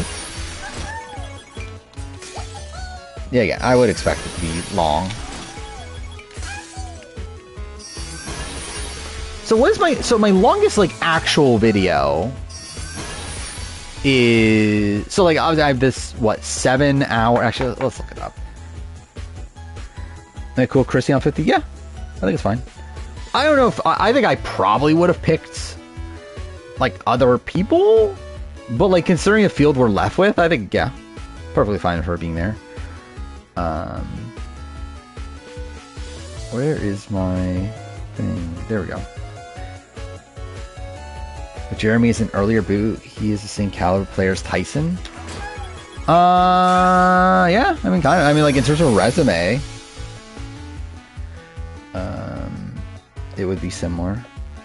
I don't think he's made as many like boneheaded decisions as Tyson has, though. Let's see. So yeah, longest video ever is my ranking of every Big Brother player. That is 472 minutes. So what was that? It's like 7 hours or something, right?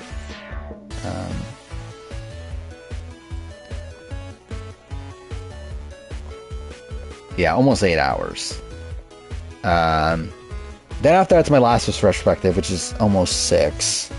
It's like 556. Then's my 47 review. So my 47 review is already my third longest video ever. At what, 5 hours, 12 minutes? So, yeah, 50 is probably going to be way longer. We'll see how long 48 was going to be. I was actually really thinking that 48 would be shorter for a while. And then I think at the point that we're at now, it's like, I don't know, it's probably going to be longer, like for all I fucking know. Like, I thought initially there was like, I don't know how much new there really is to talk about. But then now, like, you got the Justin boo, you have the Thomas boo, you have the Bianca boo, like all, and like, even beyond that, you have the, like, the Joe and Eva stuff. It's like, fuck me, dude.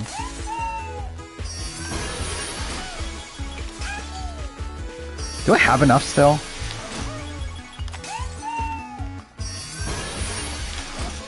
Okay, I think I do. As long as there's no dud ones here. Okay, we got it. Well, there we go. If only there's a trophy for that. Imagine the Survivor 50 review is longer than the season. Imagine I make a review that is longer than the season at some point. Which you could debate that with The Last of Us. Like my Last of Us retrospective being almost 6 hours. Like I finished The Last of Us in less than 5. Like casually, like I guess like playing speedrun strats but watching the story. I finished it in less than 5. So like, I guess that's like potentially an example, but I would say I am like Last of Us video I think is one that has not aged well for me. Like I loved it when I made it. I think in retrospect I would have done so much different with it. That kind of bothers me to where like I've never rewatched it, or like I haven't rewatched it in the last like, you know, like since like right after it came out, just because it kind of like bothers me how much like different I would make it nowadays. Australian, yeah, imagine like it's fucking like 30 hours long. Here's my Quebec player ranking or power ranking. Yeah, Florence 1, Kevin 2, Sebastian 3, Marilu 4, which that seems a little high. But anyway, Danielle 5, Catherine 6. I think I should probably swap Catherine and Danielle. I think the thing about Danielle is that, do we know any of like Danielle's like personal connections? Like we see her like working at the women at a point. Actually, no, we did know she was close to somebody, right? Yeah, I think Catherine definitely has more potential. Yeah. Yeah, Miriam 7, just because she's kind of just like constantly there, even though she's not really doing anything. But like she just constantly gets content. Ashley 8. Or like the thing about Ashley is that like we see his relationship with Florence. He also gets propped up as a big threat, but also is that like set up for him being like taken out eventually. Sarah 9. Elodie, I don't know how you're actually supposed to pronounce her name. But anyway, 10. Jeremy 11. Huggins 12. Mylene 13. By the way, I got Mylene and Miriam mixed up for first like 3 or 4 episodes. Like literally, I was like on my power ranking, I was ranking Miriam as Mylene and Mylene as Miriam. Anyway, 14 Andre. Luke 15, Leanne 16, Genevieve 17, William 18, Eric 19, Rayanne 20. I forgot Rayanne's actually super low. I think the problem with Andre is that he's just like, I don't... Actually, I guess too far we do kind of know where he's in the game at this point, do we? But so, like, it does feel like he's being severely under-edited. In a spot where you would feel like someone like Andre would be shown on the show a lot more. He did get personal content episode 2, right?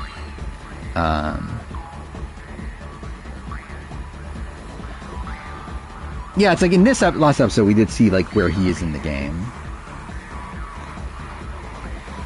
Yeah, he probably should be higher. He should probably be like 9, I think is probably where I would put him. I think right below Ashley. I think him and Ashley are probably around the same.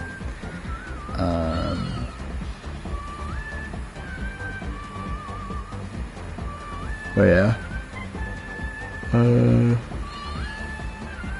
I have Luke at like 15 or something. Yeah. Luke, I had like...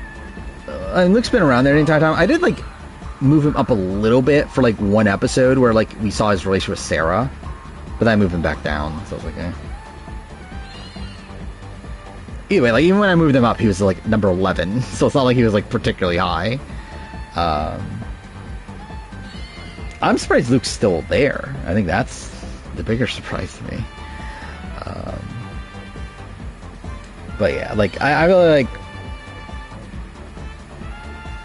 like really all the people at the bottom. Like, and this is also like a different power ranking to how I would rank it if it was like Survivor US or something. Because like with Survivor US, like I would not have Eric at 19 right now. Like I think Eric like would have potential to rebound if this is Survivor US. But, like, yeah, it isn't. And I think more than likely, yeah, he just probably isn't winning.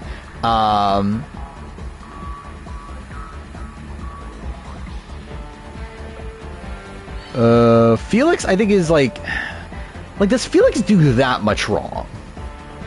I'm not sure. Like, he just seemed like someone that was, like, not... he didn't seem to make that, like, good of connections, right?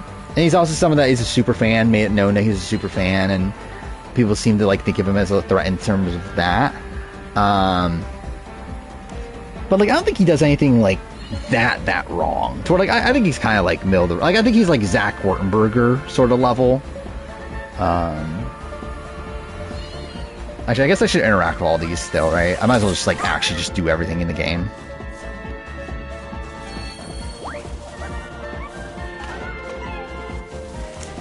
Yeah, it's like, I feel like Quebec's not a show for super fans.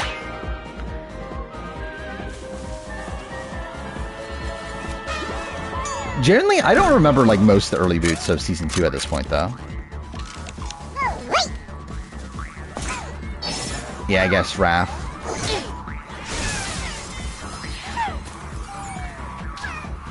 Then what, Joel, that was his name, right? From season 1. Well, obviously he made it further, but like he still was like on the bottom, like almost the entire time.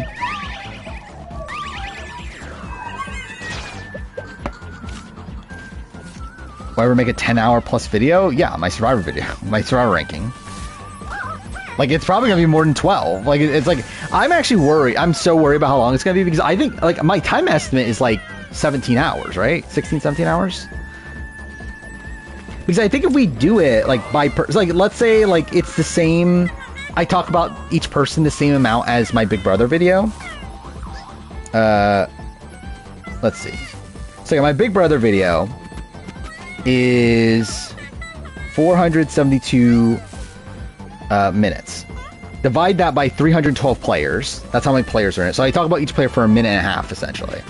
Then multiply that by how many players there are, which I'll look it up real quick, of how many there will be by 49. Where is my survivor list? There will be...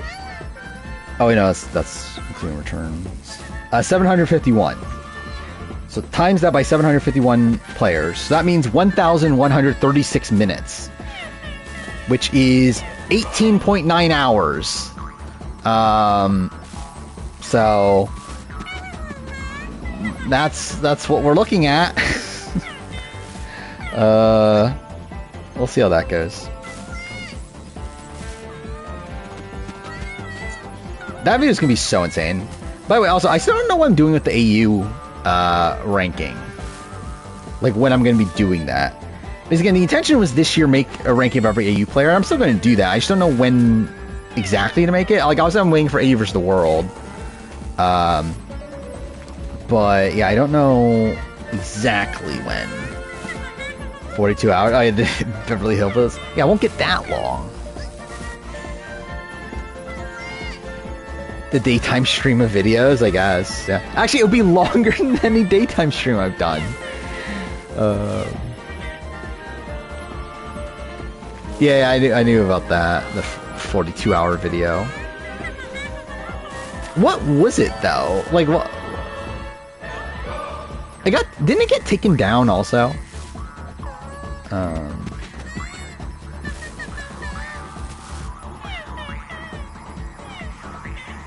Yeah, is there like actually like full, like it's not just like clips?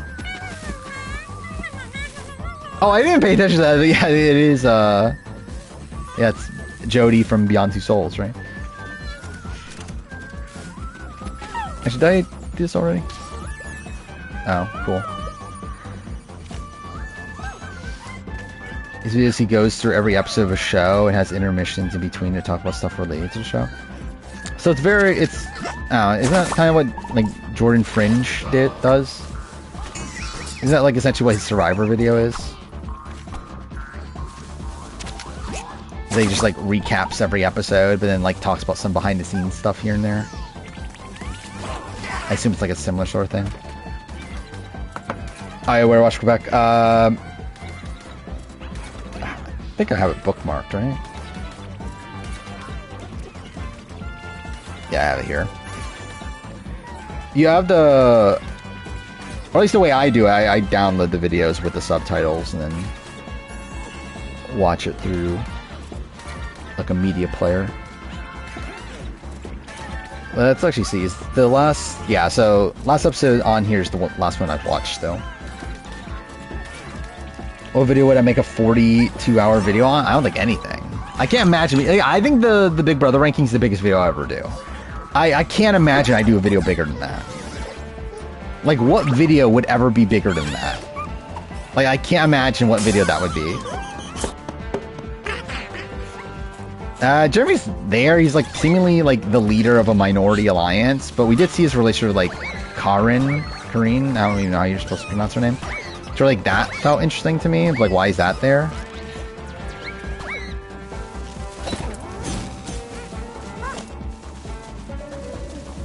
Like, I'm never doing a ranking of every Survivor player ever. Like, every, like, global player. Like, that's just not fucking worth my time.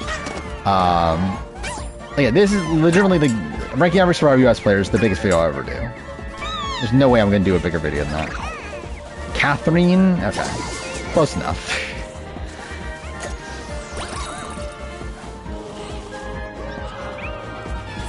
That sounds so boring, to rank every Survivor episode.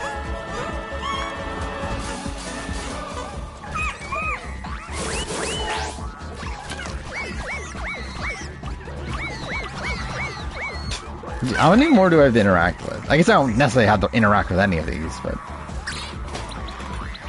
Usually makes 3 to 9 hour videos, but overboard this... Oh yeah, obviously.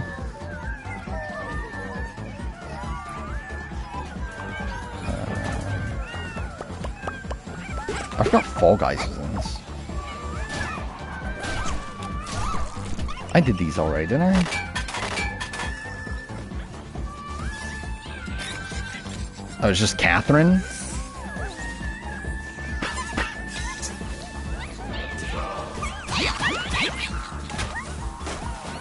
Yeah, I obviously need to do a ranking of every Total Drama character. That's definitely a video I need to make. And watch people be pissed when I have Owen last.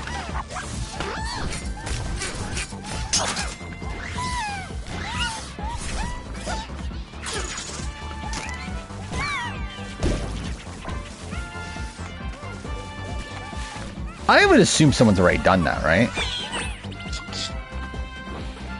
Like, ranked every Total Drama character. I feel like that's definitely a thing someone's done. I Heather's probably number 1 at this point.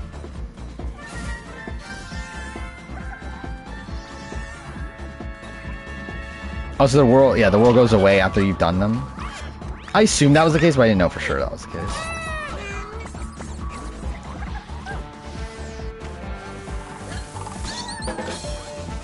Imagine I have, like, Justin number 1 or something. Or, like, Noah.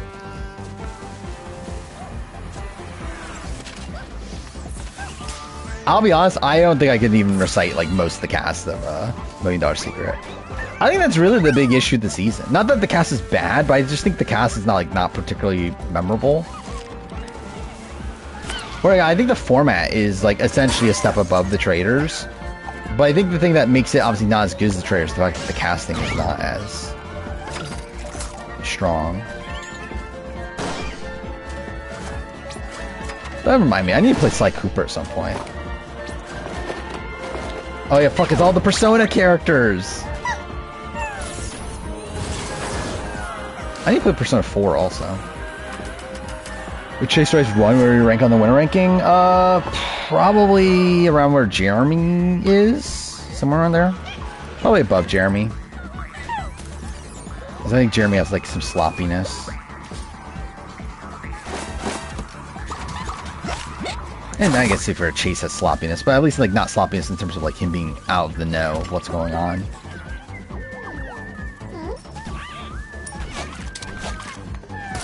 I think people overrate Jeremy's winning game.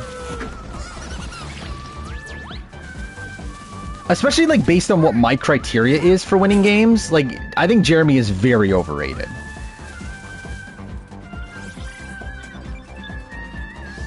Like, Jeremy has, like, so many points where he just doesn't know what's happening.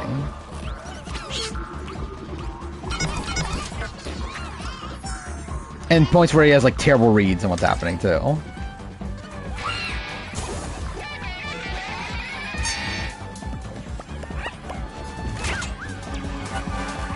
Yeah, he gets blindsided when, like, Steven goes home.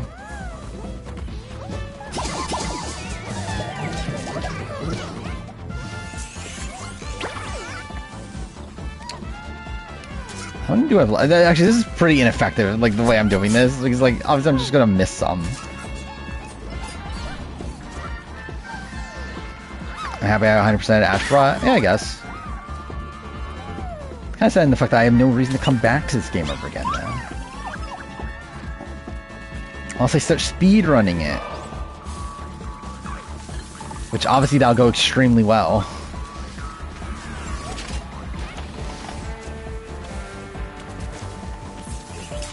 Yeah, I think Corey feels very challenge-coded, right? I think if Kara was single, I could see Kara being on the challenge. And I guess, to be fair, what's stopping them nowadays?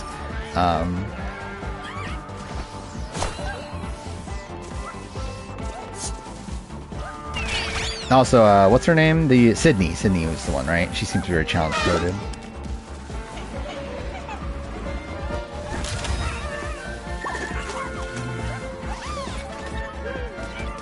Top 100? No, I need to be number 1. I need to be best ever. I need to be best ever in Astrobot ever. I love how Spyro's just here. He's just in the background by himself.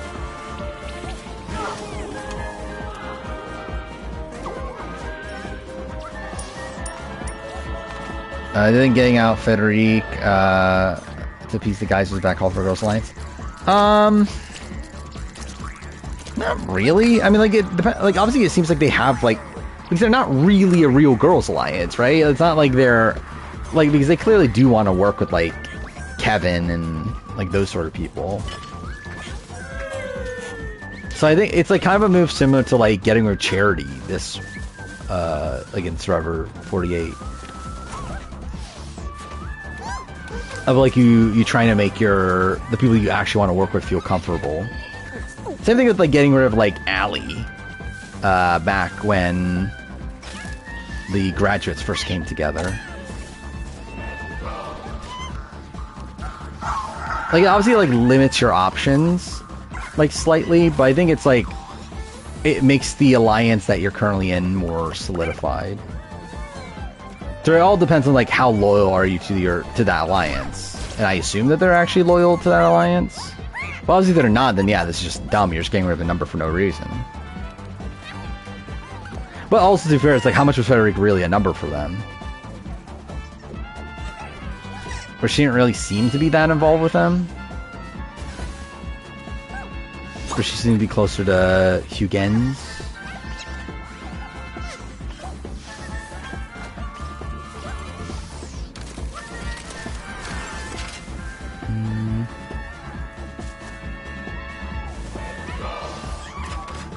I guess, yeah, you could have gotten rid of Luke, right? But, like, also, it's like... I think it's, like... I think it's meant to, like, make a point about... You shouldn't be worried about the all-women's alliance. Is that everybody?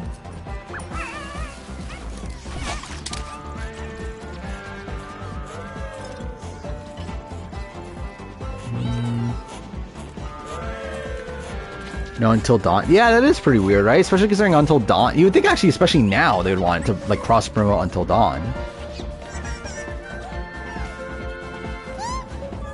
When's the movie coming out? I've seen a lot of previews for it, but I assume it's coming out soon, right?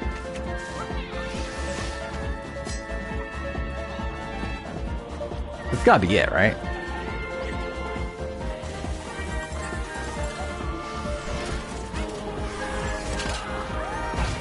Oh, I didn't mean to do this. I don't want to leave. Okay, fine. Did I pass Ezio? Well, that's pretty apt. I didn't talk about this on stream, not that it really matters, but I think I'm going to play AC1 again on stream when I play the Ezio trilogy. I think I might just add that to the tradition, is play AC1. Because the reason I never played it, because like I played AC1 again last year.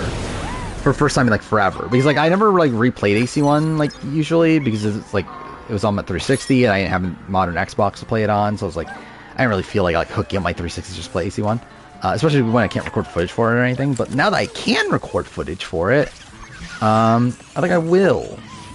I don't know when I'll actually play it. I don't know when I'm gonna get around to it, but when I do, I'll play AC1. I think I'll do it after Survivor ends. I think that's probably the time to do it. Because when Survivor... So actually, I think I'll play next stream, I'll probably play Infinity Nikki. I don't know how much I'm going to play Infinity Nikki. I haven't really made that... Like, I don't know if I'm going to bother, like, finishing it. Because there is, like, a campaign, right? Like, I saw that, like, How Long to Beat.com has it for, like, 24 hours or something. It's like, that's way too long. But I at least wanted to try it out. Because I just think it'll be kind of funny. But... Yeah, like, after... Eventually, I'll move on to Death Stranding. That's next... Like, I think I'm kind of done with the games of 2024 on stream. I'm just kind of over it. I think it's, like, kind of dumb just to be playing, like, a lot of games for, like, 2 streams and giving up on them. I think I might as well just be playing games that I'll actually finish. Where the fuck is Ezio?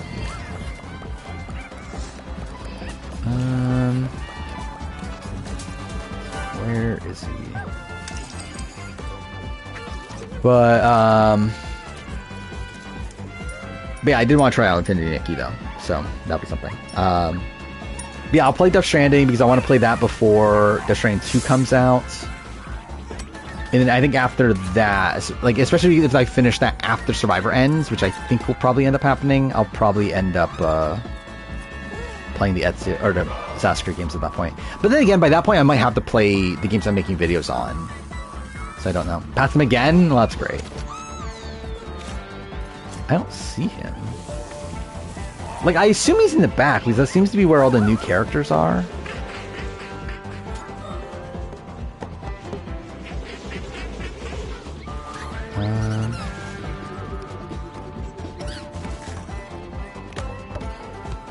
See, this is why I would never find an idol on Survivor. Oh, tower?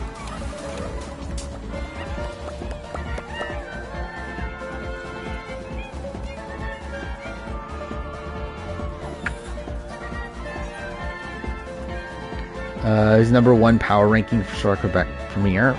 Premiere had Mary Lou, I'm pretty sure. I thought it was a good start for her. And that kind of went downhill.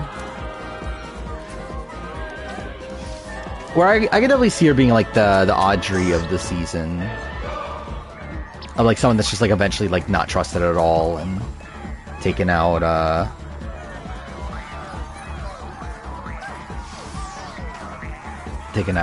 what? Like early merge, or I guess like for Audrey also got taken out like pre-swap, right? Even. But yeah, this time there's no buybacks. That's something. Yeah, where the fuck is he? I still. I'm just okay. I'm just gonna walk around until I eventually see him. We'll see when that eventually happens.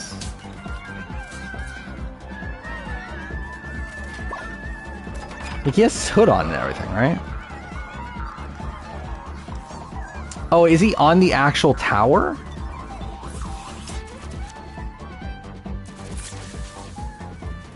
Like, I assume if he does a leap of faith, he has to be, like, actually up here somewhere, right?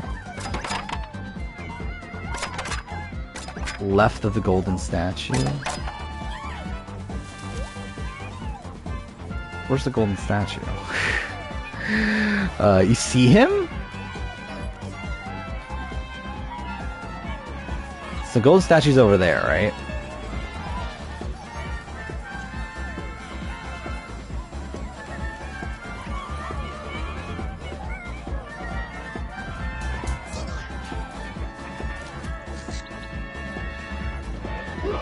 Yeah, I think I'm just blind.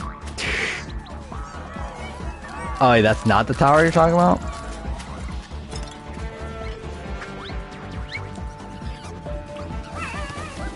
Wait, so left of the golden statue. I mean, not there. Oh, I see him now. Okay, there. But they gave him his own fucking tower thing to jump off of? Well, thank God. Greatest animation of all time.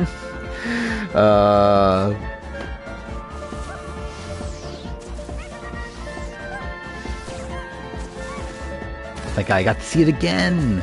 Then going into Font Tropical Concert of Ghost Island would be a tie. I was spoiled that it was, so yes.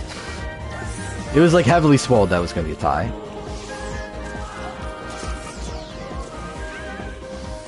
Where I believe Ghost Island, we did not know the winner, like from spoilers and stuff. We didn't know the winner, but we knew it was going to tie.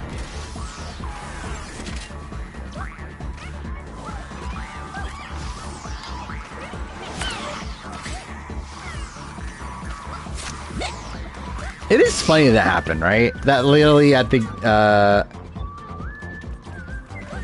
Game Changers reunion, he did that, and that was before Ghost Island filmed. Like, that's just so it's really convenient that they did that, right? Yeah, it would have been cooler if you jumped from the PS5. I guess it's like, how do you, like, I feel like most people wouldn't even notice that he was there, though, right? Would probably be the issue, is that, like, people wouldn't even know where to find him. He's like, who the fuck climbs the PS5 most of the time? Then Leah Las Marquesas speaks of her Font Tropical console. Yes. As in, like, she could have won if she had a better one, at least. Oh, there are people up here. Okay. Well, fuck. Thank God. What a great animation that was. Oh, fuck off.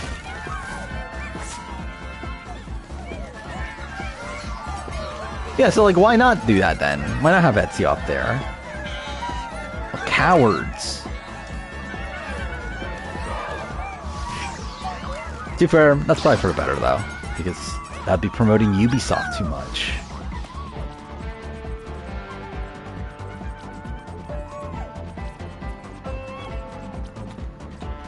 Dominic should have won. I would have voted for Dominic, but... Oh, perfect.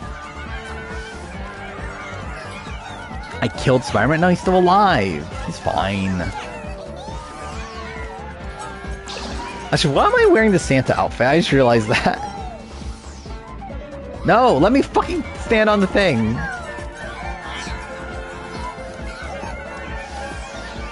Yeah, I guess that's the thing too. Yeah, it's probably hard to even see him actually like finish the leap of faith.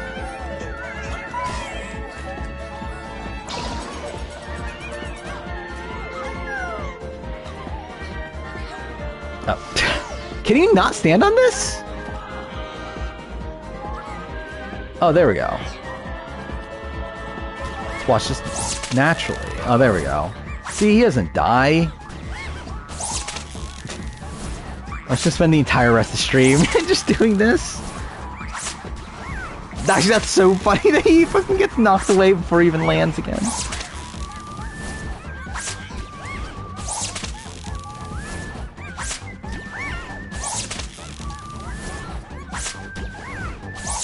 I think it is sad, though, that Ezio is the main, like, character from Assassin's Creed that people remember.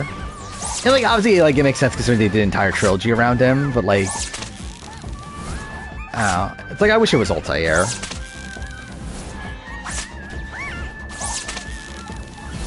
At least it's not Cassandra. At least they didn't put fucking Cassandra in this. I think that'd be so fucking depressing if they put Cassandra in this. I mean, Ezio's great, but it's like, I feel like Altair's more important to me. And, like, he's more important within Assassin's Creed lore than Ezio. But Ezio's obviously the character that, like, had 3 games and was very popular at the time. And still was, like, the most popular Assassin's Creed character.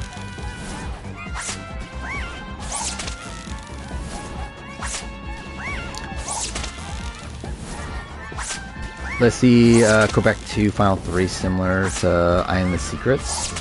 I think you can definitely make that comparison, yeah. Or like Cassandra definitely feels very similar to Rob and Nicole. I would not say, like, I think Andre's better than Doral, though, right? Not that Andre's, like, the greatest player in the world, but, like, I think definitely better than Doral. I can't believe Doral was robbed of being on Return of the Outcast because he made the final tribal. Like, why couldn't that have been a season of Final 2? If there was a season of Final 2, Doral would have been the winner of Return of the Outcast. Again, I don't think it was spoiled who was the final 3. It's just that we knew that there was a tie.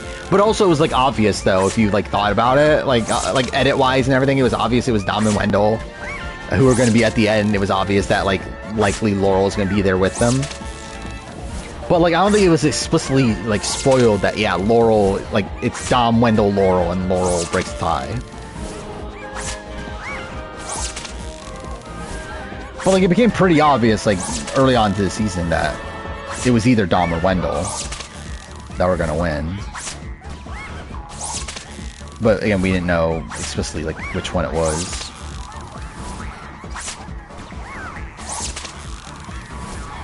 Jenna as a stealth contender? I don't remember that season's Edgic particularly well, but I remember it was, like, essentially Dom or Wendell for, like, most of it. So I don't feel like I thought Jenna was a contender, but I could be wrong. Yeah, I agree with that. But I think they edited Ghost Island to make both of them satisfying winners.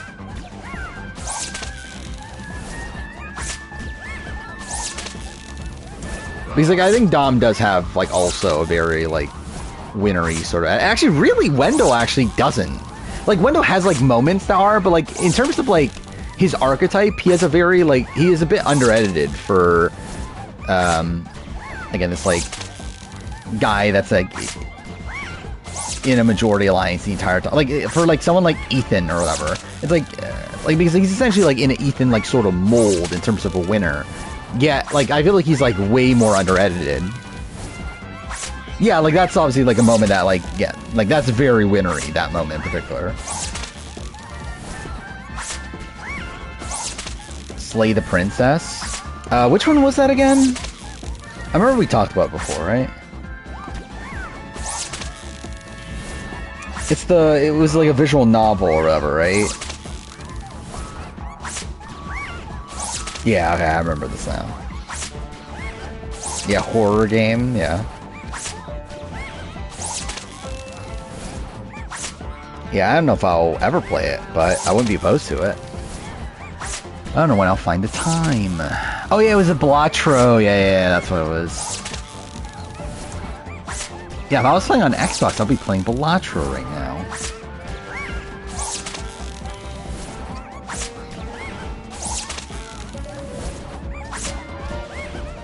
Worst Blood vs. Water, like AU Blood vs. Water, Ghost Island? I think AU Blood vs. Water. I think AU Blood vs. Water is legitimately worse than any Survivor US season.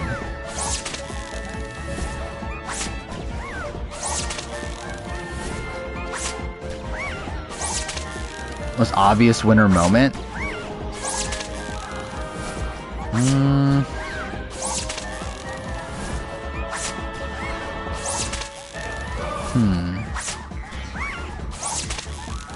Most obvious winner moment? I mean, like, first thing that came to mind was, like, Ben winning Firemaker, but it's obviously in the finale, so that doesn't really count, right? I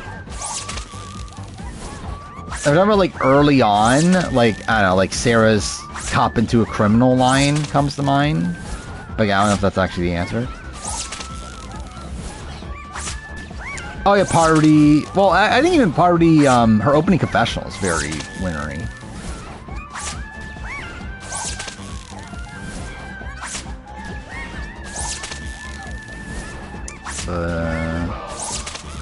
Like Fabio, I mean, there's a lot of people that have like very winnery like first confessionals. Like Fabio has one as well.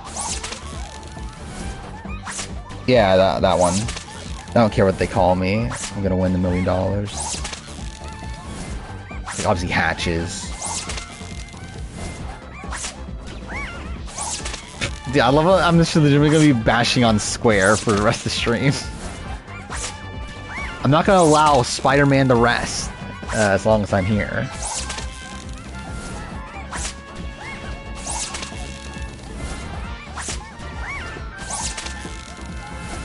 Yeah, what is the like single greatest episode for a winner edit? I do wonder what that would be.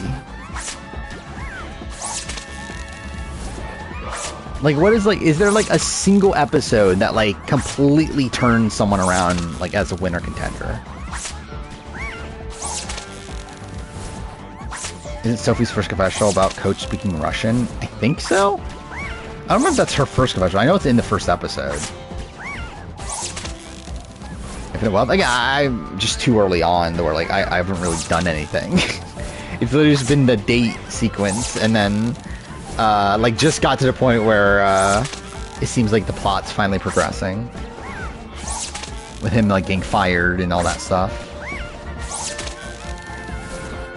I'm surprised to see like the intro is so long, which I guess I mean it is Yakuza, so whatever. But I expected the game to start in Hawaii, and I thought like maybe there'd be like a flashback or whatever,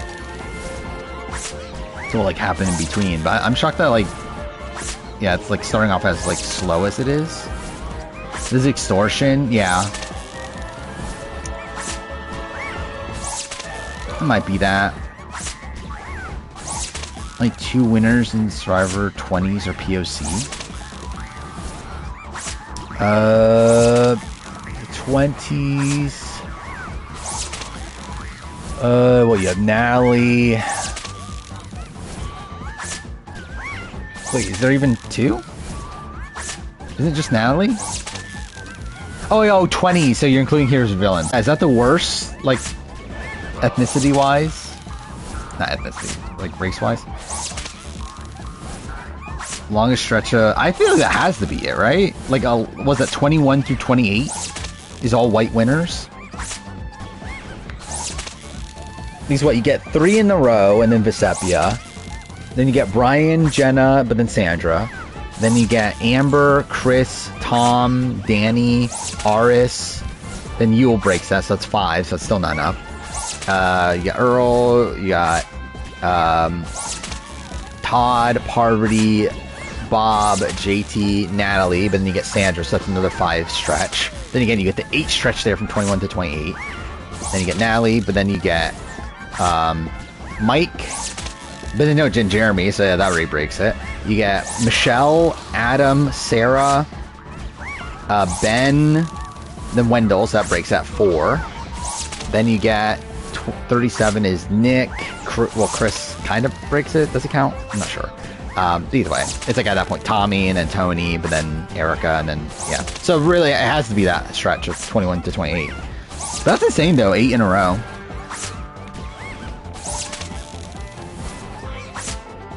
Is that really like? Is that what's gonna happen? I mean, the entire situation is so fucking weird.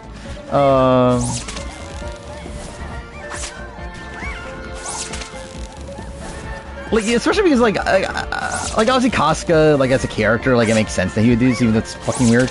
But like her reaction to it is also very strange. It's like what normal person reacts to this way?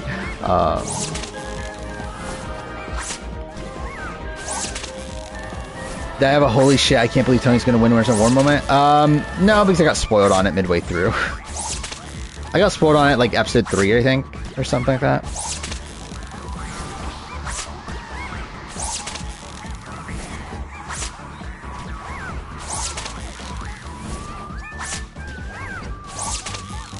That's our main arc in the story. Thank God. Can't wait to see where it plays, or how it plays out.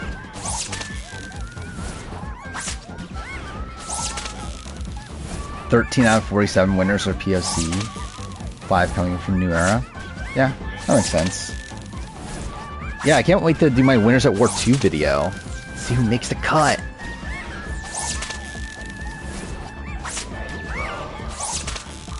There's a spot called the Hawaiian Haunt. Okay. I assume that's obviously when I get to Hawaii.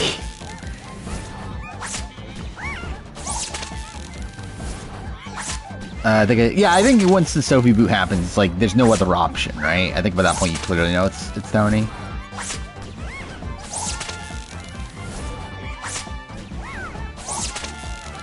You always remember the moment at the end of the penultimate episode as the time where I truly believed it?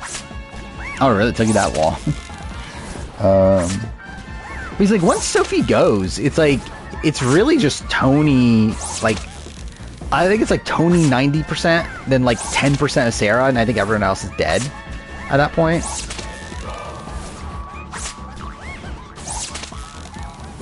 For a New Era, 80% of winners were white. That makes sense. Also around the time, like, what was the percentage POC-wise on cast? I guess it was probably closer to like 70-30 or so, right? So I guess that is like more white winners than POC being cast. Actually, that's especially bad for the recent seasons, because at that point, like, a lot of the recent seasons were like close to 50-50, right? And they were still getting white winners with like Tommy and Nick and like Ben. Even for that, I think HHH was not that close. But what, Davis Goliath and IOI were close, right? 50-50.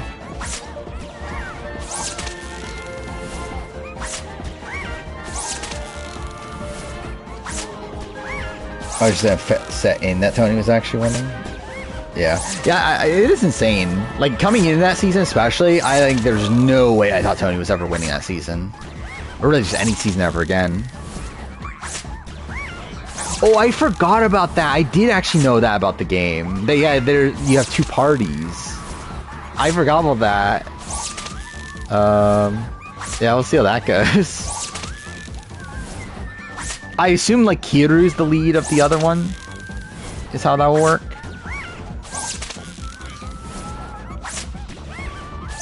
Yeah, I did end up playing the game in Japanese, mainly because it bothered me to not. Like, ideally, I would play in English, but I just feel like it'd be so fucking weird to hear Kiru speaking in English at this point. Oh, fuck, no! Oh, okay, cool. Well, I guess the sign should probably end stream. BB18 is the only BB season to have more POC than white players. Does that really has more? That's kind of insane, actually. They, like, accidentally did it with 18. Yeah, even the returnees is 50-50. I didn't think about that.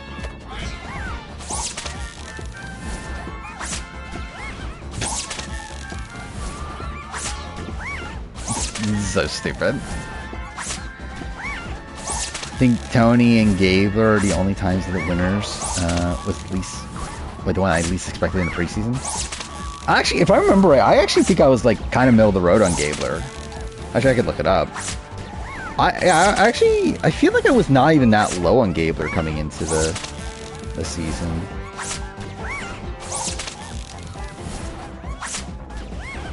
Yeah, Gabler I had 8. Actually, I gave it higher than Cassidy in the preseason. Actually, let's look this up. What's my track record preseason? Recent season. So I had Tony at 14. Erica I had at 8. Marianne I had at 6. Gabler I had at 8. Jam I had at 7. D I had at 13. Oh yeah, I forgot about that. I was like super low on D in the preseason. I forgot about that. There was like, she said like, she had some like weird answers to shit, right? I forgot what exactly it was. But I do remember, yeah, I was not like high on D after her interviews. But yeah, then Kenzie 1 and then Rachel 4. So. She was initially 10 though, before her interview. I really liked her interview. Should have moved her up to 4.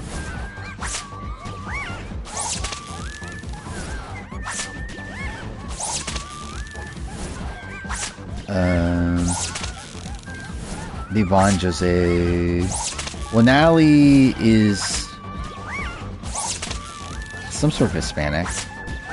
Is she Venezuelan? It was something like that, right? Yeah, Zakia, Natalie, James, Devon, Bridget, Glenn, Paul. Well, Paul, I think Paul's considered white, right? But still, the others do count. If we do any side content, the big ones are the party member hangouts. Yeah, I think I'll probably do those. Like, anything revolving around the party members, I'll probably try to do. I just don't know if I really want to spend the time doing all the other shit. I don't have all the time in the world. The game already is like 60 hours or something, isn't it? I'm pretty sure on How Long to Beat.com it says like 58 hours or something like that, which is like, eh.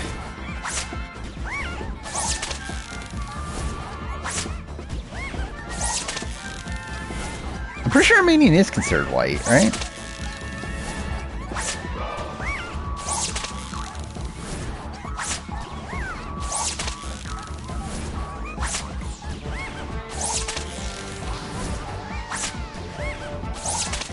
Mine is Jam 12, D15, Kenzie 7, Rachel 8. Yeah, I remember with Jam in particular. I remember like my thing was I just thought he would be like such a big threat that no one was gonna let him get to the end.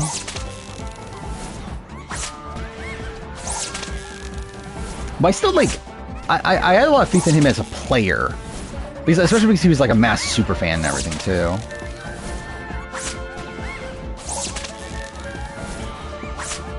Keebler 18. Oh yeah, Brawn, Jam. D11, Kenzie 2, Rachel 8, yeah.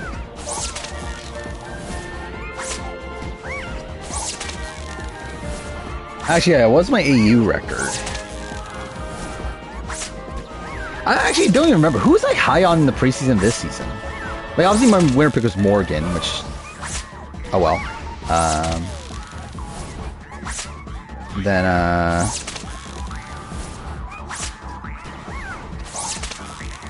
yeah, I had Miles at 7. AJ I had at 10. I forgot I had Kaylin high. Yeah, 1 was Morgan, 2 Logan, 3 Kaylin, 4 Pauly. I had Ben at 5. That's probably not great. Spent 90 hours? That's kind of a lot. You have a chance of winning, I mean, yeah. I mean, I don't know what you get out of that, but yeah. I guess you get a point on the leaderboard. Thank God. Let's see, what else have I had here? Yeah, what do I have for AU? I had Ferris at 5. What's funny too is that I had Ferris so high because I thought he was a super fan, and it turns out he's not. And he had never watched a Survivor US and only watched like 1 or 2 AU seasons. Get Pride, yeah. He was 3 and AJ was 6. Yeah. I thought, my thing with AJ is I thought he would overplay. And to be fair, he kind of did, but he survived despite that. You have Kate left? Yeah. Actually, I guess I never did update the draft. So let's do that. They updated the 48 one? I don't remember. Oh, I did. Oh yeah, Ovi's out of the 48 draft. When was the last time I updated the AU one? Looks like it's been a while. Oh, I didn't even update it for Logan. Oh, Ovi's out of the AU draft also. Had Logan and Karin. That's sad that I went downhill so quickly. Then, it was Kristen. And then now Morgan. So, Menace is out. Yeah, so, Rooster has AJ. Tassi has Kaylin. Lion Melon has Miles. Ray Ranger has Zara. Sorko has Kate. Who did I have again? I had Jesse and Laura. Wow, that was depressing.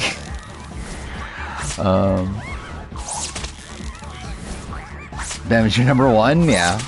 Oh, I do a bit of a joke for Ben's first confessional.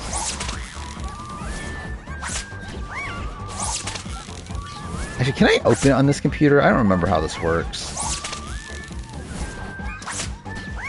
I have my I have it open on my other computer. I don't know how it works here, if I can open it or not. Let's see. Also, I do actually play Tomohiro Kawaguchi's theme song in the video. So thank God that'll be something that people know about.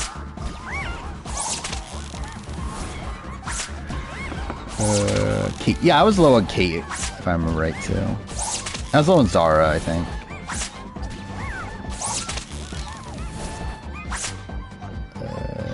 Actually, should I?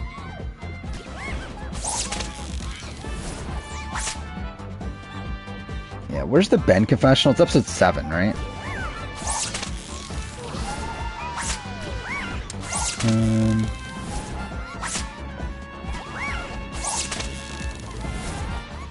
Where's it at?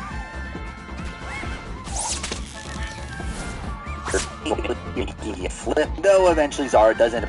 No, not there. It was episode... No, was it episode 8?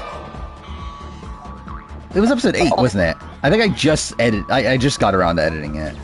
Oh, yeah, here it is. The pits. Oh. And we get a Ben confessional about how last night was the pits. And how shit the brain shelter is. Again, Ben is on the show. Though it won't be for long. But again, he rebuilds the brain shelter. That's something. Yeah, that's my Ben segment. Yeah, where's the Tomohiro Kawaguchi theme song?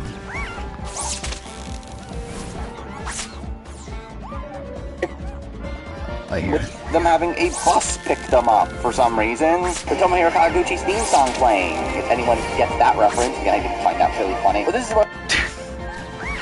It's so fucking stupid. Zara was 24. Who was last, actually, for AU? I think last was Indy, wasn't it? I remember I was pretty low on Indy. Like, literally, like, Indy literally said in the preseason that, that she's been getting voted out of tribes her entire life or whatever. Which, like, yeah, that's a great sign. Let's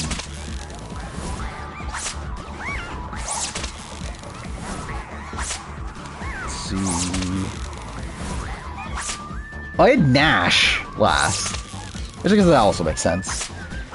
I had Kent. Oh, I forgot Kent I was super low on, too. I forgot about that. Actually, I didn't even think about that. That's insane, isn't it? Yeah, the person that breaks the record for most immunity wins is from the Brains tribe. Doesn't say popping out of nowhere to get the advantage. Oh yeah, I thought that was great. That was a great, and like Jeff really fucking like hypes it up on fire, as you would expect. That this is why Survivor's great. That we have this really great cameraman that was able to do this. Thank God. Really, Bonte's Alley. I was actually like fine on Alley preseason. Like, there's obviously the red flags about her talking about how loud she is and everything. But I had her what? I had her 14. So not like super low. Oh yeah, I had Karin super low. Yeah, I had Karin at 19. Where I expected Karin to be a lot more like, and to her she is it. Like, she's like not being able to hide her emotions, that sort of thing, and she is that. But I expected it to impact her game a bit more early on, but it doesn't really. Lily Joe Evenman will get them their Emmy? Potentially. I think that's the type of thing that would get them an Emmy, right? Why is he getting hit when I'm not even facing him? That's really dumb, right? Were they supposed to early boots? What they show that spoiled them as early boots? Or like, I can see like social media activity sort of things spoiling them, but like how would, like what in the trailer spoiled them? I do know they used, like, so obviously the Mad Max thing was in the previews, and like that was the end of episode 6, so they clearly like spoiled things from that deep into the season. They just shot the Final 19 challenge. Okay. So yeah, I guess by that, they really spoiled it, like Zen?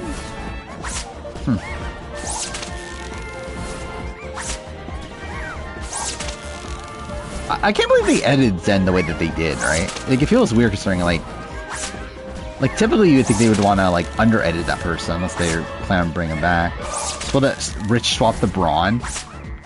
Oh, is that the episode that... Yeah, I guess it's episode 6, right? Yeah, so I guess that's the episode you swapped over. What challenge was that? That was the... Oh, Sumo at Sea, right? Yeah, they did show Sumo at Sea, didn't they? Yeah, because they showed the Ursula and Karin's thing, didn't they? In the preview? That was also a thing for me that, like, I remembered Ursula was in these, like, challenges in the preview. So, like, I never thought Ursula was going home in those, like, first couple weeks. So that Karin's gonna be super purple, really. I didn't think she would be purple at all. I thought she'd be, like a flame out sort of thing. But I guess she did, just, like, flamed out at, like, Final 9.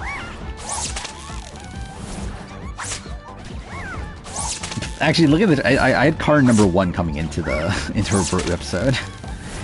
That's kind of funny. Because I think that was, like, yeah, the last episode was, like, bad for Miles, right? Where Paulie goes home. Where, like, obviously his idol plays, like, shown positive for him, but, like, he has this, like, big plan and, like, no one ends up going through with it. Had no clear picks for 48, that's why my draft's so shit. I really like Xiaohin in the preseason. Like, I mean, too fair, like, Xiaohin, I was like, yeah, there's a lot of red flags here, but I did like him at least. I forgot Thomas was my number 2. That didn't work out well. Yeah, Kyle was my number 3. And what, Kevin, 4? Yes, that's not great either. Charity, 5. Stephanie, 6. Actually, holy shit, that's actually really bad. Oh, wow, I didn't realize that. Every boot so far was in my top 9. So in my top half. That's pretty bad. Who's at the bottom? Chrissy. That makes sense. Then Star, then Cedric. To be fair with Star, though, a lot of the reason why she was so low is because I just expected her to be the first boot from that tribe. Because it just felt like we were set up for that. And then, like, even, like, on the preseason, I felt like she just, like, I didn't see who she connected with on that tribe. But she got through that. So that's something. So we're Shauna Darkin, who won't be purpled. I think there's some people you can tell that this person's probably gonna get purpled.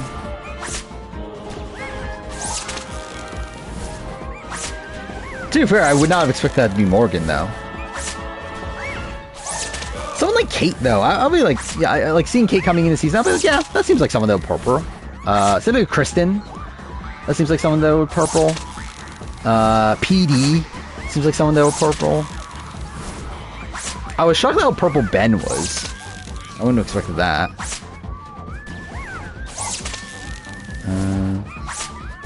Yeah, I think everyone else kind of makes sense.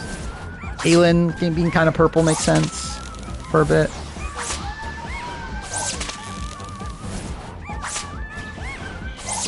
I mean, Camilla could still win. She's not, like, obviously my number 1 contender, but she could win still. What did I have Camilla, actually? I had her high, right? Oh, I forgot about that. She was, like, a meme pick, wasn't she? Yeah, I had her 3. She was in my top 4 for the video. I forgot about that. Then after the interview, I moved her down to 13. I forgot Joe I was low on, too. I had Joe at 10. I had David at 14, Mitch at 15.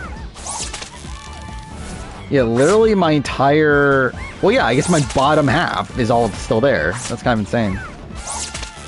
That's why I had Joe 10, Mary 11, Say 12, Camilla 13, David 14, Mitch 15, Cedric 16, Star 17, Chrissy 18. Yeah, so only people in my top half that are still there are Xiaoheen, who is number 1, Kyle, who's number 3, and Eva, who's number 7.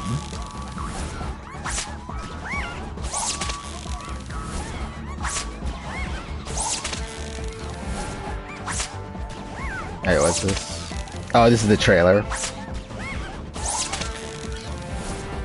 I mean, Chrissy was, like, really big about how, like, she hates super fans and, like, talked about, like, wanting to play the game, like, old school and that sort of thing, and I just think that would work out for her. Like, I think it would work out for her for longevity, but not for, like, her to win. I thought she'd be like Sue. Like, she'd probably get to the end, but then just not win. Oh, it's the slide? Oh, that's what they spoiled? Actually, that's really dumb. Yeah, I didn't even notice that. Yeah, you can literally just see everybody. That's so stupid. Wait, no, that's an... Wait, isn't that an early challenge?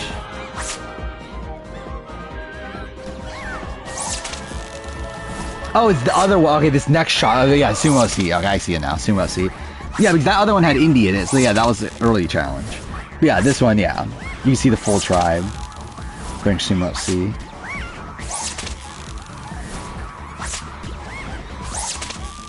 Actually, can you even tell that's Rich? I guess it's more so like by deduction of the other side, because you can tell it's like Max and AJ, and Kaylin, and Miles. I can't even tell which one's Rich on the other side, but I guess yeah, by that point, it doesn't really matter, right? Oh, I thought Rich was Zen at first? Yeah, that would make sense. Because, yeah, I don't think you could tell it's Rich. I could tell Ben, and then Jesse. Then... Oh, PD is the one at the end, isn't it? Yeah, like some of these, like, yeah, I don't feel like it's like super clear. Camilla's a Zero Skate fan? Well, that's something. I know she's a big gamer, right? Because she was, she, like, wanted to be a game developer and talk about, like, she failed at that or whatever. And that was, like, her story. I know she talked about playing Stardew Valley, right?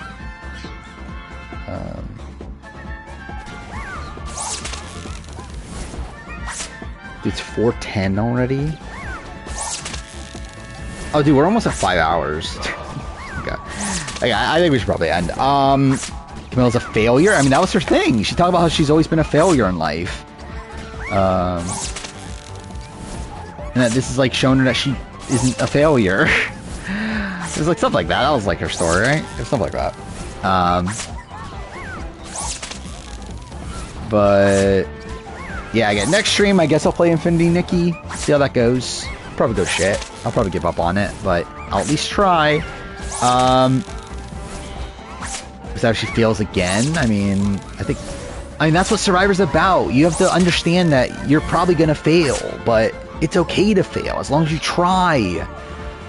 That's what all Survivor's about nowadays.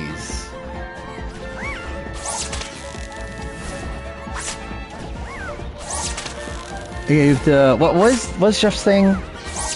You have to let go of something? I forgot what the fuck he says nowadays. But, yeah, that's the thing he talks about.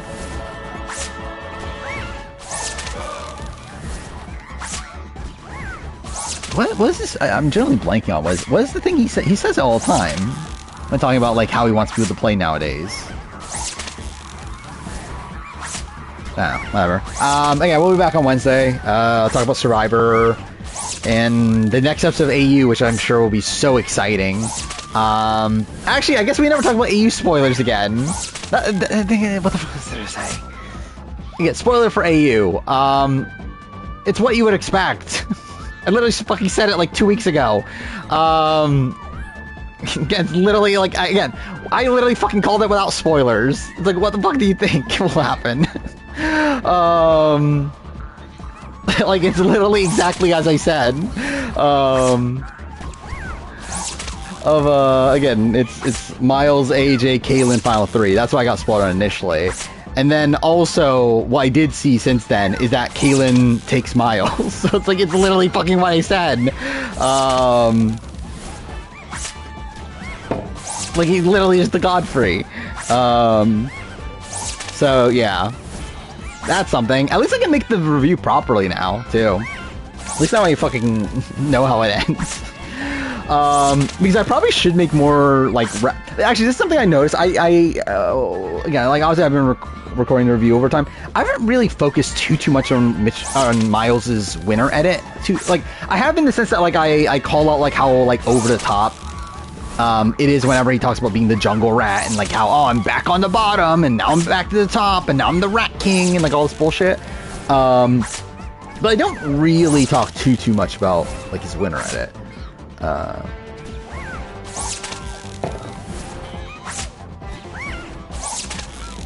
Of him losing to him? Well, I mean, like, yeah, I think it's, like, it makes sense. I would probably vote the other way. But, like, I think it makes a lot of sense based on, like, how the jury is seeing the game. Where, again, I think that's always been the biggest issue of Kaylin as a player, is that he just simply has not been able to make the jury aware of, like, how intentional his game is. And I think it's just a very difficult task to have the jury change their mind so much at the end, especially when you're against an actual person that they want to vote for in Miles. Like, I think if you're Kaylin, you have to be, like, again, like, with Christy. Like, obviously, Christy was able to do it, but Christy was against Lee, someone they didn't want to vote for to begin with. So they would have begrudgingly voted for Lee if Christy had, like, a shit final trial performance, but, like, it was a spot where they didn't want to vote for him. Well, with Miles, is someone that they would want to vote for. Like, he's made moves, he's been this, like, yeah, like, scrappy player. Well, again, I definitely have issues with a lot of things that Miles does in the game. It makes a lot of sense why the jury would, like, respect the game that he played. I just think, too, I don't, like, does Kaylin win out? Because, again, we mentioned it earlier, it's like, there's a chance he wins 9 immunities on this season. Like, again, he at least wins one more. So, like, he at least gets 7. Like, does he actually win the other 2 also? Like, does he actually end up winning 9? Like, that's insane.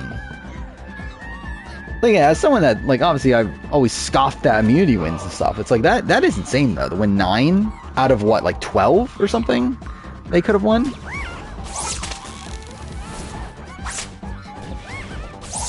Grace challenge beats? I mean, potentially. And, like, even one of them, he was throwing, right? He threw that, was it the first one? I think it was the first. One of them, I remember, like, he like, threw and, like, was talking about how, like, yeah, this is probably not the best one to win or whatever.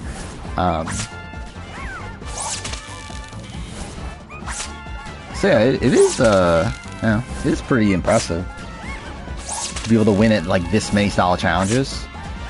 To be fair, a lot of them are just obstacle courses and, like, endurance, but still.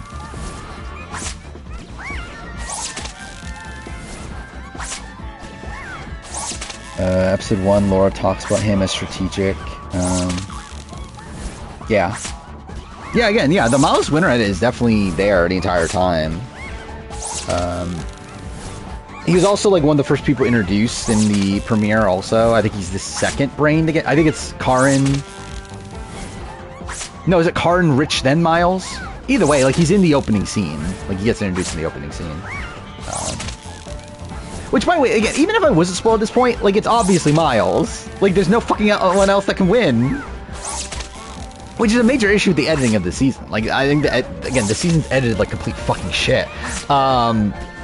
So, like, there's literally no one else that can win at this point. And it hasn't, and that's been the case for, like, 3 weeks, or, like, 3 weeks? I think 2 weeks, maybe? Actually, no. When Karin leave? That was last week, right? Or 2 weeks ago? Either way, when Karin left, essentially, like, it was essentially just Miles. It's the most obvious winner that I would not say so, because, again, like, Mark was obvious from, like, the premiere, and, like, remained that the entire way. Haley also, like, was pretty obvious from, like, episode, like what? 7 on, I believe, whenever the Joey boot is. Like, Miles is one that, like, his edit is, like, very, like, it has holes in it. Like, they do actually, like, take the time to show him, like, being, like, pretty bad at points. But obviously, like, yeah, it's, like, in comparison to the other people around him, it's, like, yeah, by, like, what episode... I don't remember what episode Karin got voted out, but by that point, it's, like, he's the only person left. And really, like, ever since, what was it, episode, like, 11 or so? Maybe 10? Like, after the Max Boot episode? I think that's the point where, like, okay, it's, like, either Miles or Karin. But yeah, like, by now, it's, like, yeah, it's definitely Miles. Yeah, Pia also is very obvious. Also David, but I think David's one that, like, it was such a big edit that I think you would, like, question it for a bit, but by the time we got to merge, it was like, yeah, it's, like, pretty much only David. See, I would not say Miles is the most obvious winner, especially because, like, it's not, like, 100% on Miles until, like Final 8. But I think, like, considering how flawed Miles' edit still is, the fact that he is this obvious at this point is again, a knock there. Like, the fact that his contenders are Kaylin, who wasn't in the premiere at all, AJ, who had, like, one line in the premiere, and outside that didn't get confessional until episode 3, Zara, who wasn't on the show until episode 5, Kate, who was in the premiere to talk about Nash, and then invisible until episode 11, like, who the fuck else is there? You got Morgan, invisible for most of the season. Kristen, who, like, again, got, like, a confessional to talk about Nash in the premiere, and then outside that, really irrelevant until, like, what, midway through the swap? Then again, we're getting to Logan, who also didn't get a confessional until episode 3. So again, it's like, who the fuck else is there? It is actually insane. Actually, this is something I realized when doing the retrospective, or during the review as well. Like, first 2 episodes are insane. Like, in retrospect, like, the fact that, like, most of the big characters of the season aren't even in the first 2 episodes. Like, the first 2 episodes seems to, like, focus on, like, you got, like, again, like, Karin, you got Laura, you got Miles, and you got, like, all the early boots. Like, you got a lot of Nash, you got a lot of Kent, you got a lot of Max, you got a lot of, Noonan. But, like, some of the main characters of the season don't get introduced until episode 3. Like, Logan, Paulie, and AJ all aren't on the show until episode 3. Again, Zara's not on the show until episode 5. Like, it is kind of insane the way they edited this season.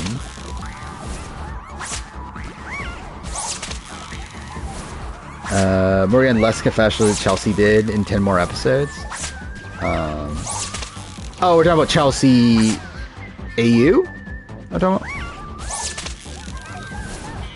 Not Chelsea Townsend, right? I'm pretty sure she had less.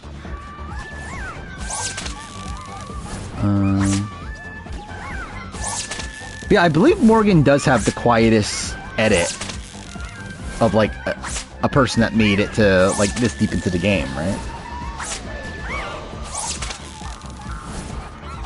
Imagine if Nash was in the final 6 over Morgan. I mean, it would be a better season probably. Can't set up how dangerous Miles is going to be. Yeah. Yeah, actually, yeah, that shows how wrong he was, right? Because he talked about how he was the Komodo dragon, and he like put his poison to Miles. Imagine if it was Kent's poison that made Miles such a good player. Are you talking about Thompson? Thompson had only 3 confessionals, didn't she?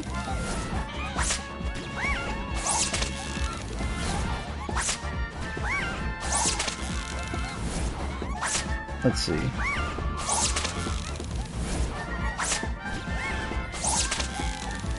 She had 4. Yeah, Chelsea Townsend had 4 confessionals. Morgan had 7, I believe, right? Or had, I don't even know how many she got this episode. Did she get any? I don't think she did she? But she had 7 coming into this week. So yeah, Morgan had more confessionals than Chelsea. Wins Nash Kent final 2? Probably Nash, right? Especially because Nash needs the money more. The fucking Kent, who's like a fucking multi-millionaire. Yeah, obviously, yeah, Miles is the mermaid dragon.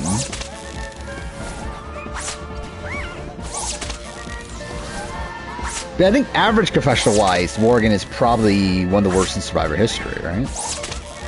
She had, what, 7 in 21 episodes? Actually, no, I actually think that puts her at the same, doesn't it? Yeah, because it's 0.33, right? Oh, 0.35? Oh, no, because I don't have episode 21 yet. But yeah, if she has a 0.33, I think that's literally the same as Chelsea, isn't it? Yeah, it's literally the same as Chelsea, actually. And then I know Hope has the same thing, 1 confessional in 3 episodes, yeah.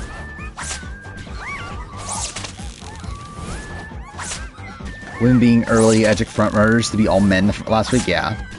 It's pretty sad. One can't tell us his story of having applied 10 times, they all feel bad. Imagine, I mean, they'll be like, oh my god, I can't believe the hardest thing you ever done in your life is get on Survivor, something we all did too.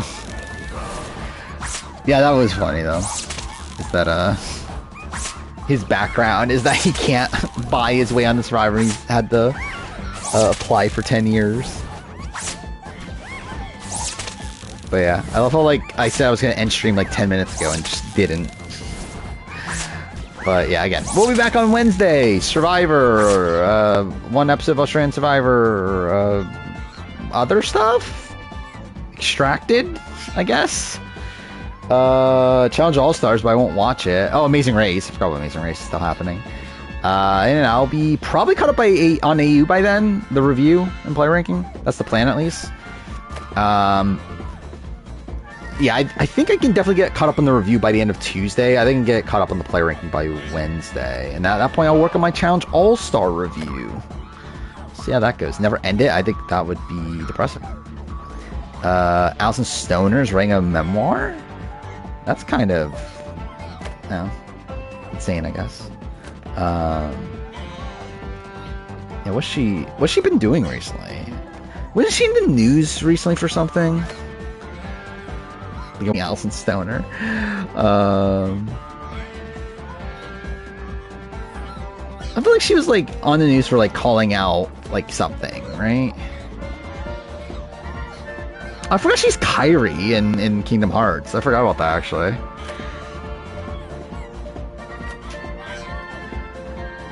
Only the new ones, though, right? But anyway.